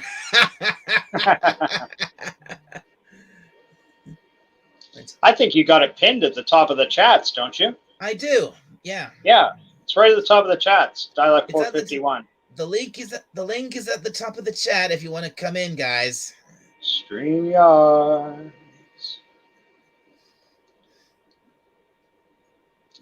Darius Monchals. Okay, I'm almost at. Like he's got a pretty robotic-looking pumpkin there, or maybe that's a robot head, and I just need I'm almost glasses. at 3. God, I'm almost at 3 hours 35. 3 hours 35 minutes. This is my longest live stream yet to date. Oh cow! This is my longest. I was looking up in your late night live stream. It says, "Is the above video a good recommendation for you? Help us improve YouTube." Very bad, frowny face, all the way to a very good, open mouth smiley face. And why is it good? It's asking me, why is it a very good recommendation? Is it calming, novel, useful, informative, entertaining, or other? Well, it's definitely other. It's entertaining. Oh, fine. I'll do it myself. Oh, look who's here. Yeah. What? Hail, Captain. Bollocks. Ahoy. Ahoy, bollocks. Hello. Ahoy, Captain Cockney. Hello. Good evening. Ahoy, Captain bollocks. Cockney. How are you? I am operating within established parameters. No, it's actually, I've just decided that large streams full of lots of people are fine to listen to, but they're no good to be on because other people keep fucking talking when it's all about me. So smaller streams, there's only 2 people to talk over. So I've decided fewer hosts. We want more people in the chat and fewer co-hosts. Basically, any panel of 9 people, you're going to find me in the chat. Any panel of 3 people, you're going to find me on the panel. That's the new way, as of just now. Sounds That's good, how it's got to Captain. be. Less is more sometimes, brother. Indeed. Yeah. Are you about to shut the thing down, Dalek? Oh, that's right. We can just bring the party crashing to a close. And, you know, Well, get Darius and Jill on. We can talk about trigonometry, and then we can all fall asleep. I say that all jokingly because I agree with Darius and Jill. I think we should have. I actually want on my channel to have a maths class because fuck it. I could probably do. I could do some learning. There's a few gaps in the knowledge there, so let's do math. Well, honestly, Captain, I don't really know how much longer I'm going to keep going because again, like I just said, this is my longest live stream I've ever done. So I remember when 3.5 hours felt like a long time. Yeah, now it's barely a sneeze. That's funny how that was. Like I watched the early Mahler videos in Marvel. How could this guy talk for 7 hours about anything? What the fuck is wrong with him? And now that's like almost the norm. What is it? Raquel SSG did a 11-hour stream yesterday.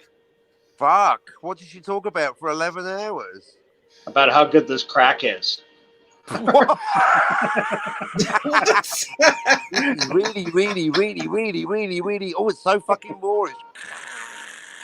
Oh, hang on. I'm just going to sell my house. Oh, there goes the car. Still 11-hour stream. How good this crack is. Stop being funny. There's your title for tonight's stream, Dialect. How good Raquel's crack is. Oh, hang on a minute. Hang on a sec. Lawyers in on that one. I just had an idea. There's some bad joke in there somewhere that I'm the I like my girlfriend so much that I had all of her crack.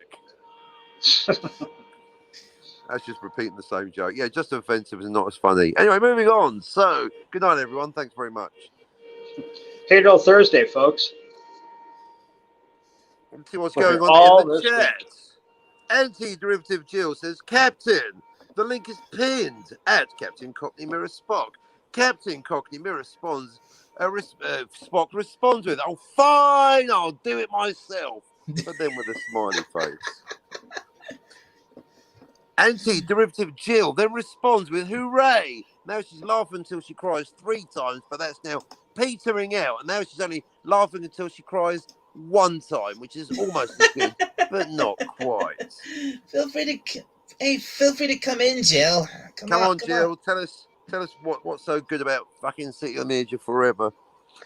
Tonight, please come up, because Cockney Spock can only narrate his fan base for so long. So many times he can describe what a teary face laughing emoji looks like.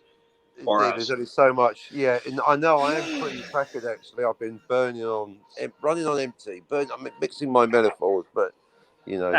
Oh, that's I said a I'd shame, come on Jill. if I was available. You guys are. Oh, she knee deep in nappies again.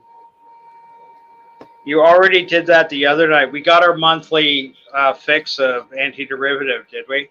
That's all we get. That's it. You guys are going to have to muscle it out. Oh, that's There's only a shame, finite. Jill. Yeah, unlike the universe and human stupidity, Jill is only finite. There's only so much of Jill to go around. But certainly, Jill, the next time you do have 12 hours spare, we are going to totally break down City on the Edge of Forever of Star Trek. You know, well, basically the mission is that before we've even started the discussion, I say the time travel is bollocks, and Jill says it's good. And so I've awarded the most important role, that of judge, to Jill. So I have to convince Jill, and I trust that Jill is logical enough that at a certain point she will crack like another stream and go, yes, Cockney, much as I hate to admit it, you are correct. The emotional payoff is worth it in City on the Edge of Forever. But you are correct. The time travel is bullshit. And at that point, I will go, hooray.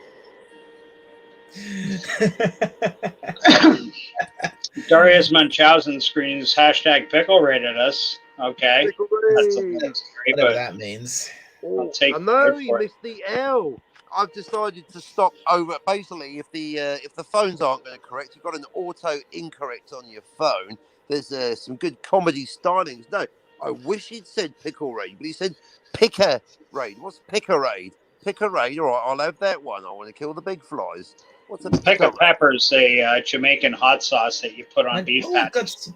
Oh, hot Kip sauce. Ellis. Hey, Oh hey, my. hey, guys, guess who's here? Hey, Kip Ellis. hail Darius. Darius, Oh. what's your angle? Drink. Drink.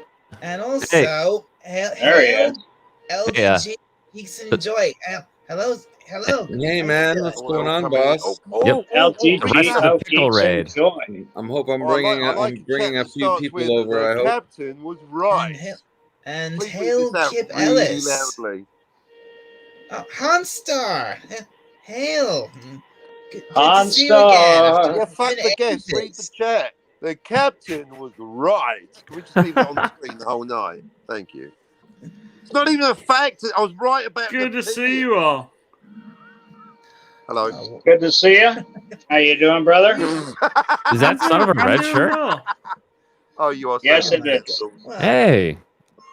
How are you? God. Allegedly, darling. Allegedly, son of a red shirt. Allegedly. Never read- How good Raquel's crack is allegedly. That will save you a lot of I trouble think this is later. the most guests I've had on it ever had on it once. Most Well, And this is It's a pickle YouTube in a raid. nutshell. You were about to throw in the towel 5 minutes ago, and then boom, Yeah, you it was- blink, and a whole bunch of people drop in to say hello. I mean, usually, I mean, the longest live streams I've done have only gone just over 3 hours. But now we're approaching 3 hours 45 minutes, and then I'm just thinking about it's early morning here. Maybe it's time for me to call it quits. But and then all of you show up. This right. is what happens with a pickle raid. Yeah, it's a pickle raid. Pickle And sex talk is You finished. thought a sausage party was bad? I know he had topless women live on the show. It was brilliant.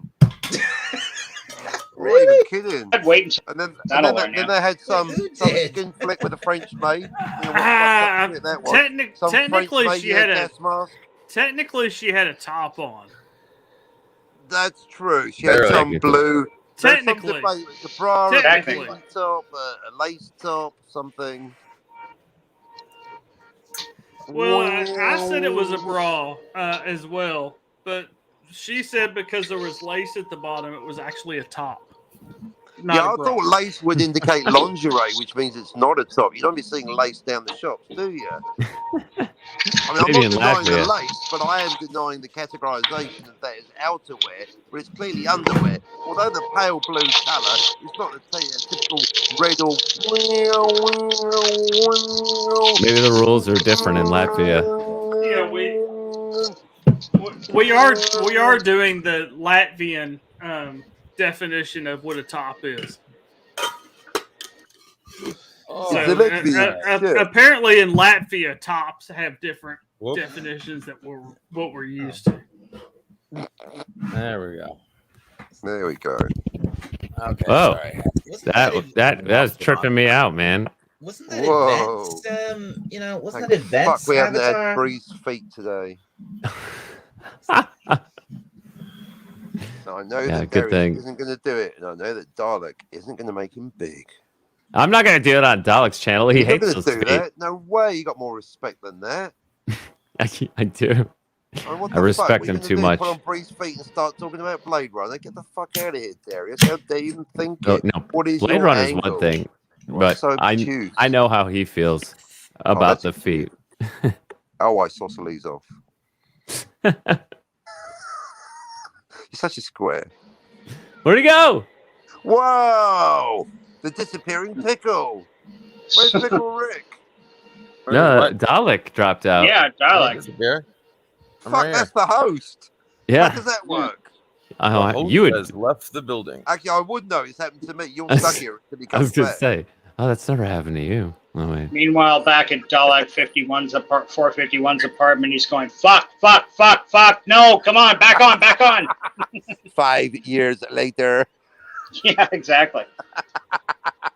Oi, Dalek, can you hear us? Sort out the IT, will you? Davros is coming for an inspection. Hello, everybody. Oh, my- Nick Stavros here with a nice kebab.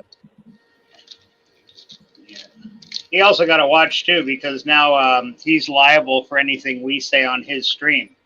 So, that Right. being said, do you guys have any Sure. opinions on the So slave you say trade Rex? in Uganda at this point, or anything even more You do testy? not know we can get? D-Way. Oh, thank God! Shut up, There he everyone. He's back. No, it's fine. Everything's fine. We haven't done anything. Oh, No one said God, soapy it's tit this way. It's this fucking laptop of mine. Something weird. Is it an Acer? Is it Acer brand?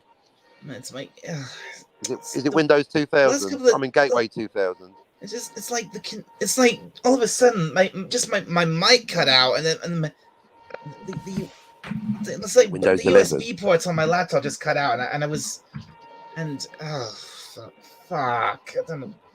This has been happening all week.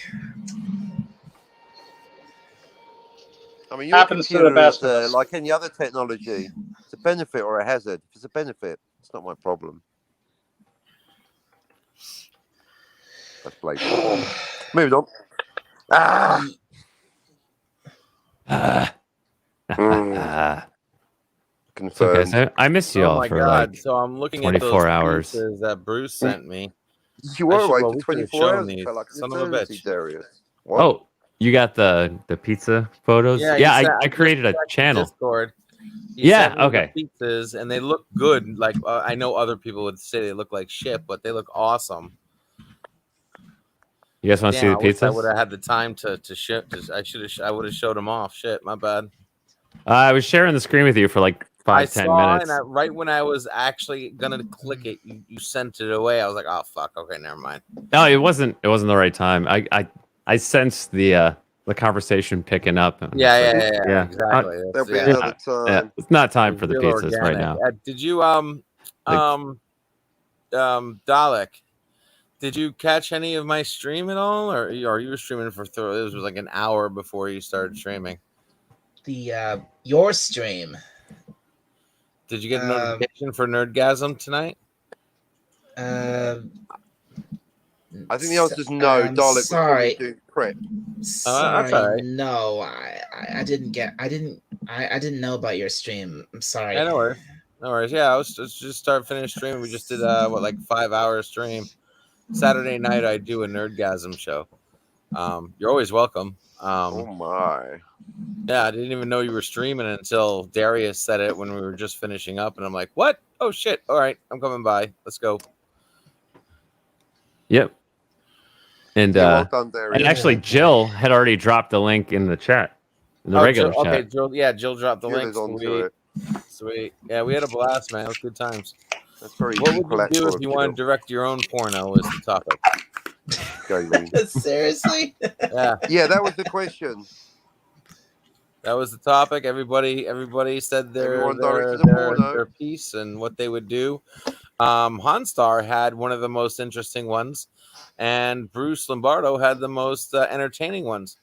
I And- submitted a fucking movie. What do you want? I'm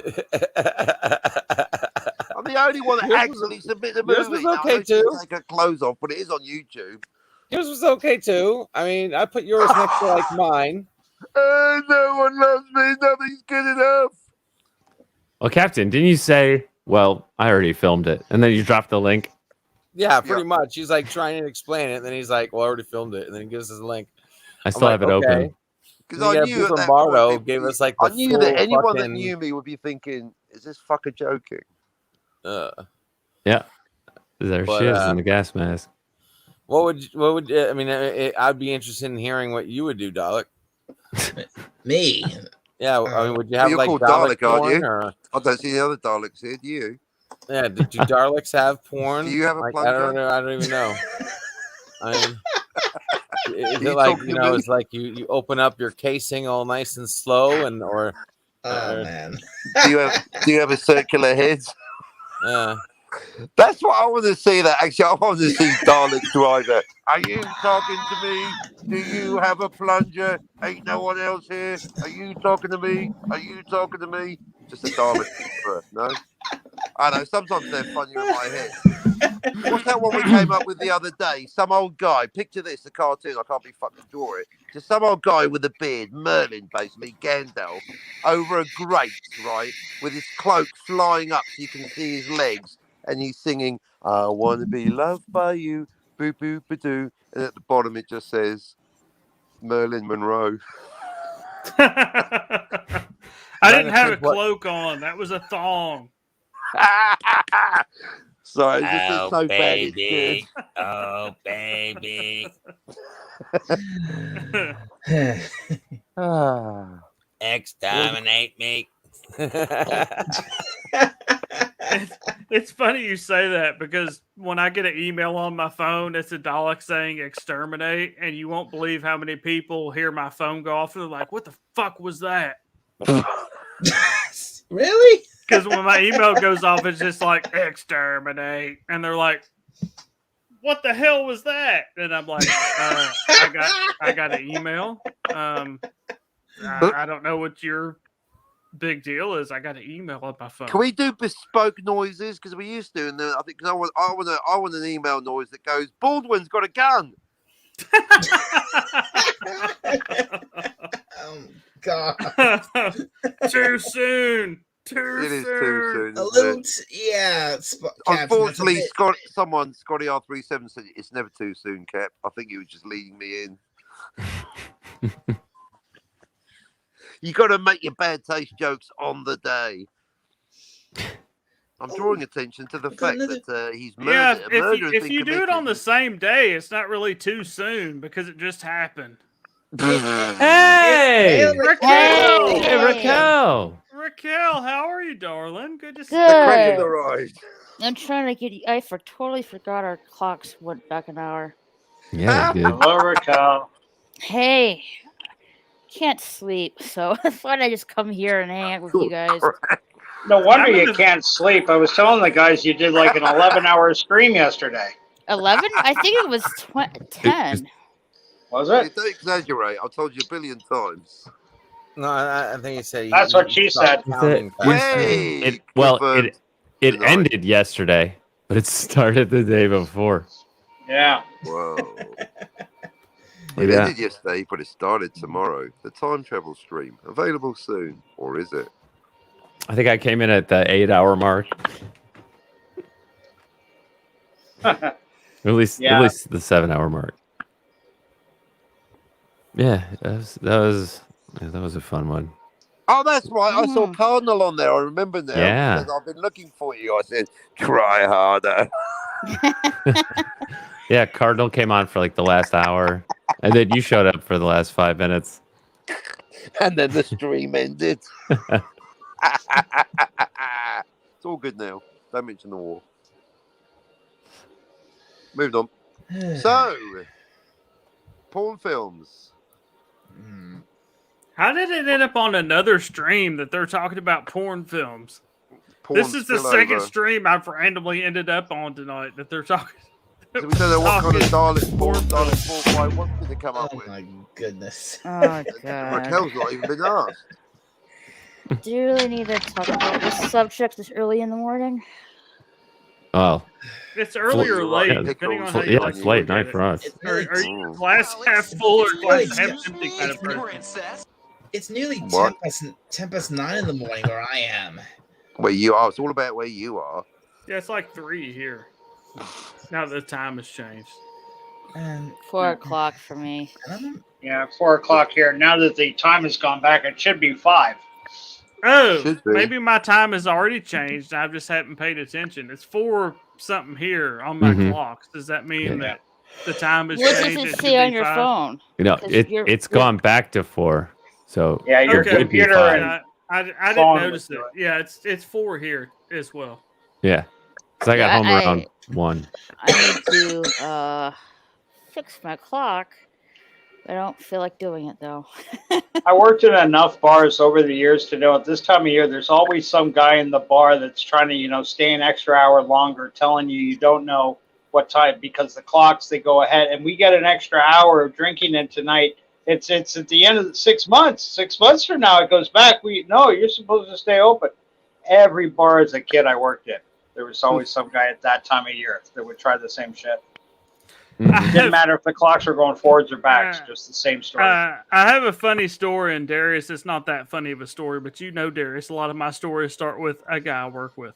Mhm. Is it the same guy I guy work every with. time? No, it's always different guys. This guy got to This fucking was weird last shit. year. I was working on a job last year in Atlanta because most of I live in the Atlanta area. Hail Tommy and the Guinea Pig Collection. Hell, Tommy. How Hey, tall is tell me. But after the time fell back, like it did now, he showed up an hour late for work and said it was because he didn't realize the time changed. Oh yeah. And the That's another thing job sites do. the bosses are like, that means you would have been like an hour early. And he's like, I didn't realize the time changed. That's why I'm an hour late. And they're like, no, it fell back, you idiot, not went forward. You would have been an hour early. And he's like, no, man, the time changed. You're fired. That was his story, and he was sticking to it. And they were like, And he's "No." sticking to it. They're like, no. And he's now a member of Congress. Denying Tommy, reality. what's up, Tommy? Always works. What lack of weapons of mass destruction? Oh, well, we're here now. Let's take the fucking oil. Oh, Oh, well, never mind. That classic quote from Tony Blair. Well, even if he didn't have weapons, I would have invaded. The fuck are you talking about? He didn't have weapons. You did invade. 1 arrest warrant for Tony Blair. 20 years in the clinker. Per dead baby. That's his lunacy. Good night. Okay. And that was politics. Back to Dalek in the studio with Yeah, sport and that's- weather. that was him clearing his throat. Be like, you know the rule about politics. Yeah, no politics on this channel, Captain. That's You know the rules. history. That's the second Iraq War. That's history. That's not politics. It's still That Tony Blair's politics. been, calling for Tony Blair's arrest? I've been doing that for 20 years. That's not politics. That's history. That oily cunt. We'll move on then. Let's change the Everything is subject. history. Man, that was 4 or 5 days ago. 4 or 5 Yeah. days. Ancient history. Previously on X-Men. Come on, darling. It's your channel. You've got to Previously keep the on flow going. CSI Miami. Oh, God. Give me a moment. Let me think. All right, then. You know you're Give in a moment danger to when think, you Hans starts people. checking his email. I'm almost at. Oh my God, Exterminate. I'm almost at. Wow, about to hit 4 hours. This is a record for me. They just Dance, get monkey, longer the dance. more you do it. I was trying to find my mail ringtone so I could tell you or show you what I was talking about. Okay, everybody be quiet for just a second. Be what? Oh. Oh, that's very good. Exterminate. That's my phone ringtone, and people are like, "What the was that sound?" I'm like, "I got an email." And they're like, you got "Yeah, the but what same was that sound?" I'm like, "It was a Dalek." I mean, where have you been? What are you doing with your life? Are we the only one streaming right now? I wonder. I was trying to On find. 4 hours. No, there's a couple others. No, that's something Pappy's on. That's actually Yeah. something I'd like to I be was able gonna to. say, Pappy's going right now. Who's Yeah, Pappy? Patton, he is going. Tommy, what's up, brother? Good to see you. RMB. Pappy is RMB. Yeah, Robert Meyer Think of the Burnett. aspect ratio. Yeah. Oh yes, yeah. I am subscribed to him. RMB, baby, yeah, you know me. So simple as Tommy. 1, 2, 3. RMB. Tommy, are you getting everything figured out with your brother and all that stuff? Is that still an ongoing thing? Not to take the stream on a weird turn. And now we wait. I was for just the- asking Tommy that. For the since he's stream The in- weirdest delay thing plus about that was you typing asking time. Tommy something that wasn't a collectibles related question. Yeah, well, I'm talking about like more personal family. Okay, still going on. Okay, just wondered, brother. I hadn't talked to you in a Welcome minute. to Personal Family Business on Dalek I brought 45. that up because I watched a few of Tommy's streams lately, and boy, this guy, he's an absolute master of the collected Silverhawks. I've completely forgotten what Silverhawks were, and I stumbled onto one of his streams a couple of weeks ago, brought it all back, and the research and the attention to detail and then the presentation of his shows. Great channel. If you guys ever get the chance and you got a yen to learn about collectibles, that's the guy to learn you. 24 hours in a day. I've stopped sleeping. Is it get the chance? Get the chance. Good one. What's that? So your stream was an absolute nightmare tonight, LDG. So there was dozens of people there at one point. The conversation was going back and forth. It was absolutely frantic. What at the end was the result? Did you come down with a porn plot that was filmable? Are you being ironic? You called that a nightmare? I think I came up with That's a awesome. perfectly Sorry, I mi- filmable porn sorry, I plot. missed- LDG just didn't like it. Sorry, I missed it, LDG. Maybe I'll see if I can tune in next time. It ended up being so good, I ended up going into the audience. I thought, I'm not needed here. I'm just Well. going to listen. It was crazy. Sometimes it's better down there. It is. That's what she said. Hey, Joe. Yeah, too bad she can't come on. Yeah, Jill. Oh, she's gonna have any internet problems? She No, said she's probably quite coming on. No, I think she More said of she a was lack of tired. interest. Yeah, she said something about I hate you guys, fuck off. Or, I don't know.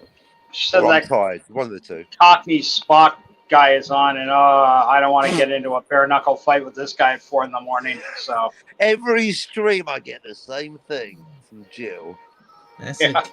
Yeah, Hey, son of the red I shirt. asked Jill to come on. This is what she said. Mm-hmm. Out loud.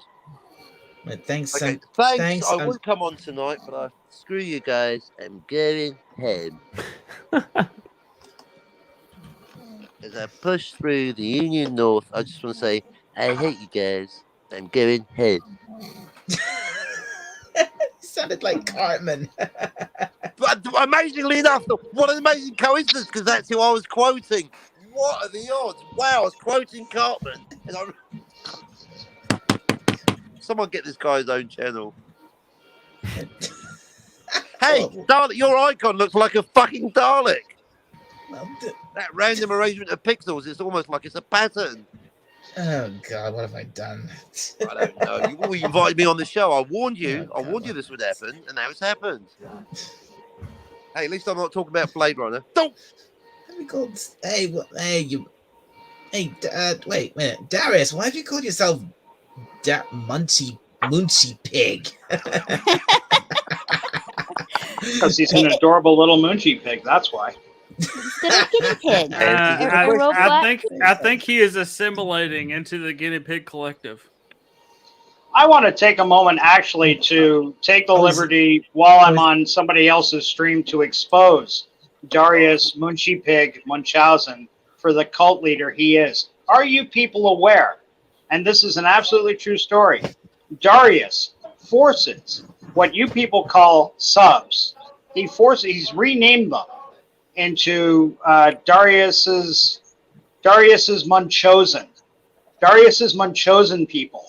Tell me that's not the name. That's not the beginnings of a cult. The Munchausen. The Munchausen. The Munchausen. He may or may not It's the lead you to Munchausen one if promise. it's scriptures. It's the Munchausen people if it's. Yeah, I was going to say if you're reading the ancient Aramaic, it's the Munchausen people. If you're reading Sanskrit off of a cave wall, it's the Munchausen ones. The Munchausen. Anyway, that just reeks of cult to me. He may or may not lead you to the promised land. The land of milk and cosigns. Yeah. And the promised land has a very loose definition when it comes to the Moon-chosen ones. Oh? It could possibly be a weird cave in the desert of the United States. that there may or may not be like Cheez-Its. I don't know if y'all foreigner people know what Cheez-Its are. There may or may not be Cheez-Its there. Maybe I know what those are. maybe a pig collective. maybe a veggie tray. Possibly a veggie tray with like ranch dip, but it all depends on good name. what you think a chosen land is. Right. And did you get any of this information from a burning bush speaking to you, or did you read this like Sanskrit tiles in a hat? Burning bush, that covered goes up? back to the pornos. It's the pubic area. They were talking about a landing strip earlier. Yeah. That's the name of a strip club down the road from me, the Landing Strip, right by the airport. Oh, we were going with bacon strip. there's Actually, I thought of opening an erotic dancing bar in the Middle East, calling it that's not even the punchline. Yeah, the Gaza strip bar. Thank you, Adil. Gaza Strip Bar, that's a great name. Oh man. This isn't the greatest joke ever, but there's actually a strip club around the Metro Atlanta area. You can actually Google this, called the Oasis, and we'll call it the Hoasis. The Oasis. Yeah. But bump. Guy, like you need to get a rim shot on Speed Touch or whatever. A rim shot. Yeah, I should Rim shot confirmed. That'd be good. Yeah, you're right. I should. If I could find something like that, that'd be great. Darius could potentially Oh, set you yeah. up with that technology. Who's got a pair of sumo Darius, wrestlers can you by do- their microphone? Darius, can you do the rim shot? Am I crazy? Because I hear an echo. Both. There is an echo, and you're crazy. I can hear. Yeah, I can hear something. Yeah, who's got a large droid? Dalek, have you got another robot in there? What the hell's going on? Where's Dalek 441? I think it's Son of a Red Shirt. Or maybe not. No, it's you, Darius. Darius. Darius, come out to play, yeah.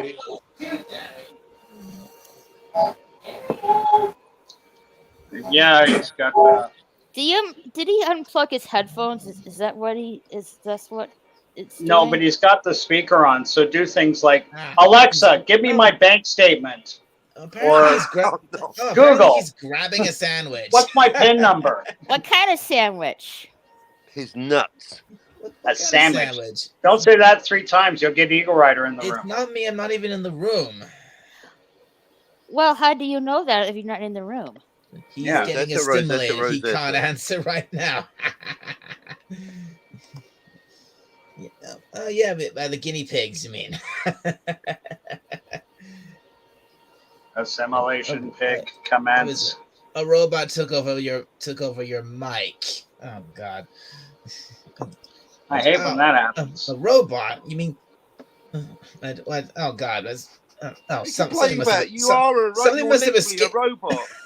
Something must have escaped from one of my. Something must have A escaped from one of robot? my laboratory. One of the A labs. robot, said Dalek 451 with disdain. Yeah. Robots here. It's like me going, a Vulcan, a Cockney Vulcan here.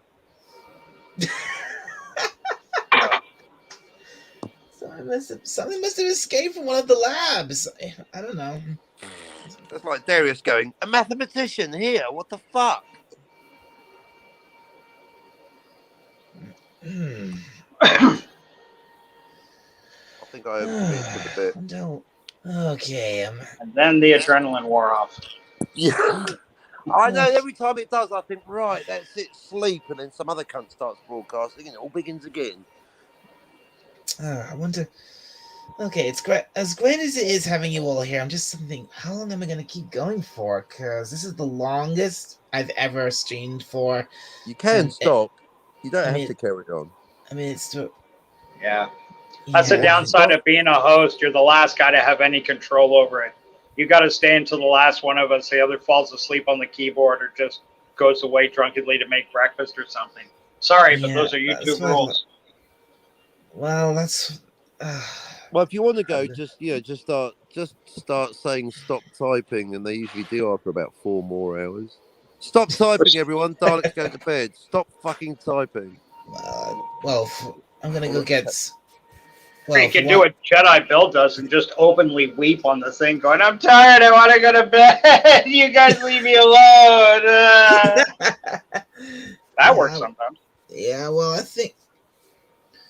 I think. Tommy, stop typing. I'd like to.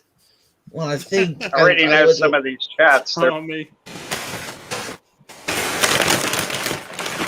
Now, if you're suggesting you close down the stream before Darius gets back with his sandwich, there is a certain amount of humor in that. What was that loud noise? Oh, okay. Well, that joke's shot. You're on till 6 a.m. What, you get takeout? That Dalek porn story out of you yet? Oh my God. Well, look. Seriously, I've been. Cyberman erotica. I've been awake for a long time. I'm getting tired, and I think, and also I've got to get. I think I should really have a nap before I. Well, I've got more of my writing to do for one thing. Oh. And well, nobody wants to be responsible for writer's block. I'm sure of that. You're talking to a bunch of creative people here. They're all sympathetic. Speak for yourself. I have no doubt. Yeah, I've copyrighted the 100% guaranteed cure for writer's block right here. Okay, well, with the exception of Spock and Moonpig, that you're talking to a bunch of creatives here, we can understand you. We can empathize. Honestly, if all of you hadn't just shown up out of the blue like you did, Who fucking sent me the link, you fucking tin metal cunt? Come here, fuck off. It's like my last 3 relationships. It's Darius's fault. Hey, look, you get what I'm saying. Yeah, come here and go away. Yeah, that's it. I'm tired of you now. Thanks for entertaining me. It's time for bed. Yeah, welcome to the Dalek 451 Cognitive Dissonance Show. Welcome. I'm not tired of it. I'm not tired of all of you. I'm just tired. Tired of your shit. We're teasing you, buddy. We're just teasing you. At the last minute. If you need to take a nap or go to bed, take a nap or go to bed. So why do you go? LGG's has been asleep for 20 minutes. I've been awake for 7 days and clearly not affected my mood in any way, shape, or form. But no, it's your fault, is it, Jill? Thanks a lot. That's true. Jill is absolutely right about that. Yeah, it is Jill. She shared the link in the chat, and then I bumped it into the private chat, and then we all raided you. I mean, we can do a raid on Peppy, but I can't go in the chat because I'm banned for life. For life? Apparently so. You said you didn't do anything wrong at all whatsoever. Well, they said tell it to the judge. Oh, I am the judge. Bans. Of course, I've not made it any better for myself by announcing on a daily basis that my channel is for the thinking man's Robert Mindset, but never mind. Who's snoring? Sounds like someone's falling asleep. LDG? Is it LDG? Who's snoring? Sleep, my little LDG, when you wake up from your nap. LDG's snoring. I think Now, 20 Tommy and 1 said says that complain us. before before he even heard the snore sound. Tommy said LDG's always sleeping. Tommy's asking, is LGG talked about Prometheus in his sleep yet? Ooh! Yeah. Have you guys heard that thing where you can subliminally give people suggestions? All here. Everybody at the same time, just gently say LDG, LDG, donate $50 to whose stream? Who needs $50? Well, say Dialect 451 because it's his stream. See if it works or not. Hypnotic suggestions while he sleeps. No, that's Prometheus. cool. Prometheus. Watch WandaVision again. Watch WandaVision again. I've never LDG, LDG, you're thinking of guinea pig porn. And if you Squeal like a piggy, squeal like a piggy. Guinea pigs are ravaging your body right now, LDG. LDG, send $100 to my PayPal link. LDG, they're using you like a carrot stick. You ain't going to interest. Squeal like a guinea pig. LDG, they're using you like a toilet plunger. Wake up, wake up. A toilet with a toilet full of mayonnaise. By the way, I can't Dalek, tell if he's faking or is he for real. no, he's not faking. Oh, he's Yeah, faking. I don't know. You I don't can think he's mute faking. him if you want. You have the power to mute his mic at any time. Yeah, you can mute any of them if you want to. There we You're go. indestructible. I've muted him. And what do you know? Like, he's going to wake up in 2 minutes and just have, like, the most witty, pithy things to say, and he'll talk for 20 minutes and go, well, what do you guys think? Hey, wait. Hello? It was not. Hello? It was Can you not, hear me? It was not my finest time, but I may or may not have fell asleep on a live stream one time. Oh, really? It was just me and another person, and I take some nighttime meds to help me sleep, and I had already taken my nighttime meds, and I like to do this thing called like Russian roulette with my nighttime meds, where I try to outlast my nighttime meds. And that night, I did not. And Like the Quaalude marathon. yeah, I went on a young lady's channel because Take she him out. was Take doing him out. she was doing a stream and she was kind of all alone. I was like, oh, I feel bad. You know, I'll go hang out and talk to her. And I woke up sometime the next morning with the StreamYard thing and nobody there but me. And I was like, okay. And then I looked on YouTube, and luckily she's deleted it since then. But I looked on YouTube, and the thumbnail for her stream on YouTube was her on one side and me on the other side going.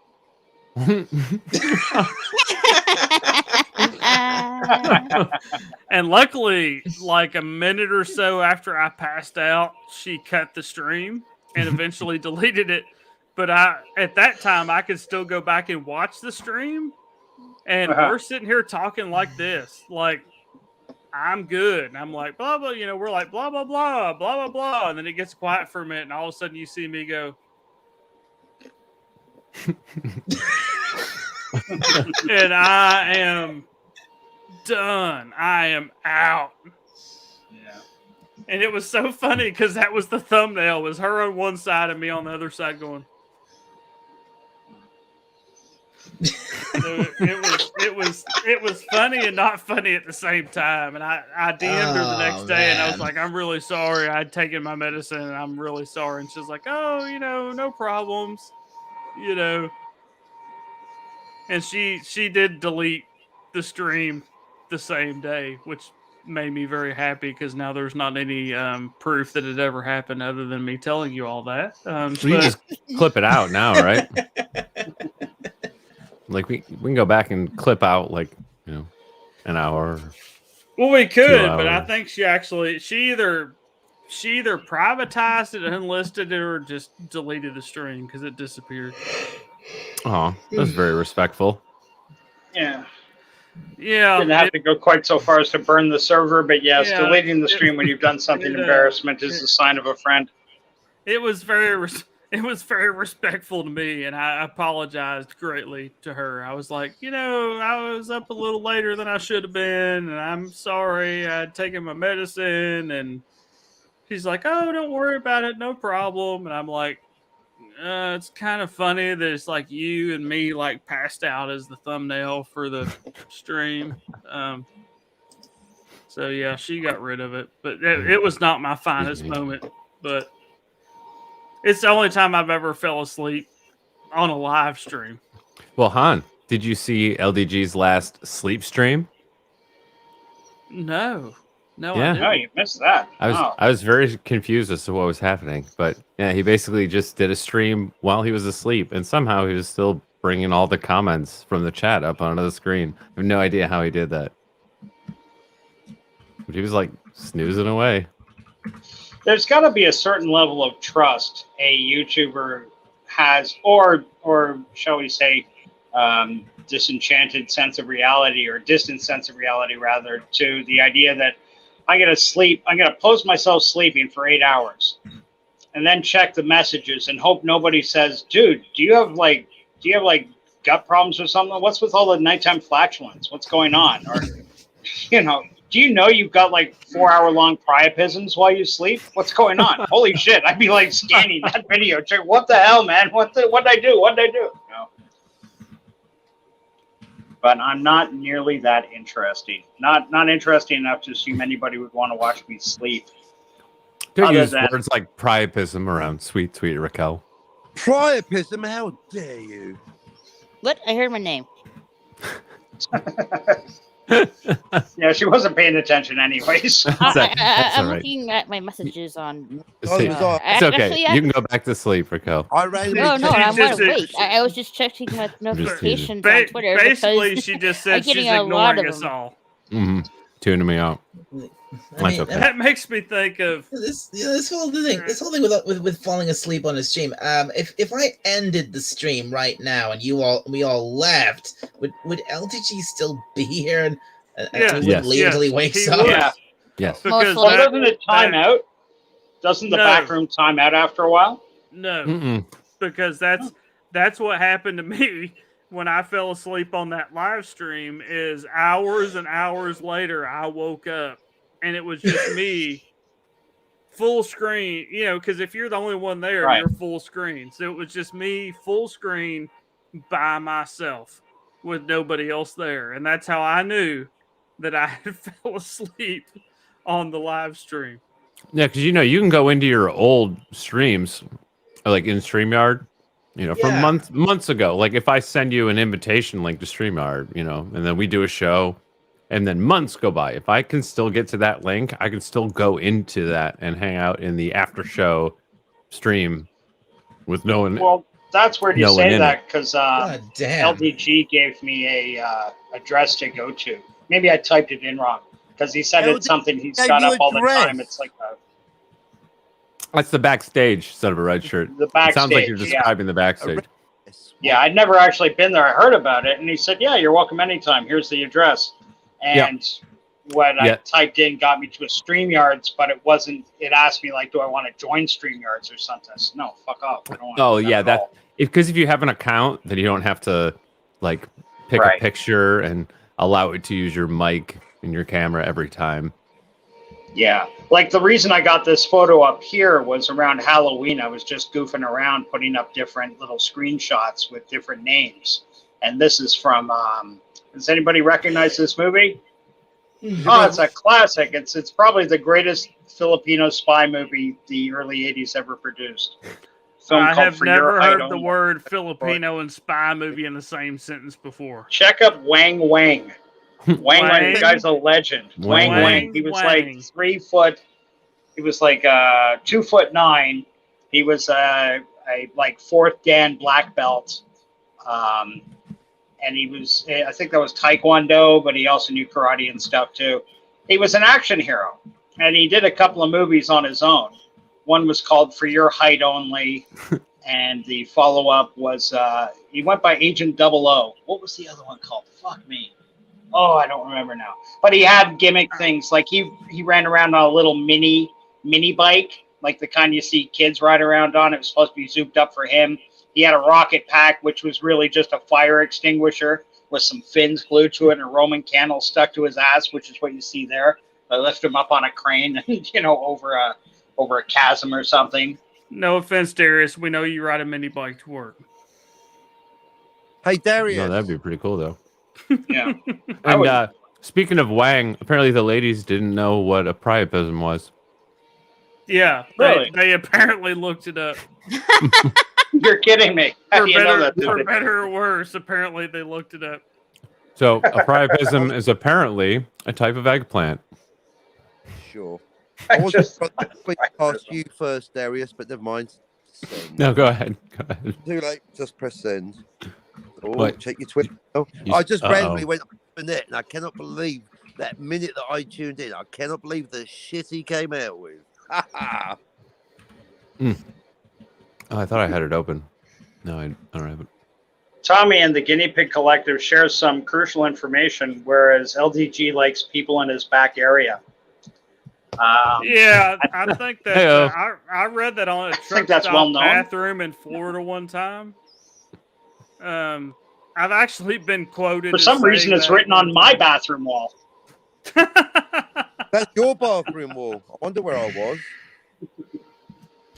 It was funny because for my show Name That Tune, Chris Knight and LDG would work together and make like the intro videos, and they would take clips from like old streams and hangouts and different streams we did, and they took a cut for me one time because I'm one of the hosts, and it was like, yeah, if you ever want to find LDG, just look on the wall of any bathroom at a truck stop in Florida, and you'll find his phone number, his contact number. Yeah, it's always the stalls that have the weird like hole drilled in the side of them, and they actually cut that from a stream that we were on one time and used that as an intro one time. It was really You're funny. betraying his glory hole stories. That's charming.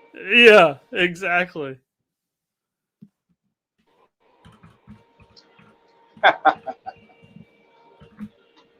The only problem with the world today is people don't respect each other. Robert My Burnett, literally 2 minutes ago, la la la, not listening, la la la, denial, la la la, competition, la la la, proper channels, la la la, Reservoir Dogs, la la la, Blade Runner, la la la, hipster.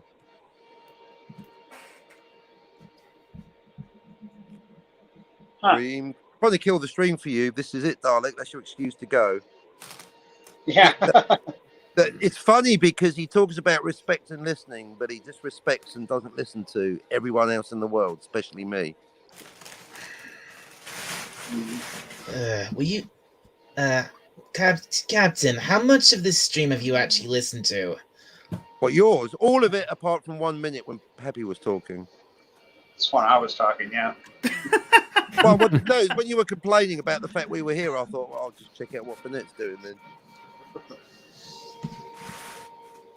Oh, that's a perfect pun. Look, on Twitter, there's a cat catching a football, and someone wrote, "This cat is a keeper." Oh my god. This cat is a keeper. Oh, that's a retweet. That's a quote. I wonder if LDG has night terrors. That makes me think of remember that movie Step Brothers? How they both sleepwalked and they would go all around the house doing crazy shit. I wonder if LDG is like that. Oh, hey, Canadian Spider-Man just woke up. Maybe he'll come through. Hey, Spidey. Yeah. Okay. Oh, he's, Canadian Spider-Man might show up as well. I don't know. Yeah. But I got. I saw that he just woke up, so we'll see. How do you know that? Is he on Twitter or something? Yep, and he already has the link to come watch the show. I mean, That's that's it out to my friends. That's an out for Darius, but I think it kind of makes it sound like he has like hidden cameras in Canadian Spider-Man's room. Nobody even knows where Darius he's off is the like, grid, man. I see Canadian Spider-Man just woke Actually, up. He's like, yeah, I've met Canadian bathroom, Spider-Man. They're probably not hidden. You met him in person? No, I'm saying I've met him on the internet. Those Everybody cameras in aren't Canada hidden. really does know each other. Well, at the very least, we know somebody who knows that guy. 6 Not degrees. quite of that small, son but of a red yeah, shirt. within 6 degrees of Lorne Green, actually, is what we call it up here. 6 degrees of Lorne Green, you can find out your Canadian identity. Lorne Green, how green was my valley. It's amazing when you think of all the Canucks that ended up going down south and ended up playing prominent roles in a lot of American film culture. William Shatner, quite famously, being Canadian. Dan Scotty, Dan Aykroyd, Lorne Green. Lorne Green was big for years. Red Green. He was, I love Red Green. I love the Red Green show. You keep your stick on the ice. I used to watch it on CBC all the time. I don't know if you guys get CBC anywhere else, but in Detroit, Here it comes over the river. Here it was on PBS, which is the public broadcasting system. Yeah, sure. They would show like British comedies and like old Britcoms and Red Green. And they showed Red Green on PBS. That is hilarious. Yeah, although Red Green is not a Britcom, they would also show Red Green. And as a kid, I would watch the Britcoms because apparently I get British humor and Canadian humor for some reason. Well, I think being exposed to it as a young age really helps. I was telling Dialect 451, it's thanks to American PBS coming from Buffalo that I got to know Doctor Who as a kid. The old John Pertwee Doctor Who was played on PBS. Yes. He was telling me that. Yeah. And another show that I love that I watched through PBS was Red Dwarf. Yes. Okay, that I did see on PBS. That used to be Red Dwarf.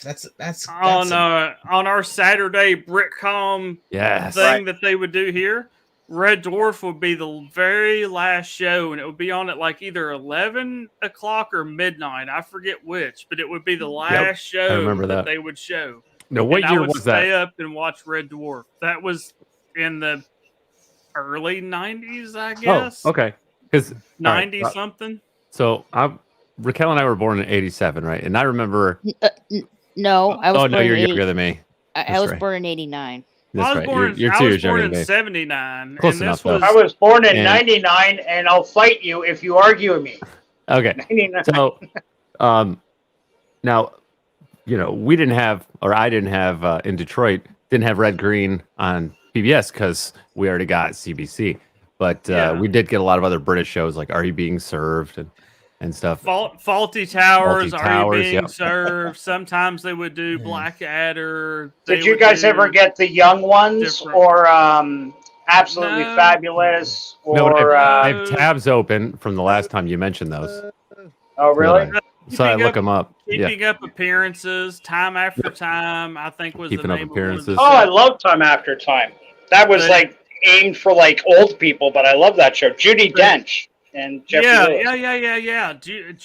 Dame Judi Dench, and they would show all those shows, and I would always stay up as a younger kid. Like I said, this was probably early, going into the mid 90s. I would always stay up because Red Dwarf was on at either 11 or 12 o'clock. I can't remember which it was. It was either 11 or 12 o'clock. And I would always stay up and watch Red Dwarf. Me too. But by that time, like 97, 98, I think I discovered Red Dwarf in 98 or 99. But I remember my dad telling me about Doctor Who around 97, but he couldn't remember that. I think I've told you both this story, that he couldn't remember the name of it, right? And he said, "Oh, you ever seen that show about the Time Lord? The Time Lords? It's about a doctor who's an alien who lives in a phone booth It's bigger on the inside. And you're And he like, never- what? Yeah, he can go anywhere in all of space or all of time, and he You're never like- dies. He just you're turns into like- other people. You're like, Dad, is this the story about that time you Like, took what? mushrooms? Right. Like, I've never heard of a show like that. And I don't think that exists. And I went to school. I was like, you ever heard of a show like this? And they're like, no, that sounds made up. I've never heard of that. Right. And so we didn't have Classic Who on PBS anymore at that time. Right. I actually never saw Classic Who on PBS until we got BBC America here. I did not, and it was the newer Doctor Who that introduced me to Doctor Who, and Which then is what made me since realize then- my dad wasn't crazy yeah, about and the show. Since then, I've went back and watched the older Doctor Who that I can find. Right. But yeah, I never had Doctor Who. I was too old apparently to have Doctor Who on PBS here. Okay. Because most of the people I closest meet, thing I got was Red Dwarf, which isn't anything like Doctor Who, but I really like Red Dwarf. But Red Dwarf, when you got it, because it went over a number of years, it took a hiatus, it came back. Was it the core character of Rimmer, the hologram, Lister, Holly? the Slack?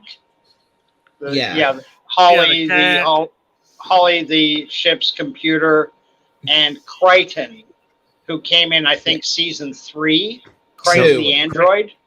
Yeah, 2 Was actually. it 2? Season 2? it was Well, the cat. okay. Well, What was, technically- what was, well, what was Danny the John name of Jules? the- what was the name of the cat? Technically, The cat was just called the cat. But the he's cat part was of- just okay. called the Danny cat was John just Jules. called the cat. right. Okay. And in Yeah. Blade 2, he played Danny a vampire. John Jules. Yeah. So he still had the sharp teeth. I probably also saw the later ones, but like I graduated from high school in '97, so this was like early '90s when I started watching Red Dwarf Okay. here on public television.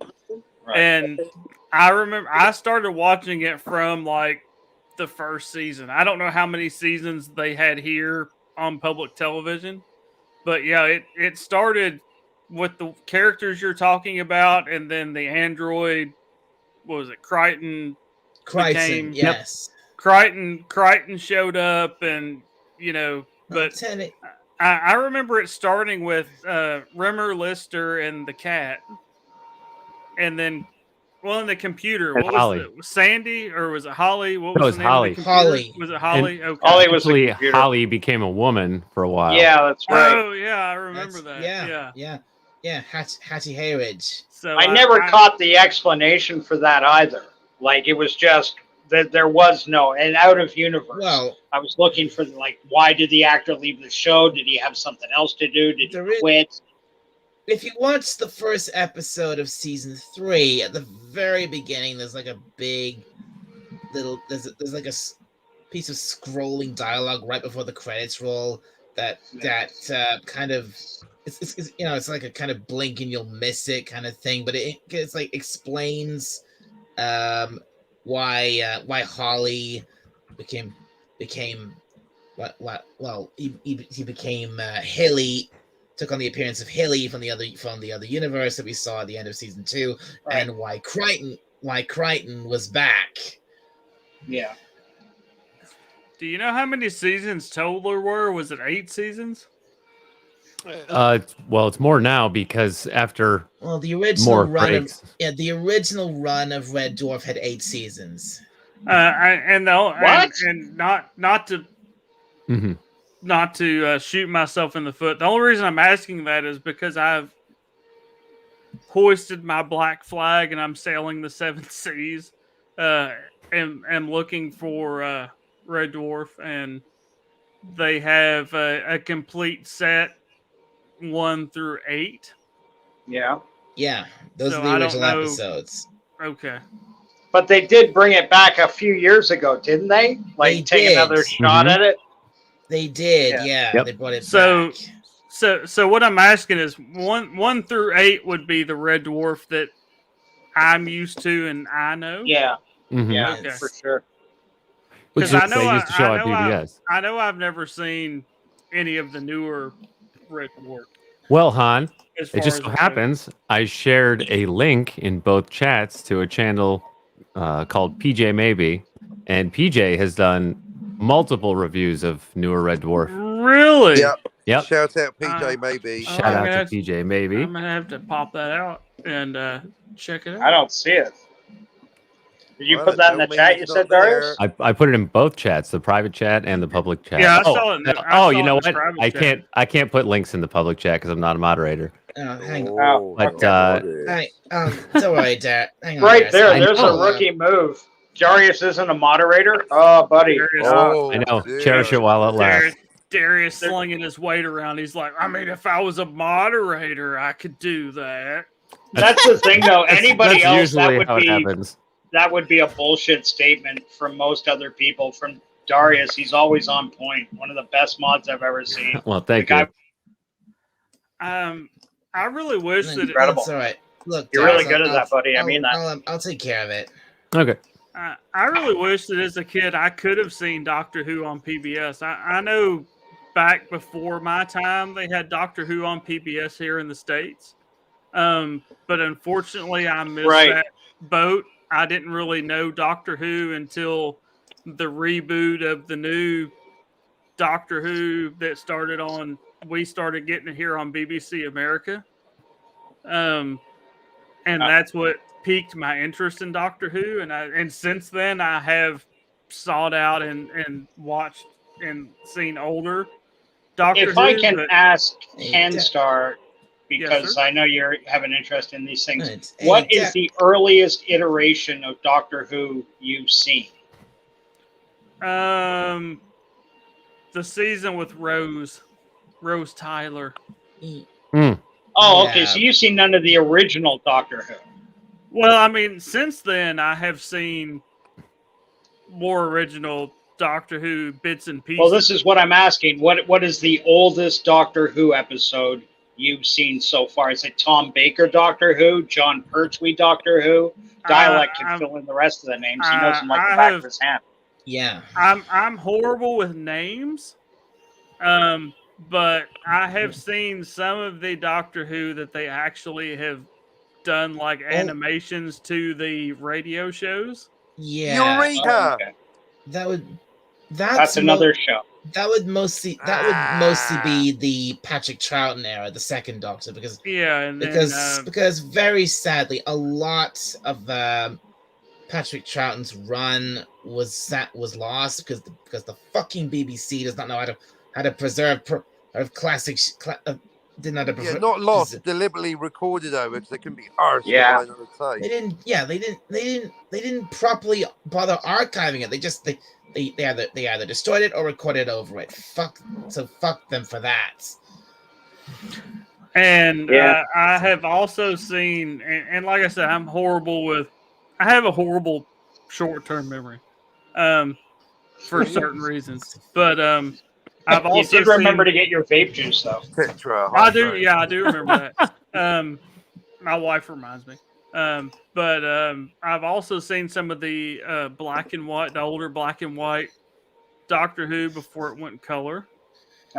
Yeah, that's William Hartnell and definitely There's William actually, Hartnell and Patrick Troughton.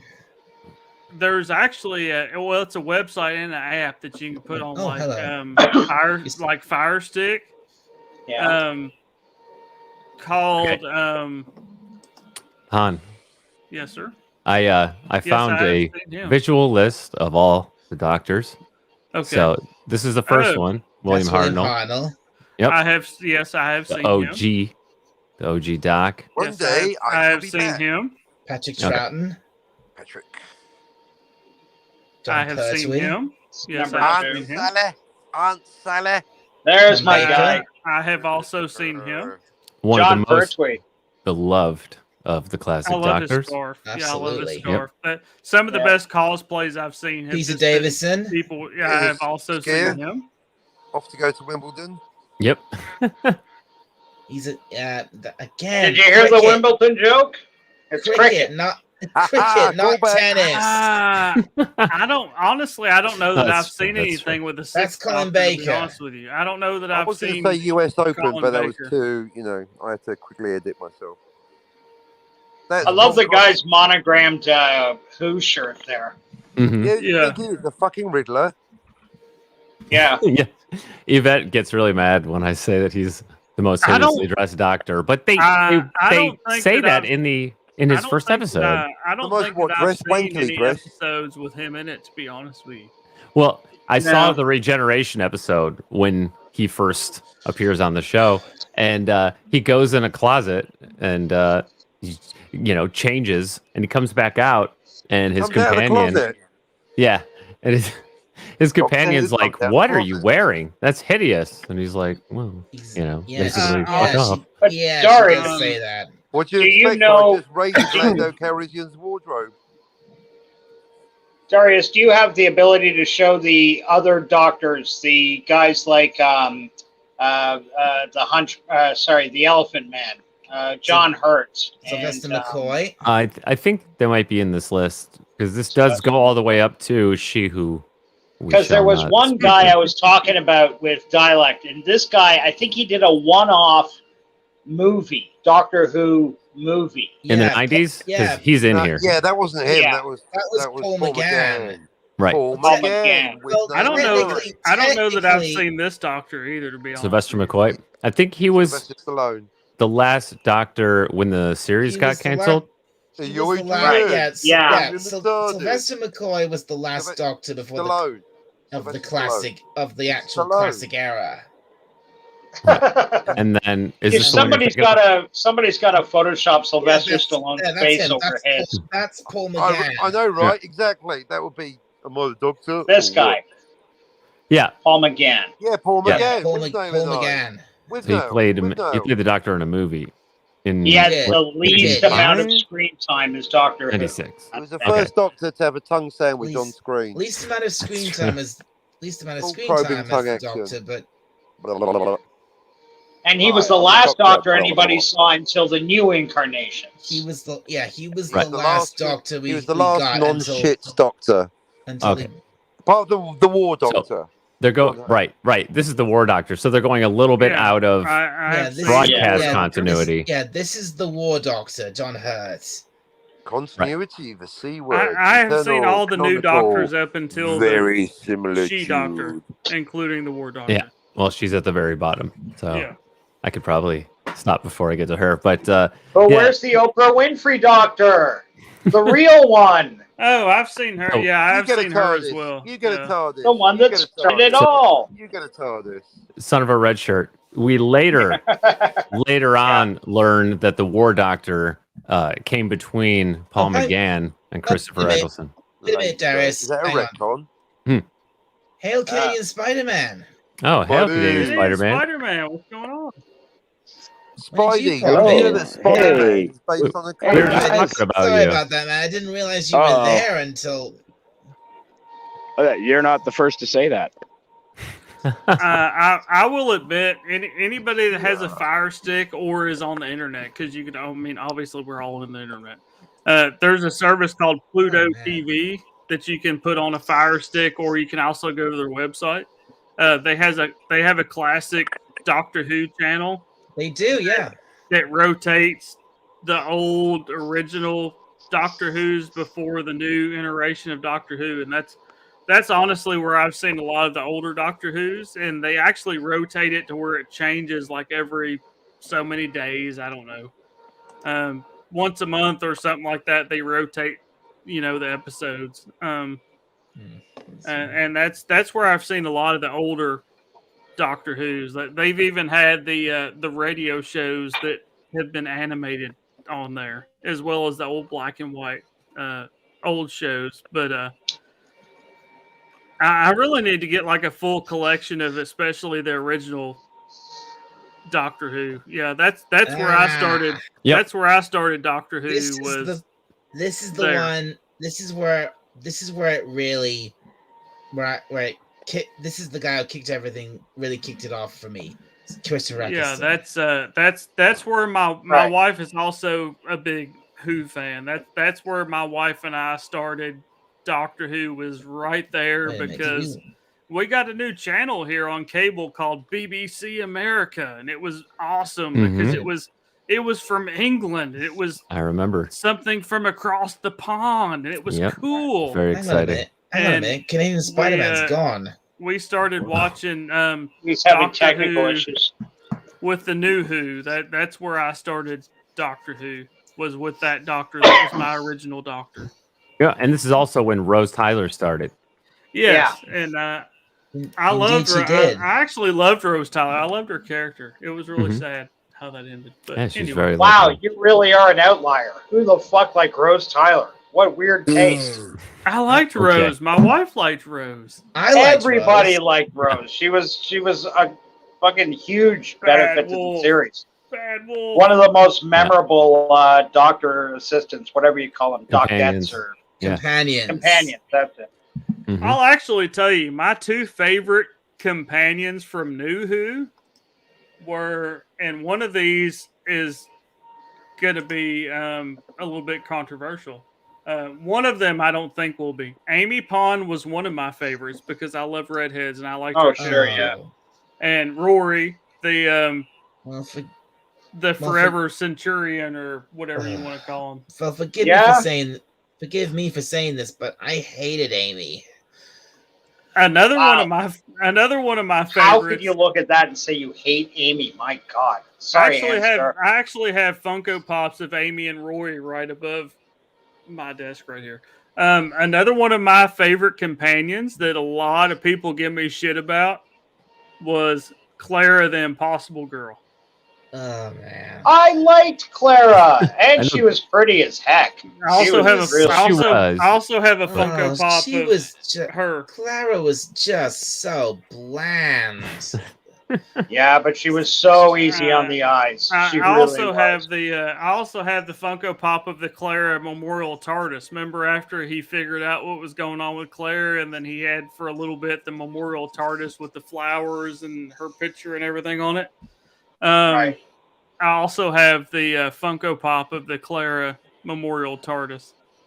But There was Amy was probably my all-time favorite companion of New Who.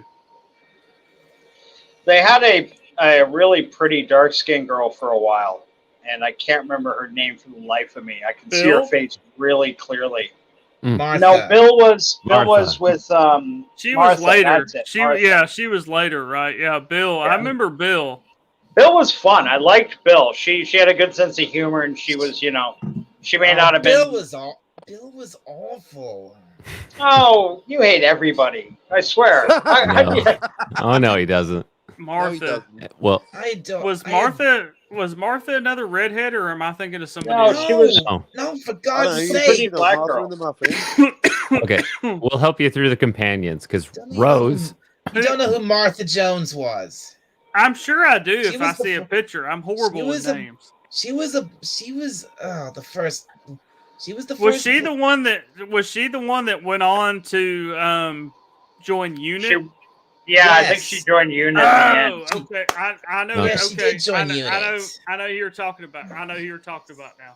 Okay, Dalek, you might have to help me with the companions because Rose continued on from Eccleston into Tennant, Right. She did indeed. Yes. but then Well, she left. Well, she was. She didn't exactly Well, leave. she was with. She was with Eccleston, and she was with Tennant for a series, and then she left, and then after that they brought in Martha Jones. Mhm. Yeah. And then after Martha, we got we got Donna Noble. Donna is who I was thinking of. I totally remember Martha now that we were talking about it, and her going to I want to say she went to UNIT, but yeah, I remember Martha. Sorry, Donna. I remember Donna. Yeah. Mm-hmm. And her whole wedding thing. Yeah. I did like part of that Donna personality that she was kind of a take no shit companion.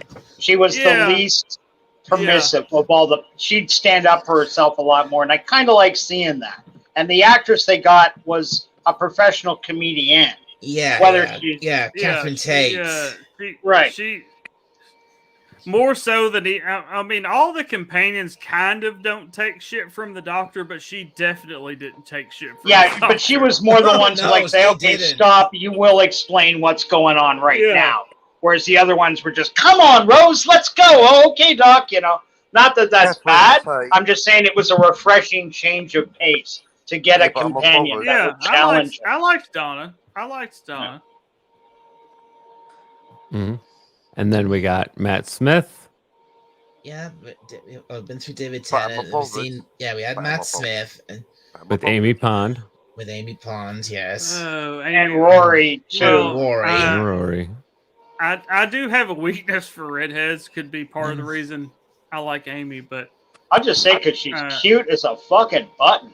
I That also Amy like. Pond girl was I also pretty. liked Rory because I also have Rory as the last Centurion. Remember when he waited for her for what was it, 1,000 years or something? Yeah, they really I made a think nice I think romantic it was arc a for lot. the guy. I think Sorry? it was a lot. Probably a. I think it was a lot longer than that. Yeah, that's I'm kind of Graham. Wasn't the Doc stuck in like a mini board cube? I'm being facetious here, but it was Yeah, like the a block yeah. of something. Yeah, the And- Pandorica. Well, Yeah, and he okay. was in there for what, like 10,000 years or some was in ungodly there amount for- of time. Yeah, he was in there. Oh, the glare is horrible. Stuck in there for thousands of You years. can't really For see tens these of- because Yep. the glare is horrible Right. from my. Oh, Just wow, like- look at that. But we have Amy and Rory. Oh, Both that's of them adorable. are exclusives, and that's Rory. I'm sorry, that's Rory as the last Centurion when he was waiting for Amy, and that's Amy. Remember in the beginning, Amy was like a Yeah. police officer Mm-hmm. or constable, whatever you want to call Yeah. her. But Small irony. I don't know if any of you guys ever watched the show Legends of Tomorrow, but the guy that played Rory went on. He was on that show for the first couple of years. Now, he was on as a time master, and he Really? had a time machine, which was a spaceship, which was basically the center point to get all these kind of B-list superheroes and villains together. The idea was they were going to fight this evil, and if they died, it wouldn't make a difference. So that's how the Legends of Tomorrow storyline starts, with a bunch of collection of villains and good people brought together to save the world from a guy called Vandal Savage. But the guy that brought them all together, the name was Rip Hunter. And this is from the comics, so it's kind of legit. But Rip Hunter, funny enough, was played Rip Hunter, the Time Master, who worked for the Time Consortium, I think, which was all a giant ripoff of Doctor Who. It just had that extra twist that the guy they got to play the DC version of Doctor Who was Doctor Who's sidekick for a while. So I remember at the time that got a few raised eyebrows going, okay, well, that's, stunt casting or whatever. But he was quite good. Okay, son of a red shirt. Yeah. Do you remember who Amy Pond plays in the MCU?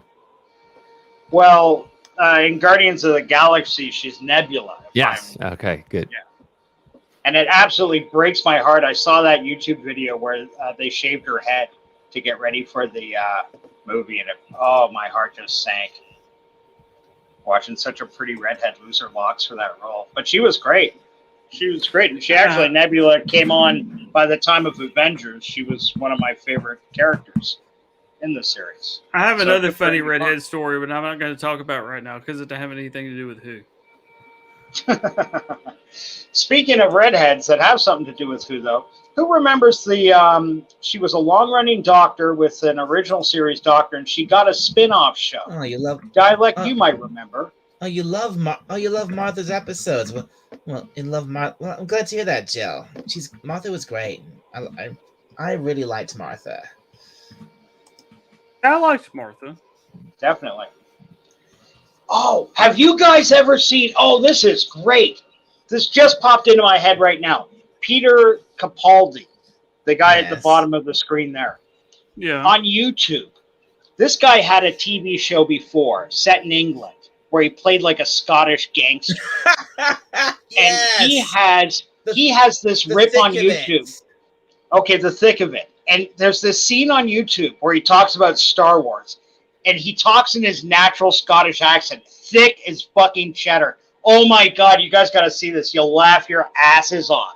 how he just rakes Star Wars over the fucking coals in this really thick sky in the middle of a McDonald's, and he's like this tough English gangster going on to this guy. But you gotta stop watching this shit; it's wrecking your brain or whatever. I can't remember the setup for it, but he was fucking brilliant, completely different from anything I'd ever seen him in before.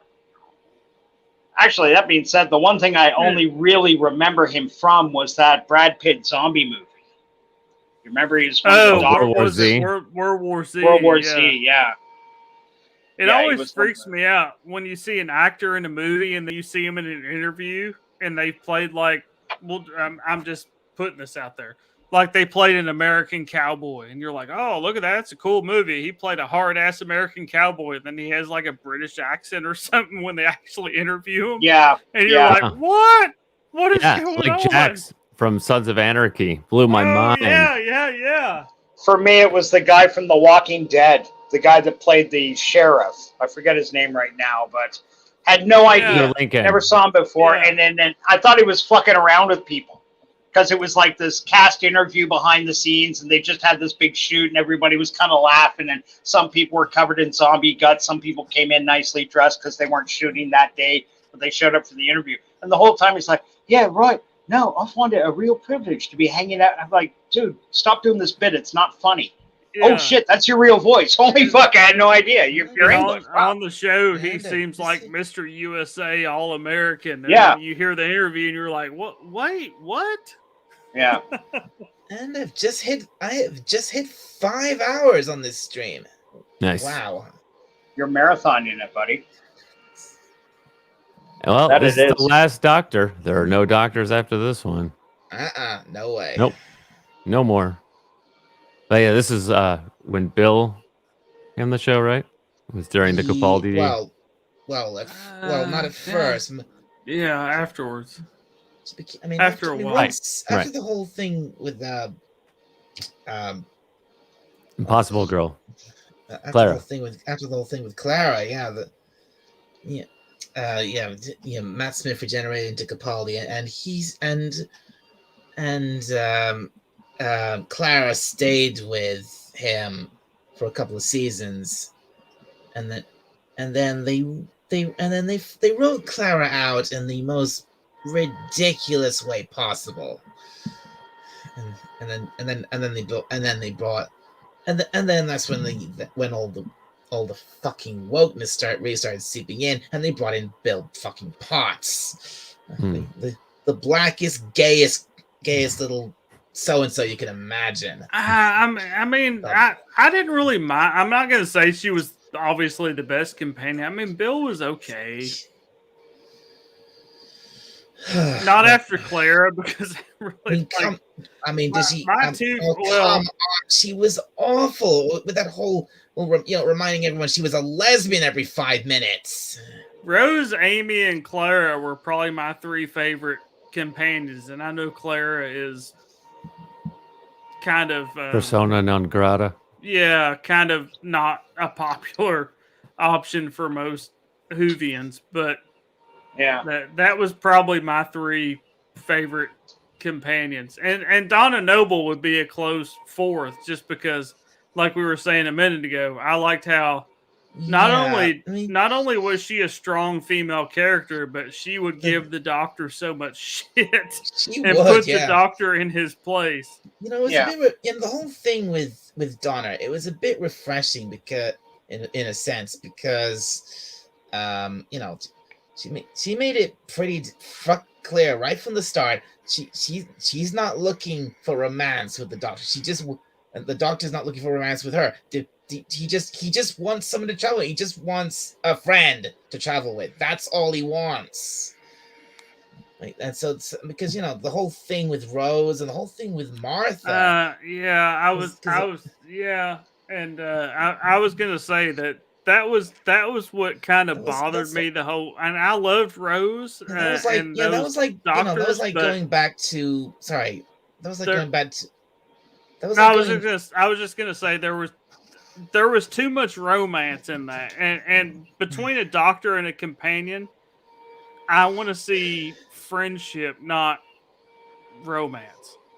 Yeah, I that's what I'm- totally hear what you're saying. A one-off, one-time only thing, and that's why I gave the Rose story a pass, because that was the outlier. That was very strange for Doctor Who, and by the end of it, although it was a bit of a cheap out, there was part of me that was genuinely happy to see them write her off and get her own and human I- being doctor to live I'll, out. I'll also Yeah. kind of give it a pass because, in a way, it's almost like from that situation, the Doctor learned 'Cause- not to get romantically involved with yeah. I companion. mean, the whole thing with, because they really, and to me, they that's really kind of what milked the Rose whole- taught the Doctor was, no, don't get romantically involved in a companion.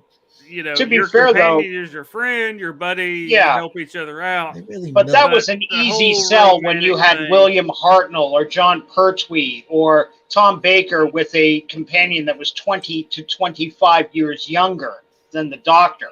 It was Yeah. never really a threat. It would have been too creepy. But when Christopher Yeah. Eccleston came along, he's a young, good-looking guy. Rose is a young, good-looking girl. Part of me from the beginning was expecting, like, I kind of rolled my eyes thinking, how long before they're in bed together? And they didn't.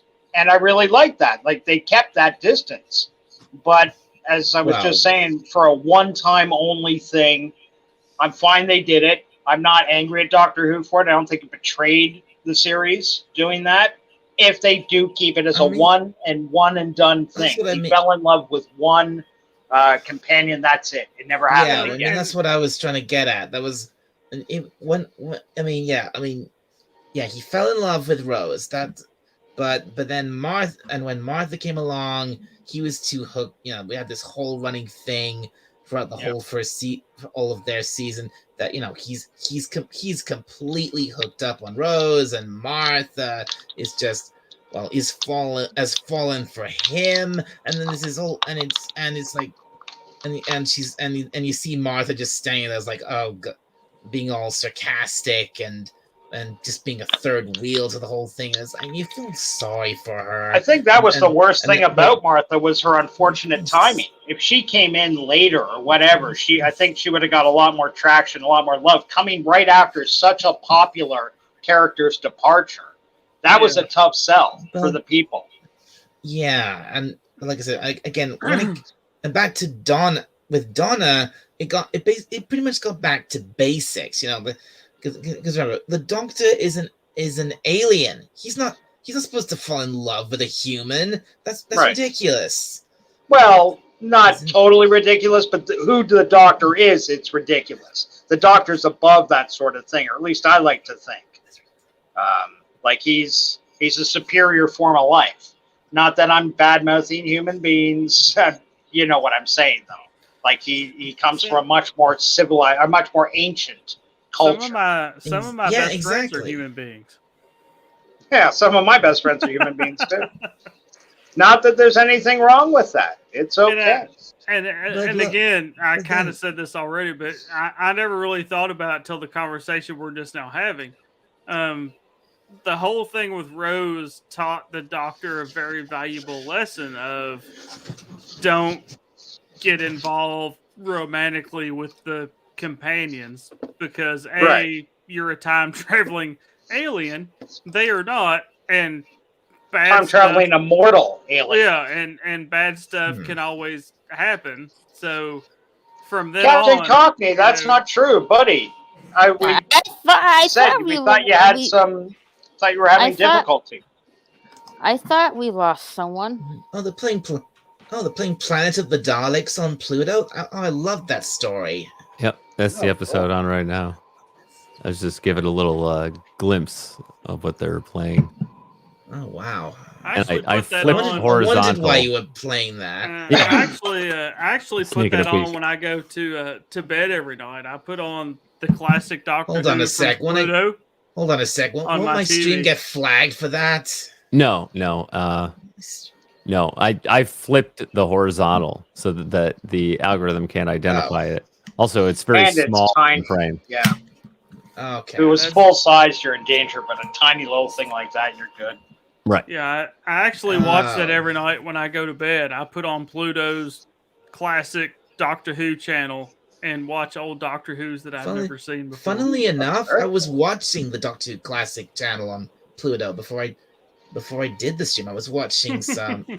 I watched like 2 of John Pertwee's earliest stories. I watched Inferno and Terror of the Autons. Yeah. Yeah, that's a gorgeous thing you guys got. I wish I had that access to that, just being able to sit down and click on any old school Doctor Who I wanted to. Oh, what a treat Yeah, that Canada doesn't get that channel, do they? No, not that I'm aware of. You can't do Pluto TV in Canada?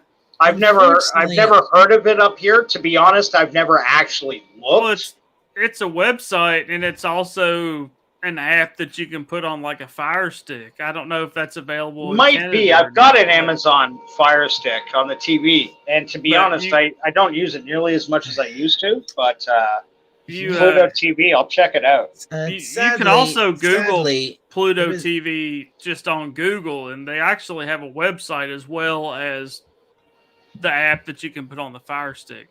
You can well, the way I watch it, obviously I don't. The Doctor annoyingly the Doctor Classic channel is only available in the States. Oh, really? Yeah. And the place to, so the way I watch it, I just have to. You can watch it using a VPN. Mm-hmm. Right. So if you use the VPN, act like you're in the USA. Set it to the United States, and reset the Pluto TV app, and it'll give you all the channels that are available in the States. Mm-hmm. And you can watch them no problem. So, yeah. That's how you do it. That's how you do it. What is it? We got Shout Factory TV up here, which is a channel that does some English shows. They're doing The Prisoner right now, which is another classic English TV show. And I was kind of hoping they'd show up with Doctor Who, but now that I can go to Pluto TV and check it out, that'll definitely be something to examine. It's been years since I had the opportunity to sit and watch classic Doctor Who, and to find the ones from when I was a little kid, those John Pertwee, Tom Baker series, because those two guys, those were my Who's growing up. Yeah, check the link that Darius put in the private chat and see if that pops up in Canada. Because that's what we have here in the United States is the classic, and it's rotating. If you watch it for enough time, you'll see the same episodes, but every so is it many all weeks, in order? No, not really. No, they basically show one story at a time, which can be okay, like but all the chapters of that episodes. story. Yeah, you're not going to get, and then it'll loop back again. Okay. Yeah, But it loops. Yeah, it's like a live looping. It loops continuously, but then like every so many weeks or once a month or whatever, they actually change the episodes that loop. Right. So I mean, Pluto TV does have on-demand stuff, but with the Doctor Who stuff, yeah, it's like a proper live channel. It's on one long continuous loop. Yeah. So no, super cool. I have watched it so much to where I start to see repeats, but then if you wait like a few weeks or to the next month, then it starts showing. In Canada, we've got the Sci-Fi Channel, which used to be called the Space Channel. And back when it was the Space Channel, it was so much cooler. They had hosts. They had these 3 recurring hosts, young people in their 20s, but they were all genuine sci-fi fans. And they'd sit and talk about stuff. And 2 of the 3 hosts were nuts for Doctor Who. And that'd be the one place where you could see people talk about it. They couldn't show it, though. But they'd find a way to work Doctor Who in all the time talking about it or something. Or, that was kind of sweet. I love seeing people with that kind of passion for the subject. And Doctor Who is one people are very passionate about. That being said, I'll tell you another, and this is a totally American thing. I'll tell you another channel that I like to watch. Captain, why did you drop out? Yeah, I was just about to type. Why'd you go, bro? So for the inner strength of my lifetime of programming, I feel spucked out it with a new chip. Another He's- channel I like to watch on Pluto TV is Cops. Cops? You remember the American show Cops? Holy fuck! I thought it was still running. No, I don't know if it still is now, but Bad boys. That's what you're talking about. They also have a cop channel on Pluto TV where they show Wow. Come for episodes you. of Cops over and over again, which is kind of funny. Oh, you dropped out because you felt like it. Oh, fair enough, Captain. Well, the thing about Cap is that he is an absolute juggernaut marathon man. When he gets the head of steam up, you can see him for like 36 hours straight on YouTube. And like everybody, you gotta step back and take a breather, recharge those batteries, so he can come at us with full Doom Cockney fury the next time. But you got what? You guys have a great flow at the moment. I recognize that. Okay, thank you, Captain. Recognize. I. It's not racist when I do it. Oh wait, yes it is. I'm white as rice. I can't do Jamaican accents. They don't have racism in Canada. Yeah, that's what I keep telling people. We get a pass. It's not racist It's not racist when our prime minister wears blackface. No. Oh Lord. Oh, I need my to get goodness. I need to get a VPN because I know there's a lot of stuff you can see on like Netflix that you can't I see. know. Unless So you much have a more VPN. quality porn you could watch while a VPN. I agree with you. I've been having oh man, it's funny you should mention Netflix because recently I've been having a lot of trouble getting my VPN to work with Netflix. Oh, really? Yeah, it works okay. It works good with most other stuff, but it used to work great with Netflix, but recently it barely works at all. That sounds like the man trying to get you down. Yeah. Mm-hmm. Well, I watched 2 movies on Netflix. I watched Last Action Hero and what was the other one? Dang it, I'm drawing a blank. Oh, Hudson Hawk. Hudson Hawk Oh, with Bruce those are Willis. both Oh, good yeah, I like movies. that one. And Last Action Hero with Arnold Schwarzenegger, correct? Mm-hmm. Yeah.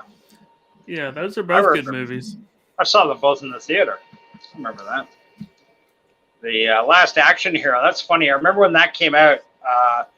Has anybody here seen a movie called The Player? Yeah, that's a Robert Altman film. It's a great Robert Altman. I don't think film. I have. Oh, check it out, hon. Yeah, it is. It's one of these ones that they don't do these so much anymore, where they get like 30 stars in the same movie, and 20 of them are just in for little cameos. But it's a movie all about the inner workings of Hollywood, in particular the story revolving a Hollywood producer played by Tim Robbins. Mm-hmm. And it's wall to wall, interesting, good cameos, good acting, good story. Last Action Hero, I remember I saw that with a dear friend at a time, and he came out and he said, you know what that movie was? That was The Player for kids. I openly laughed. It is, though, absolutely chock full of cameos and little walk-ons. Back to back. It's a very entertaining movie to watch, and I remember poor Arnold got raked over the coals for that, and that had to do more with a failed publicity stunt at Cannes Movie Festival, I think, than the movie being actually bad.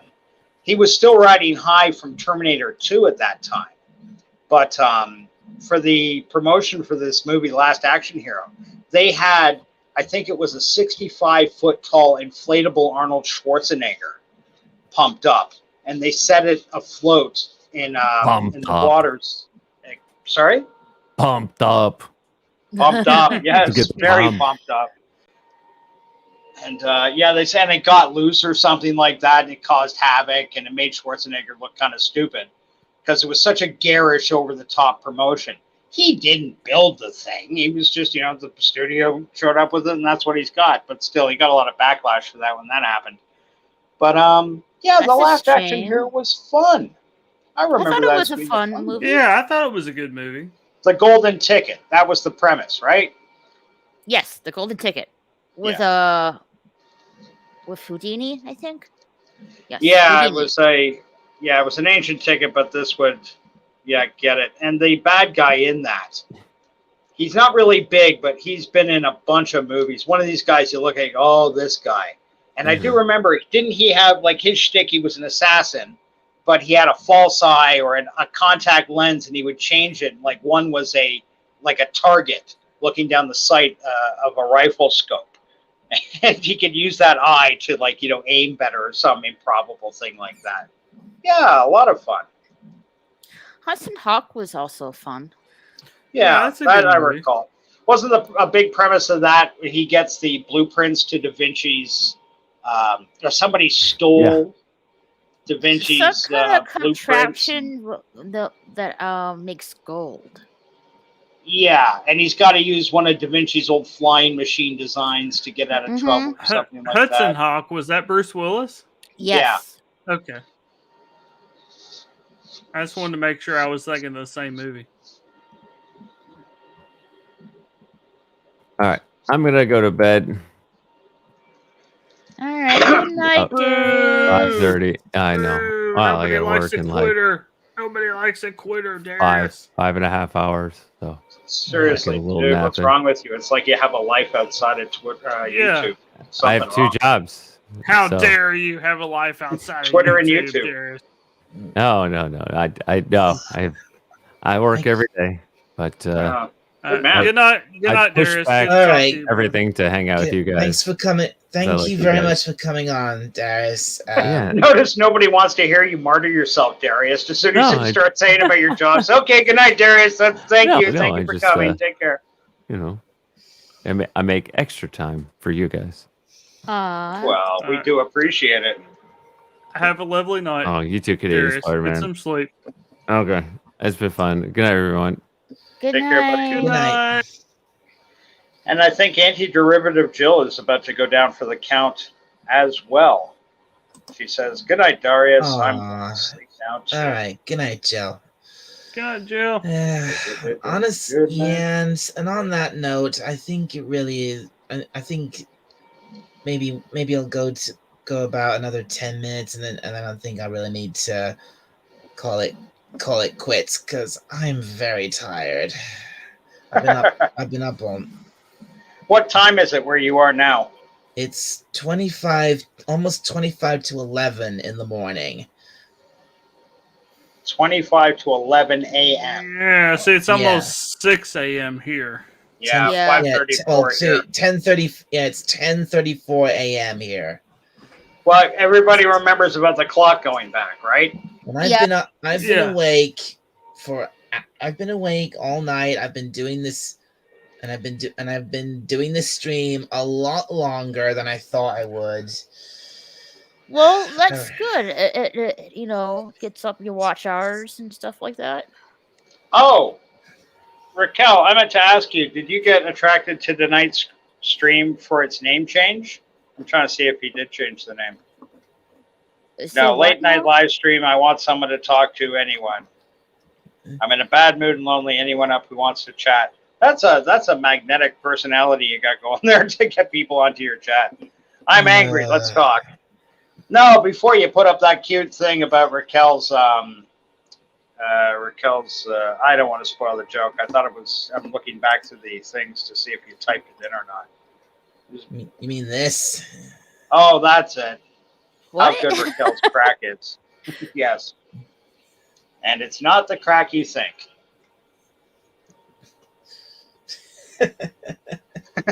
And the silence means that joke needs an explanation. Yeah, We were I don't- talking, you got brought up, mentioned before, and I think I was the one that said you'd done a marathon Uber stream the night before.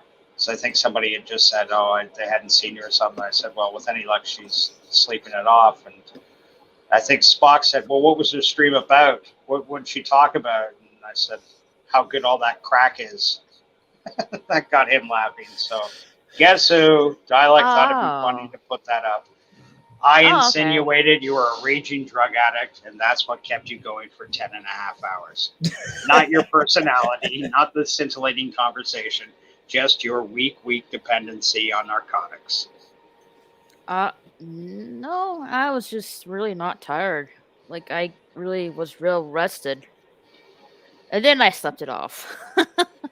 Yeah, I guess. That's marathon. We were saying too, like, when I first came to YouTube and started actually watching it, I was amazed when I'd see a guy like Mahler have a 7.5 hour long stream, and I chuckle myself, like, who the fuck could ever do that? Who could sit in front of the computer and talk for 7? That's insane. And now I hang out with people that do that almost every day. It's Well, I don't weird do what it. you get used to. I don't do that every day. Only like once a week. Oh yeah, no, I'm not making fun. Don't think that. Not in any Oh way, no, shape, no, or no, no. form. Maybe I could. You know what? Maybe once I end this, I could change the title to tonight we ask the question: how good Raquel's crack is.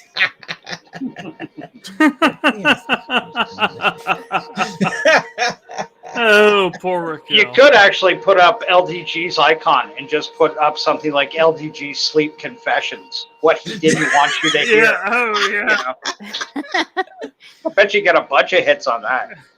And just tag certain points in the 5 hour mark. Check out what LDG says. this time. LDG talks in his sleep. He really killed Kennedy. He did this. He did that. LDG suffers night terrors. Are they funny? Are they sad? You decide.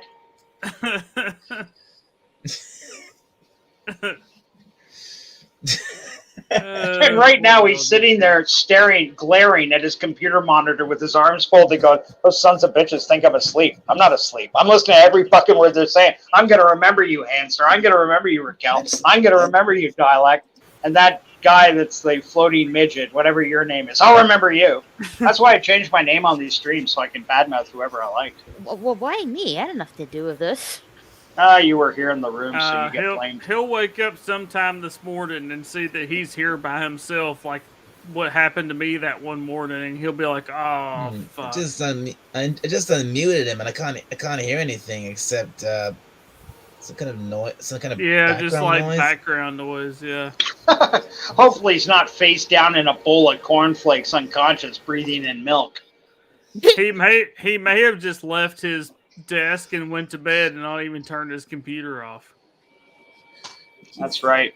If there's any way after he was snoring when you first muted him, he was snoring. So yeah, he may have finally woke up and just been like, "I'm going to bed." Fuck these guys, just left everything going and not even thought about it. Oh, how good Raquel's crack is! That's going to be a new meme. Tommy and the guinea pig collectors. LDG snores on the net. Raquel got that good crack. Everybody knows Raquel got that good crack. Giggity. Nah, he's still, he's still snoring, is he? Still snoring. You got the volume cranked up, do you? Is there any way you could change the title so that when we all do leave and he wakes up and he looks at the computer, instead of saying how good Raquel's crack is, just for his benefit, change it to apparently LDG sleep masturbates, or apparently LDG has night terrors, or something like that. Just wake up to see that. What? Oh, wait a minute. I think he just talked. I knew we'd get him up eventually. What's up, buddy? Did you just come to? Yeah, I'm exhausted. Raquel has been saying horrible things about you. It was was all I Raquel. have not. Shut up, red shirt. She's lying. You were snoring, LDG. Go to bed. I'm already in bed. I'm going to bed. Guys, thank you. Sorry. Love you all. Take care. See you next time. Bye. Good night, Later, brother. LDG. See you, LDG. Oh.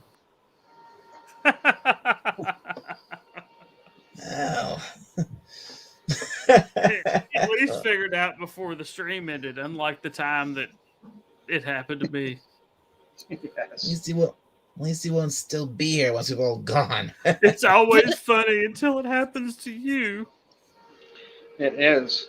Well, this has been a funny experience for me. This is, I think, the first time I've ever been on a stream with my old pal Hanstar. I've never actually spoken to him word to word. I always watch him. Well, this is actually Hanstar is actually one of the first guests I had on a live stream. I think he was in.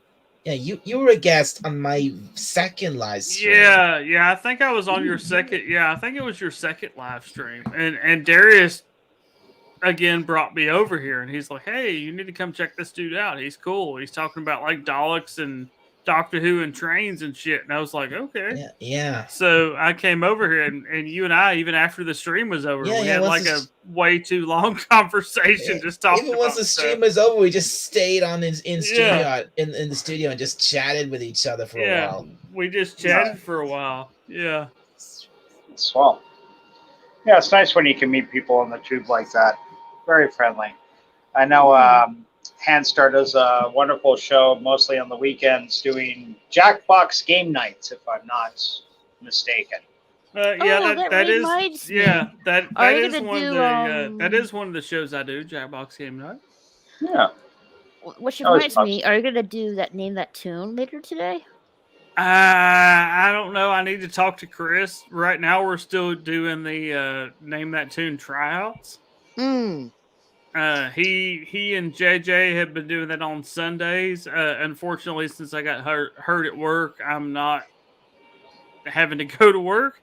So they were doing that on Sunday because I couldn't be around on Sundays. But unfortunately, also JJ has kind of taken a break from YouTube for reasons. He'll be back. So I don't know if Chris and I tonight are going to do Name That Tune tryouts or not. Until we get some more newer people, we're not going to start like the rest of the season of Name That Tune. Because we've kind of had the same people over and over and over again, just like randomly rotated out. So we're really liking trying to get some new blood, so to speak. And a lot of people are kind of iffy about being on the show. They're like, oh, well, I don't know if I'd be good or whatever. That's where the Name That Tune tryouts has come in. That's a great idea. Panel. Yes, I could see a lot of people being intimidated, especially with guys like Chris and you. They really know your music. To go up, say, why bother? Why am I going to go up there and get beaten quickly or look stupid? Yeah, so that's why Chris came up with the Name That Tune tryouts, where it's just all new people that have never been on the show, and it's just for fun. It's just kind of playing the game, just kind of seeing how the game works and just playing it for fun. Trying to get some new contestants for the actual game when we spin Name That Tune up again. We've already had the first episode of this season. I think it's season 5. But after the first episode, we just kind of have paused it for right now. Well, for those listening that are unfamiliar, what years do you go? Is it all music all the time? Am I going to have to guess what Tommy Dorsey track you're playing, or is it more modern music only? No, I think Chris does 60s to modern. And on the wheel there's like specific genres. So right. If it's rock, if it's pop, it may be like 60s to more modern. You know. I could see why that'd be imitating for some people. Like, like me, I'm not really knowledgeable with, 60s and 70s music. Yeah. Well, that's kind of the thing is normally we have a very eclectic group of people on the panel, older, younger, everything in between. Mm-hmm. So that's kind of why the music kind of covers a general gamut of years. That way it's not just all modern stuff that older people don't really necessarily are into, and not all older stuff that younger Yeah. people aren't into. It kind of goes all over the place. A bit of a trick to get that balanced right, I imagine. Oh Yes. yeah, it definitely is. And no matter how much you try to balance it, and Chris would tell you this if he was here, because he's the DJ, he does all the music. No matter how much you try to balance it, you're always going to piss somebody off. Oh, that's true in life, though, too. You can't please all the people all the time, Yeah. no matter what. And And if you play more older stuff, and I'm not saying this would be you, Raquel, but if okay. Nope.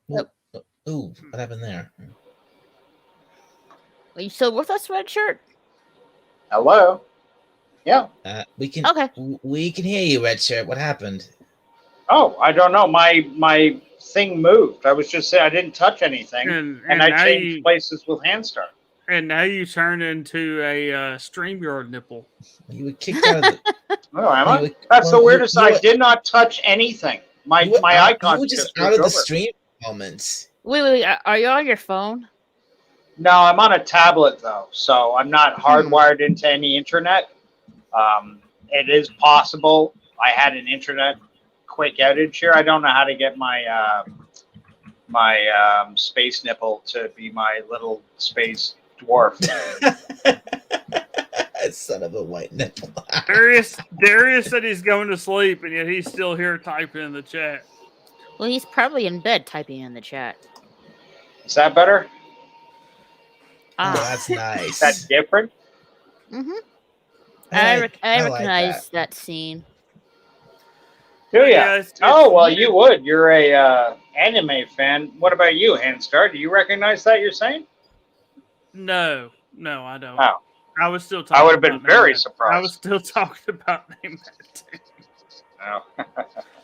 Yeah, I was just gonna say it's a never-ending battle because, like we were saying, if you lean more towards the older stuff, then younger people are like, "This is bullshit." If you lean more towards the newer stuff, then older people are like, "This is bullshit." If you play something from all over the place, then everybody's like, "This is bullshit." So, yeah, you know, it's a never-winning, thing, but. Chris does do a really good job of basically going all over the place as far as I'm not an audiophile by any stretch of the imagination, but I have seen you guys up there, and Chris, he's a great presenter, very slick, very professional. He puts a lot of effort into trying to make the games nights as fun as possible, so I got no doubt you guys are going to be front and center on that. I wish I could be a little more participatory. I don't have a computer. I just do all this stuff off a tablet that barely runs StreamYards. When somebody like our good friend Dialect here is nice enough to host, and I come on and slum for a little while. But they all look like so much fun. I say it all the time. I mean, yeah, it's on my channel, and this was started by somebody that unfortunately isn't with us anymore. But yeah, it's on my channel, but Chris honestly is 99% of the show because he does all the music and stuff. I just show up and host it. Yeah. Red Shirt, you keep saying Dalek wrong. You keep saying Dalek. I'm Canadian. So you got to understand there's going to be a slight vocal mispronunciation. It's pronounced Dalek. Ask our one. Sorry, I said our one. Ask our two American members of tonight's panel how to say the last letter of the alphabet. Then leave me the heck alone. Zed? Dalek. Okay. Wow. I'll give a Handstar bonus points for trying to curry favor. Yeah. Dalek. That sounds like Arnold Schwarzenegger trying to pronounce Dalek. Get to the Dalek. It does kind of sound like that. Darius, son of Red Shirt, there is no Z in Dalek. Zed top. Zed's dead, baby. Zed is dead. I like how Captain Cockney mirrors Spock. He kind of has a little bit of LDG's gift for being able to sleep type because he's obviously in the middle of a dream. He types, "I'm in bed typing at the moment. I got 3 French maids with me right now." So obviously half deep in somnolescent slumber. Reports of your shagging are somewhat exaggerated, I'm afraid. Dalek. That's right, Dalek. It's not Dalek. Dalek. Well, he's right. It's not Dalek. Dalek. Okay. Yeah, Dalek. Yes, darling. Remember Zsa Zsa Gabor? So every time anyone has ever said darling, that's why I always think of that woman. Darling. Maybe just betrayed my age there. It's not dialect either.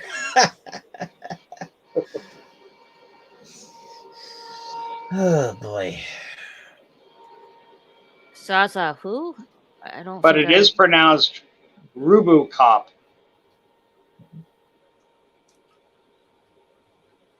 Robocop. I like on the screen how it still says how good Raquel's crack is.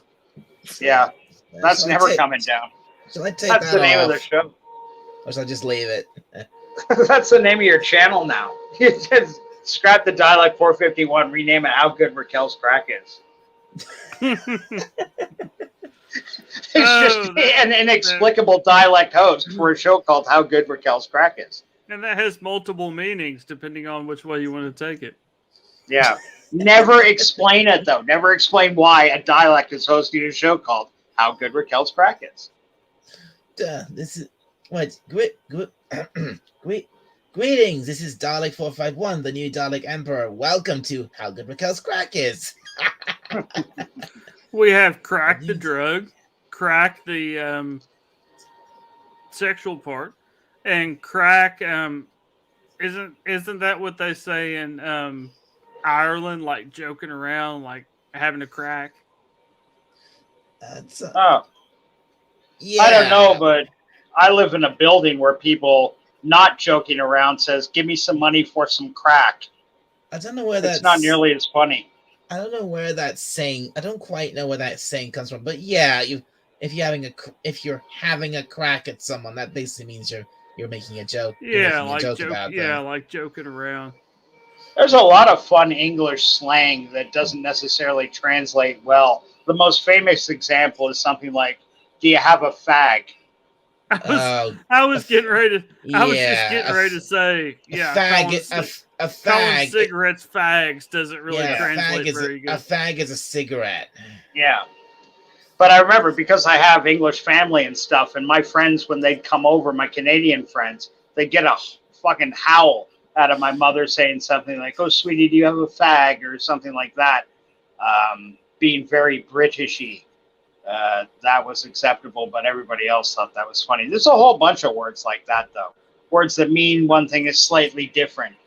Fanny is in older English. Darius, why are you still here? I had somebody ask me one time, "Do I have a fag?" And I was like, "Yes, his name is Jeffrey. He would be very happy to meet you." And they looked at me weird. You didn't. But yes, Fanny is another one that has a whole other meaning here than it does across the pond, as I like to say. Yeah, completely different meaning. And yet they still use the word pussy, too. We do. Yeah. I like it called a fanny. Maybe that's just my weird brain, but I'm like, that's a nice way to say it, a fanny. You know. Well, that too. When you learn that, and then you learn that the old English book Fanny Hill. I must have got mixed. I must have got mixed up on that because I thought fanny just meant ass. Yeah, I have heard it. I have heard fanny being slang for women's private areas, and over here it means butt. Your butt. Yeah, I thought that's what it meant. And So they'll that say that things. that may be an older slang thing that's actually coming out of favor Yeah, I in guess England. too. I have literally never heard of a woman's bits being referred to as a fanny. Never. Seriously, really? So Okay. maybe that's an older slang thing that's now Yeah, kind it of definitely is. that has grown out of style. But If you don't believe me, next time you're with your grandmother, ask her how her fanny is, and just watch the reaction on her I am face. not asking my grandma that. Fuck no.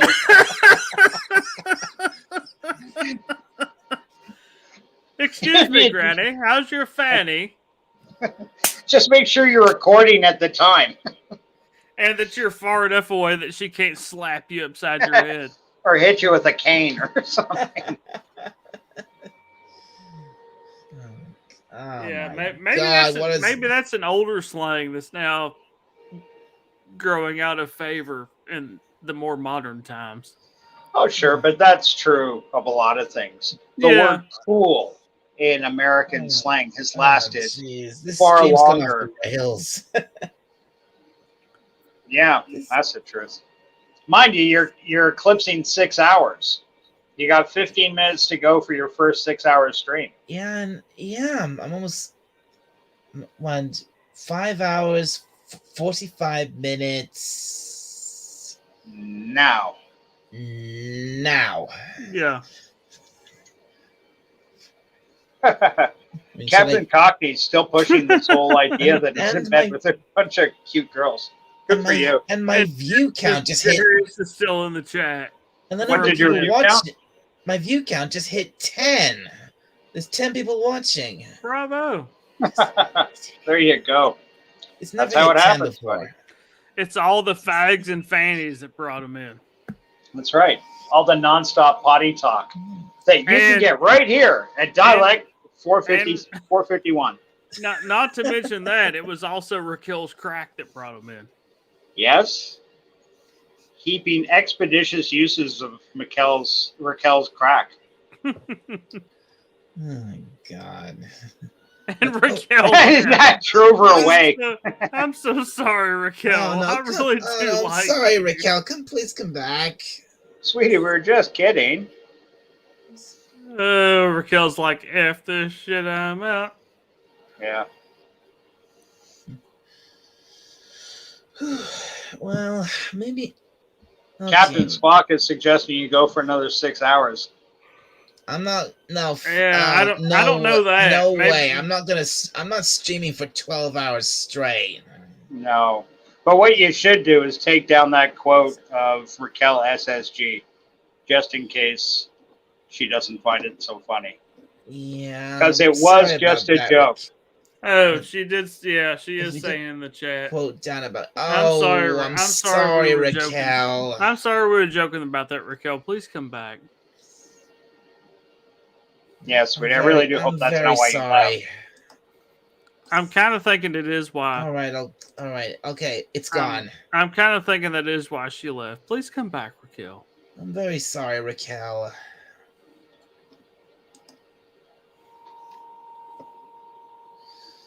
Oh dear. I think. Okay, listen. I think I'll try and push on until I actually hit the 6 hour mark. But then seriously, I think I was I'm gonna say. I'm gonna Yeah, go I to was 6 gonna- hours. Then I'm I gonna was- end it there. Yeah, I was gonna say hit 6 hours even and then cut Yeah. it. That's a nice round number. And an achievement. Achievement which is unlocked. Twice as long as my my last stream. Because the longest I've gone for I think my second stream was it was hang on. It was 3 hours. 3 hours, 3 minutes. and then yesterday's stream was barely over 3 hours. So yeah, I think I'll go for a full 6 hours, and then I'll call it a day. Yeah. That's a good day's work right there, son. Just be proud of that. What do you kids got on for tomorrow? What's your day looking like? Sunday over here. I don't have anything on my plate, to be honest with you. Have you guys ever seen the movie Darkman? I did a long time ago. It's been a long time though since I've seen it. Been an extremely long time for me. I saw it in the theaters, then never again. That was an early Liam Neeson film. I mean, he was doing movies before that. He was all the way back in Excalibur. Does anybody remember Excalibur? With Patrick Stewart, Liam Neeson, a whole bunch of English actors way back in the late 70s, early 80s. Pretty solid film. Good sword and sorcery film. Anyway, I bring that up because I'm supposed to be helping Jedi Bill co-host his Jedi Bill's Action Theater tomorrow, and it's going to be Darkman, the first. I think they made like 4 Darkman films. Oh, you're welcome, Raquel. Yeah, I hadn't seen Darkman in a long time. That may be a movie I need to add to my list because I know I have seen it, but I haven't seen it in so long. I don't remember. Well, brother, if it. you're not busy tomorrow at 3:30 p.m. Eastern Standard Time, go check out Jedi Bill 797's theater. You'll find me, him, a whole bunch of the usual gang of idiots that end up drifting in and out, from characters like Cockney Spock to LDG to who the fuck was there last week? Thomas Potts, Kronos, Darius Munchausen showed up for a while. It's always fun. Does he normally do that on Sundays? Yeah, I think it's every weekend he does the movies, but they switch. He does a Buckets of Blood theater for horror movies. He does an action theater, which I think he's putting Darkman under. So he does action movies one week, horror movies the next, I believe. But once in a while he busted up. This afternoon he played Bone Tomahawk because he said he hadn't done a Western in a long time. Unfortunately, I couldn't be at that stream. I would have loved to see Bone Tomahawk. I love a good Western. It was yesterday afternoon now. Yesterday afternoon now, I was in a double feature Vietnam airplane movie mindset. I watched Flight of the Intruder and Bat 21. I don't know if you've seen that's a either good of those. back-to-back. Well, and the funny thing is they both have Danny Glover in them. Yeah, was Bat 21 with Gene Hackman? Yes, it was. Okay, yeah. Been a very long time since I saw those movies. It's funny you said a Vietnam movie with Gene Hackman, because I was talking to a couple of guys about the night before last. When was the last time you saw Uncommon Valor? Oh, I haven't seen that in a long time. That goes back in the day. Old Patrick Swayze before he got famous. Gene Hackman, Randall Tex Cobb.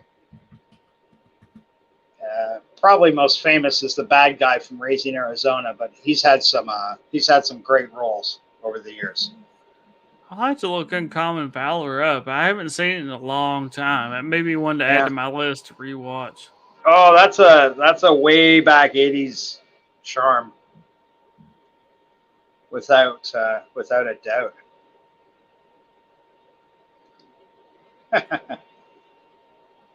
Captain Cockney Spock, they're real and they're spectacular.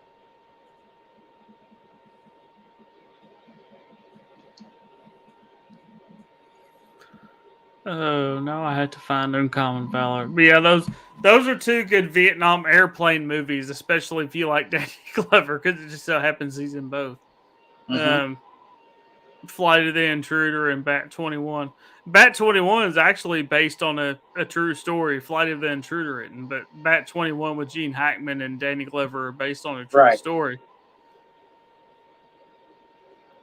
And although not based on a true story, Flight of the Intruder does show truthfully what they did in Vietnam as far as like trying to hunt the SAM, missile sites and stuff like that. Yeah. It came out at a time, you're old enough to remember, when Hollywood was putting out a Vietnam movie every other week.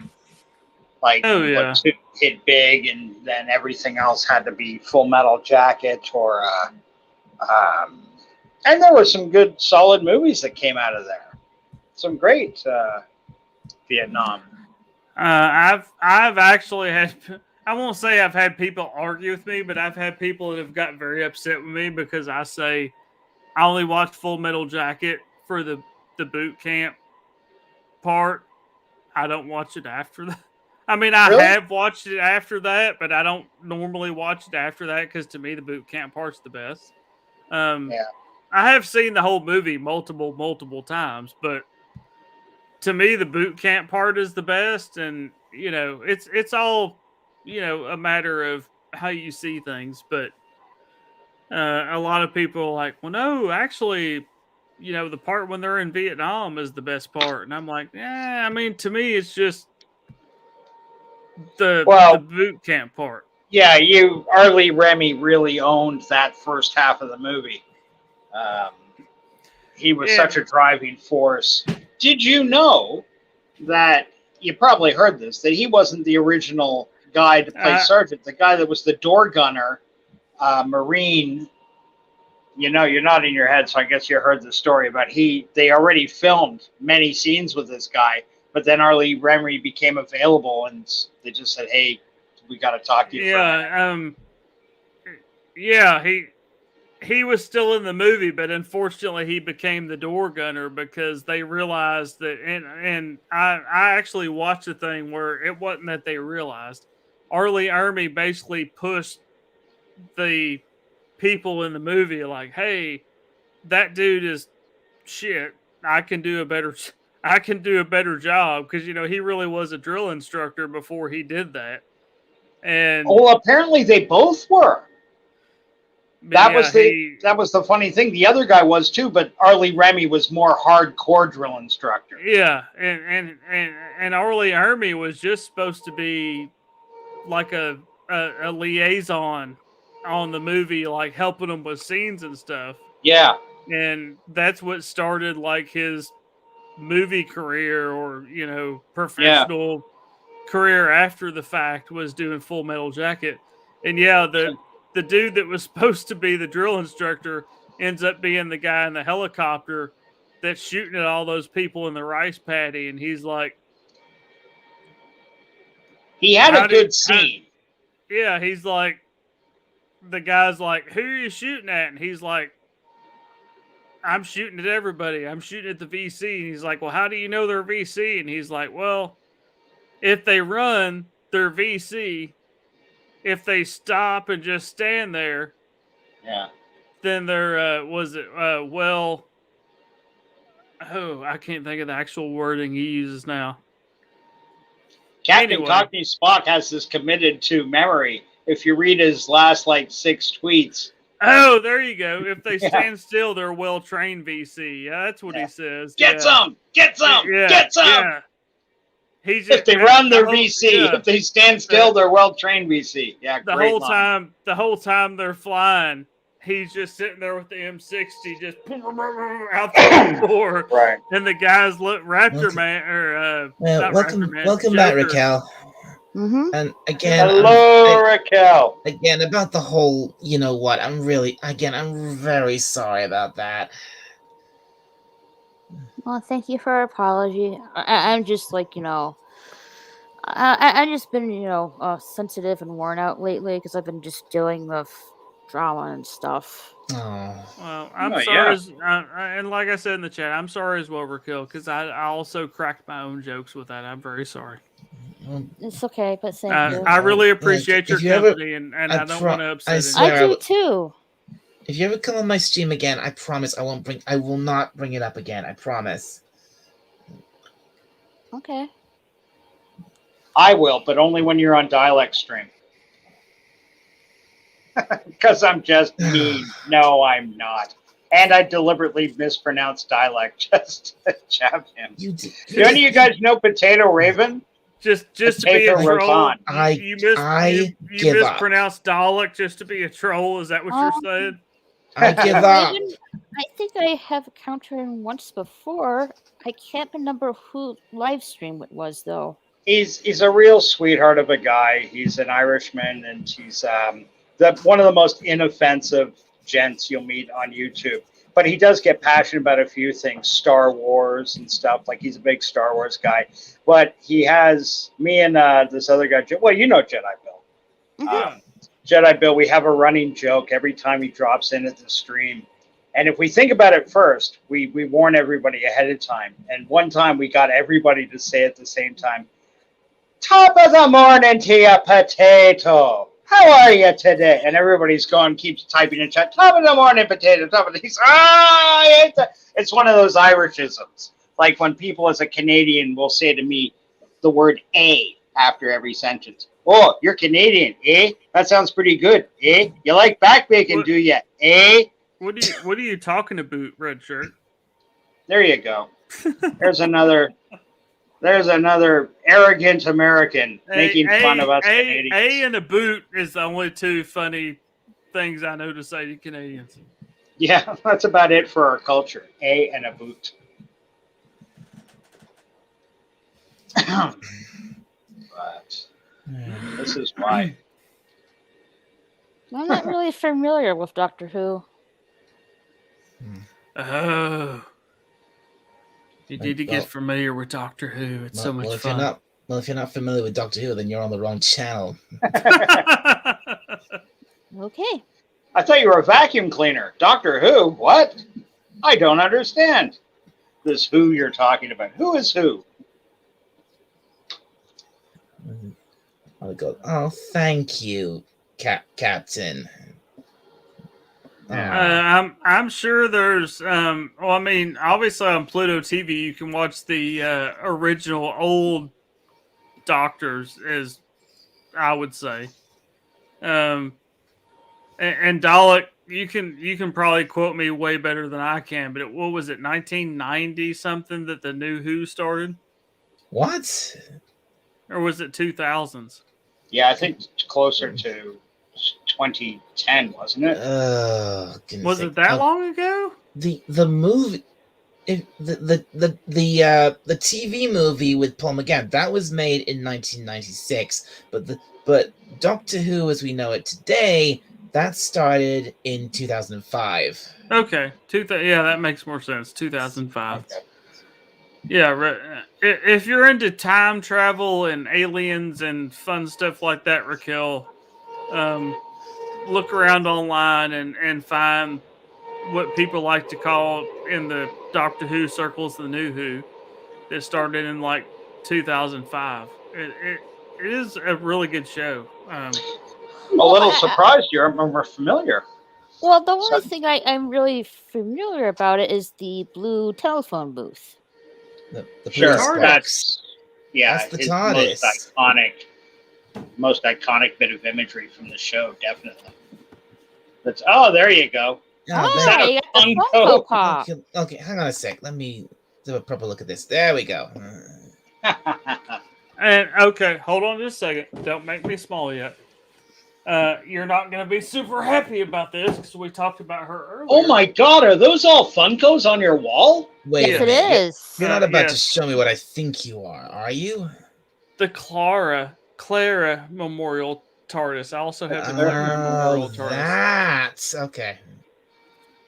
All my Doctor Who's are up okay above. With that.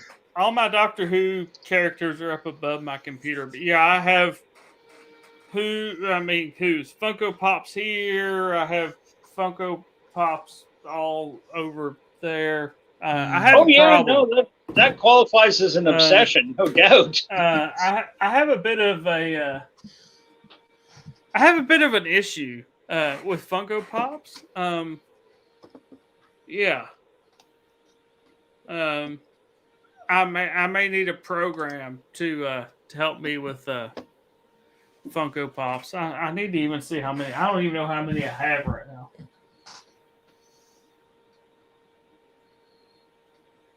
Yeah, it'd take you a while to count all those up.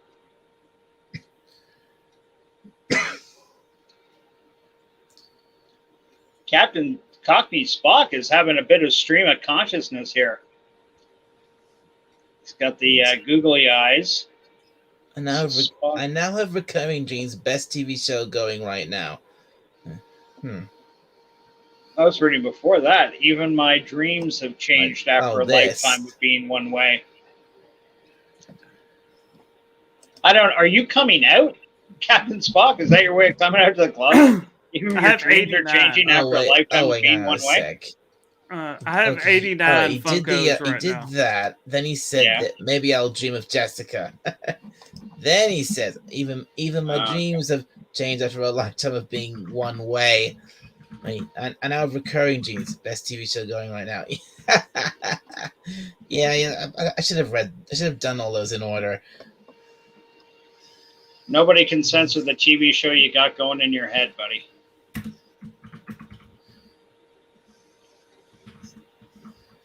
Ain't that the truth? All right. Okay, we've officially passed 6 hours. So you're the $6 million man. Tonight's your night. This is the longest stream yet. And I said I was only going to go till 6 hours. So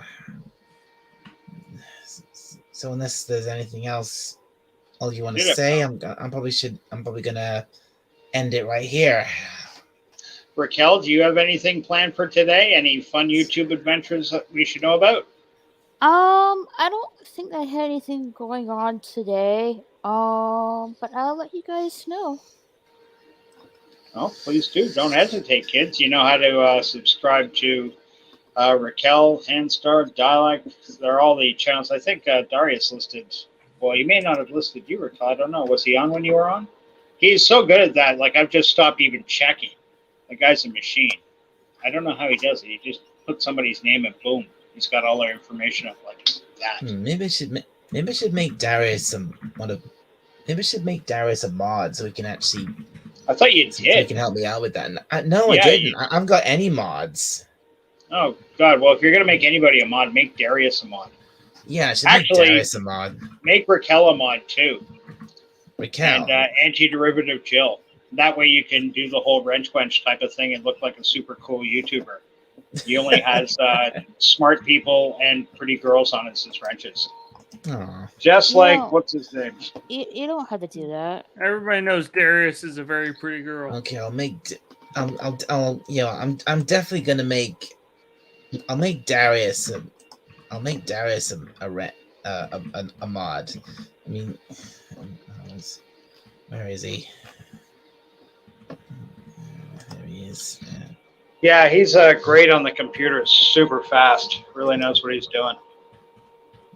And his channel too. I don't know if you guys have ever gone there. It's absolutely adorable. Like, he does a really fun, lighthearted show. Does his own effects, his own vocal stuff. Yeah, I have been on Darius' show. Darius is still in the chat. Holy cow! How long ago did he say he was going to bed? And he's still in the chat. Oh, Captain Trek here. Oh my gosh! Good morning. Good morning. I'm a machine built from the founder. Well, anyway, Darius. There we go. She's put up Raquel's. Thank you, Darius. There we go. Call sign or. So should I make anyone else a mod, or should it just be Darius for now? Just be Darius. Oh, make Raquel a mod. Do it to make up for that terrible joke you had. Yeah, that was entirely your fault. I'm gonna do it anyway. There you go. We shamed him into making you a mod, and rightly so. Oh, Captain Truck just subscribed to my channel. Thank you, Captain Truck. See, that's what happens. Thank you, Darius, people drop off. My link up. There you go. Yeah. There you go, Raquel. I'm giving you a wrench. Darius literally is like RoboCop. He's like asleep in bed, and his mind is still on YouTube posting links. That's right. He doesn't sleep so much as he goes into his alcove to recharge. You ever see Star Trek with the Borg? It looks just like that.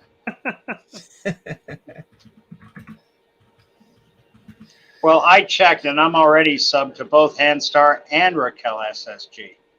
So there's nothing I can do. All right. I only have one subscription to give. Oh, and Darius put me up too. Thanks, buddy. That's nice of you. Unfortunately, anybody that comes to my channel is just going to find a collection, one file that's got about 600 old movies in, another file that's got about 1,200 old Kung Fu movies in.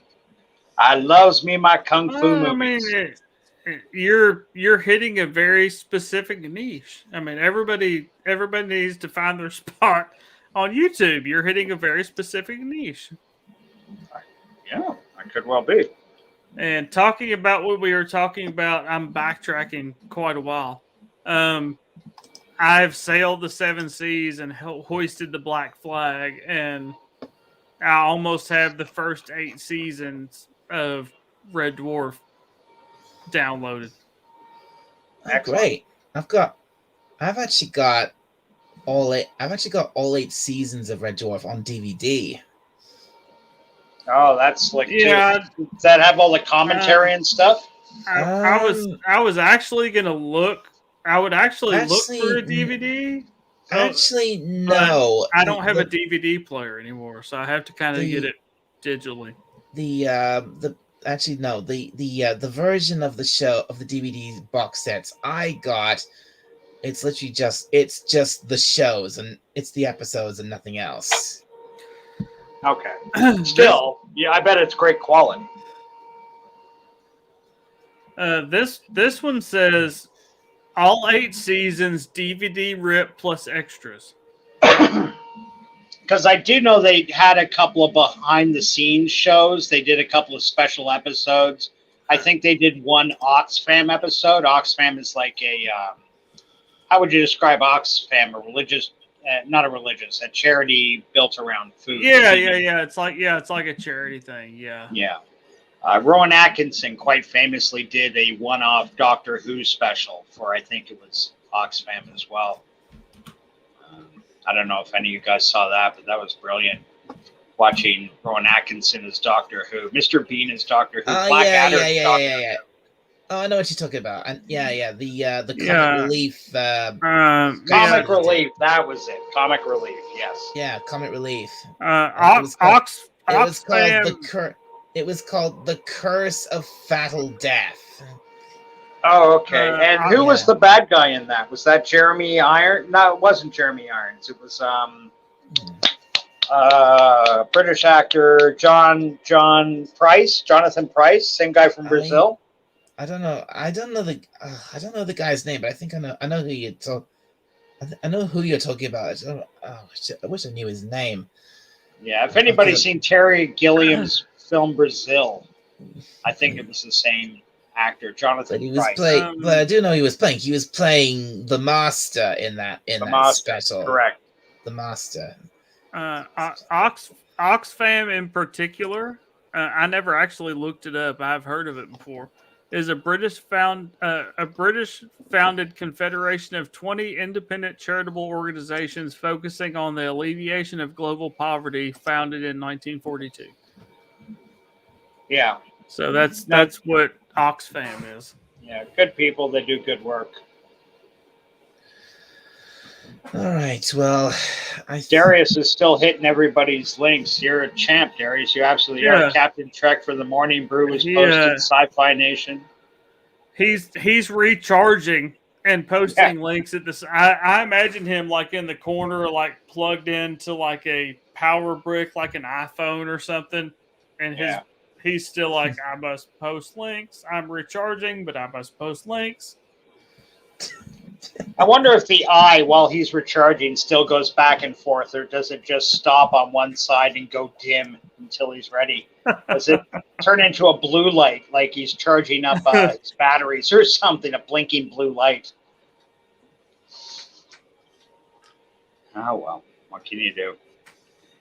Well, Dalek, I got to congratulate you. This was your longest stream. I was proud to be a small part of it. It is my longest stream, yeah.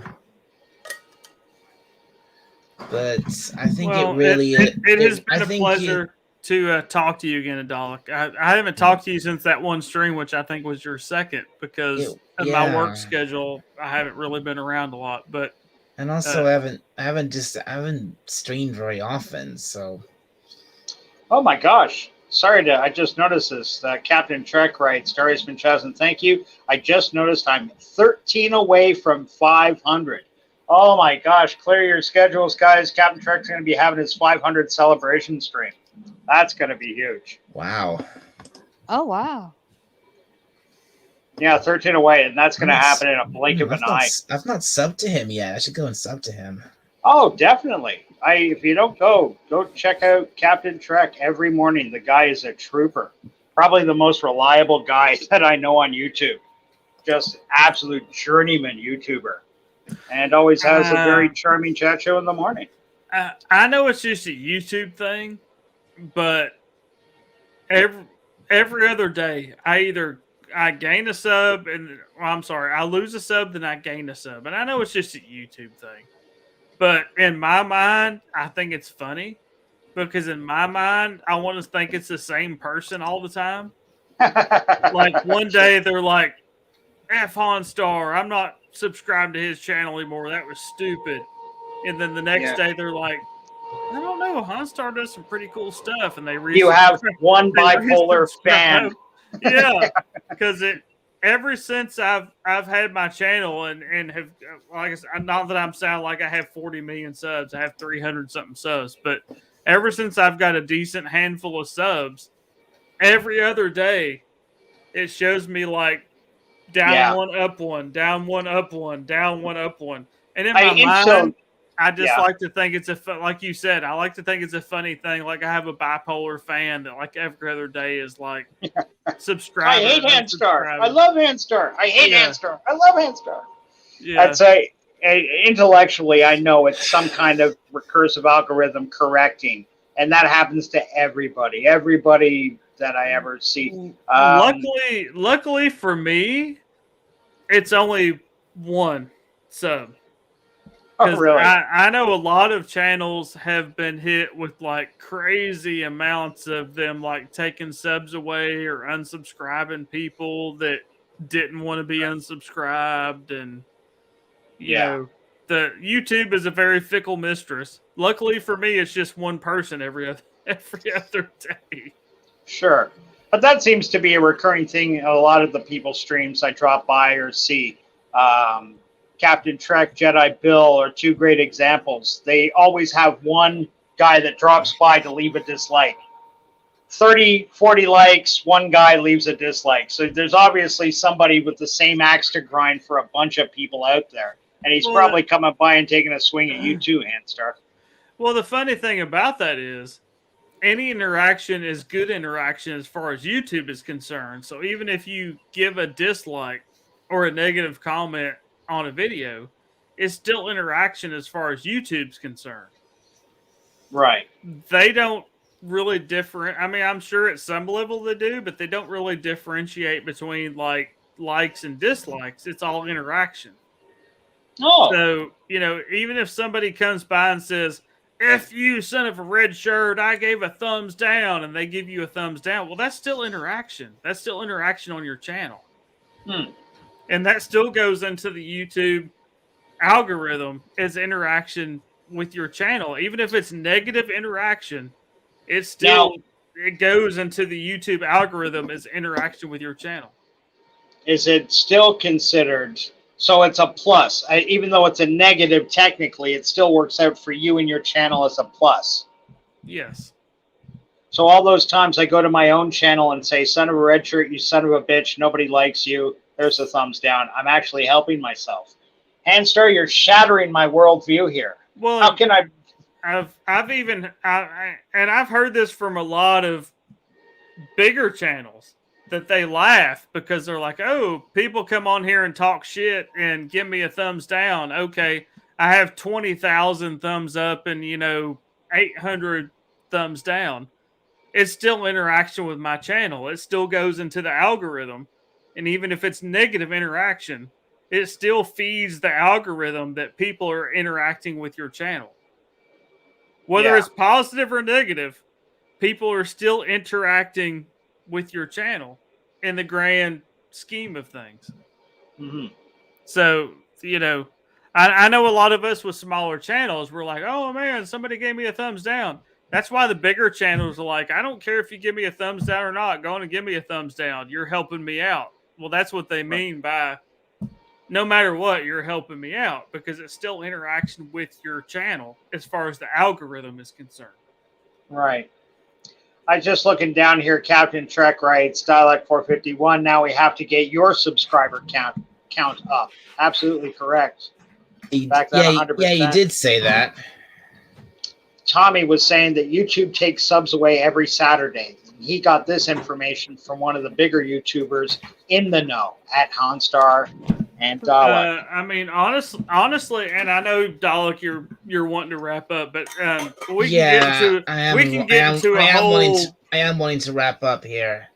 We can get into a whole other 20-hour stream about ins and outs of YouTube because there's been so many channels here recently that people have been unsubscribed when they have not unsubscribed themselves.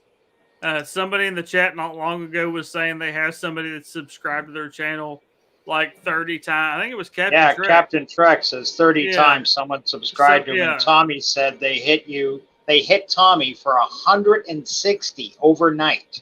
And I assume by that he means they deduct it because they never give you.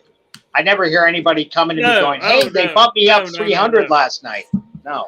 And I have heard yes, that is horrible. I have heard way worse than that, though. I have heard of people losing thousands of subs overnight. And it's people that are not really unsubscribing to the channel. It's just for some reason, YouTube purges people and says that they're not active subscribers anymore. Good night, Canadian Spider-Man. Sleep well, buddy. But that could be a whole other topic for like even a 25-hour channel as long as it's not disproportionate according to color. Really, Canadian Spider-Man? Huh. That's news. Yeah, there's so many more people. That's what I was saying.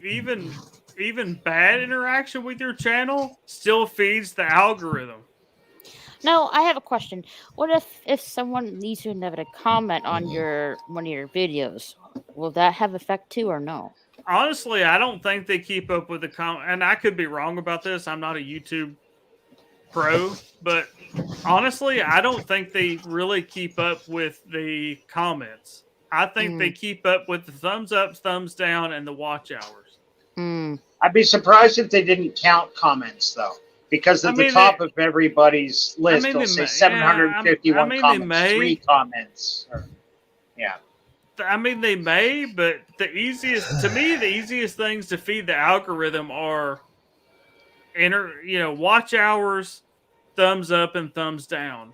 Even if thumbs down are bad, they still go towards the algorithm with your channel. Okay. Everybody. Tommy said leaving comics help a lot. I'm sorry. Go ahead, Dalek. Funny thing is, if I hit back arrow up top and then come back, the like I dropped will be gone. I'll have it to hit it again. Don't go back to the previous page that way, or the like will be gone. Okay, thanks for the tip, Canadian Spider-Man. Okay, all right. Yeah. Seriously, everybody, I really want to wrap up here. So I think so. I'm going to end it here. So thank you all for coming on, and thank you everyone in the chat for tuning in and watching. Thank you, Darius, for spreading those links.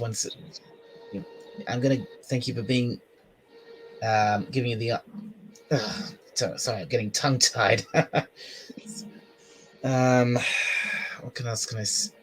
I think you've all basically plugged your channels, I think. So I don't know when my next I don't know when my next live stream will be. But maybe sometime later this week.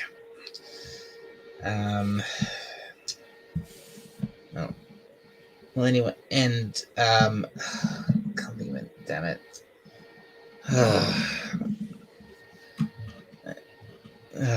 Sorry. Mine went blank. Do you know a joke? End off on a joke.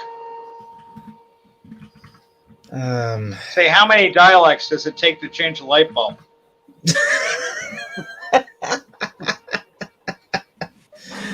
How many does it take? Oh, geez, you're the Whovian here. You asked me how many red shirts it takes to change a light bulb. I might be able to help you, but it's not my stream. Oh, man. I don't think a Dalek would change the light bulb. I think they would just exterminate the light fixture. Yeah, he'd enslave a human to do it and then exterminate the human. Oh, God. Look, I'm just really tired. I can't think. So I'm great to talk to you again, Dalek. Yeah, I'm thinking. Good night. Yeah. Send a rip shirt, Raquel. Good night, everybody. Again, Good thank night. you all for coming on. Thank you in the chat for tuning in. And so, yeah, good night, everybody. And this is Dalek 451 signing off. See you all later.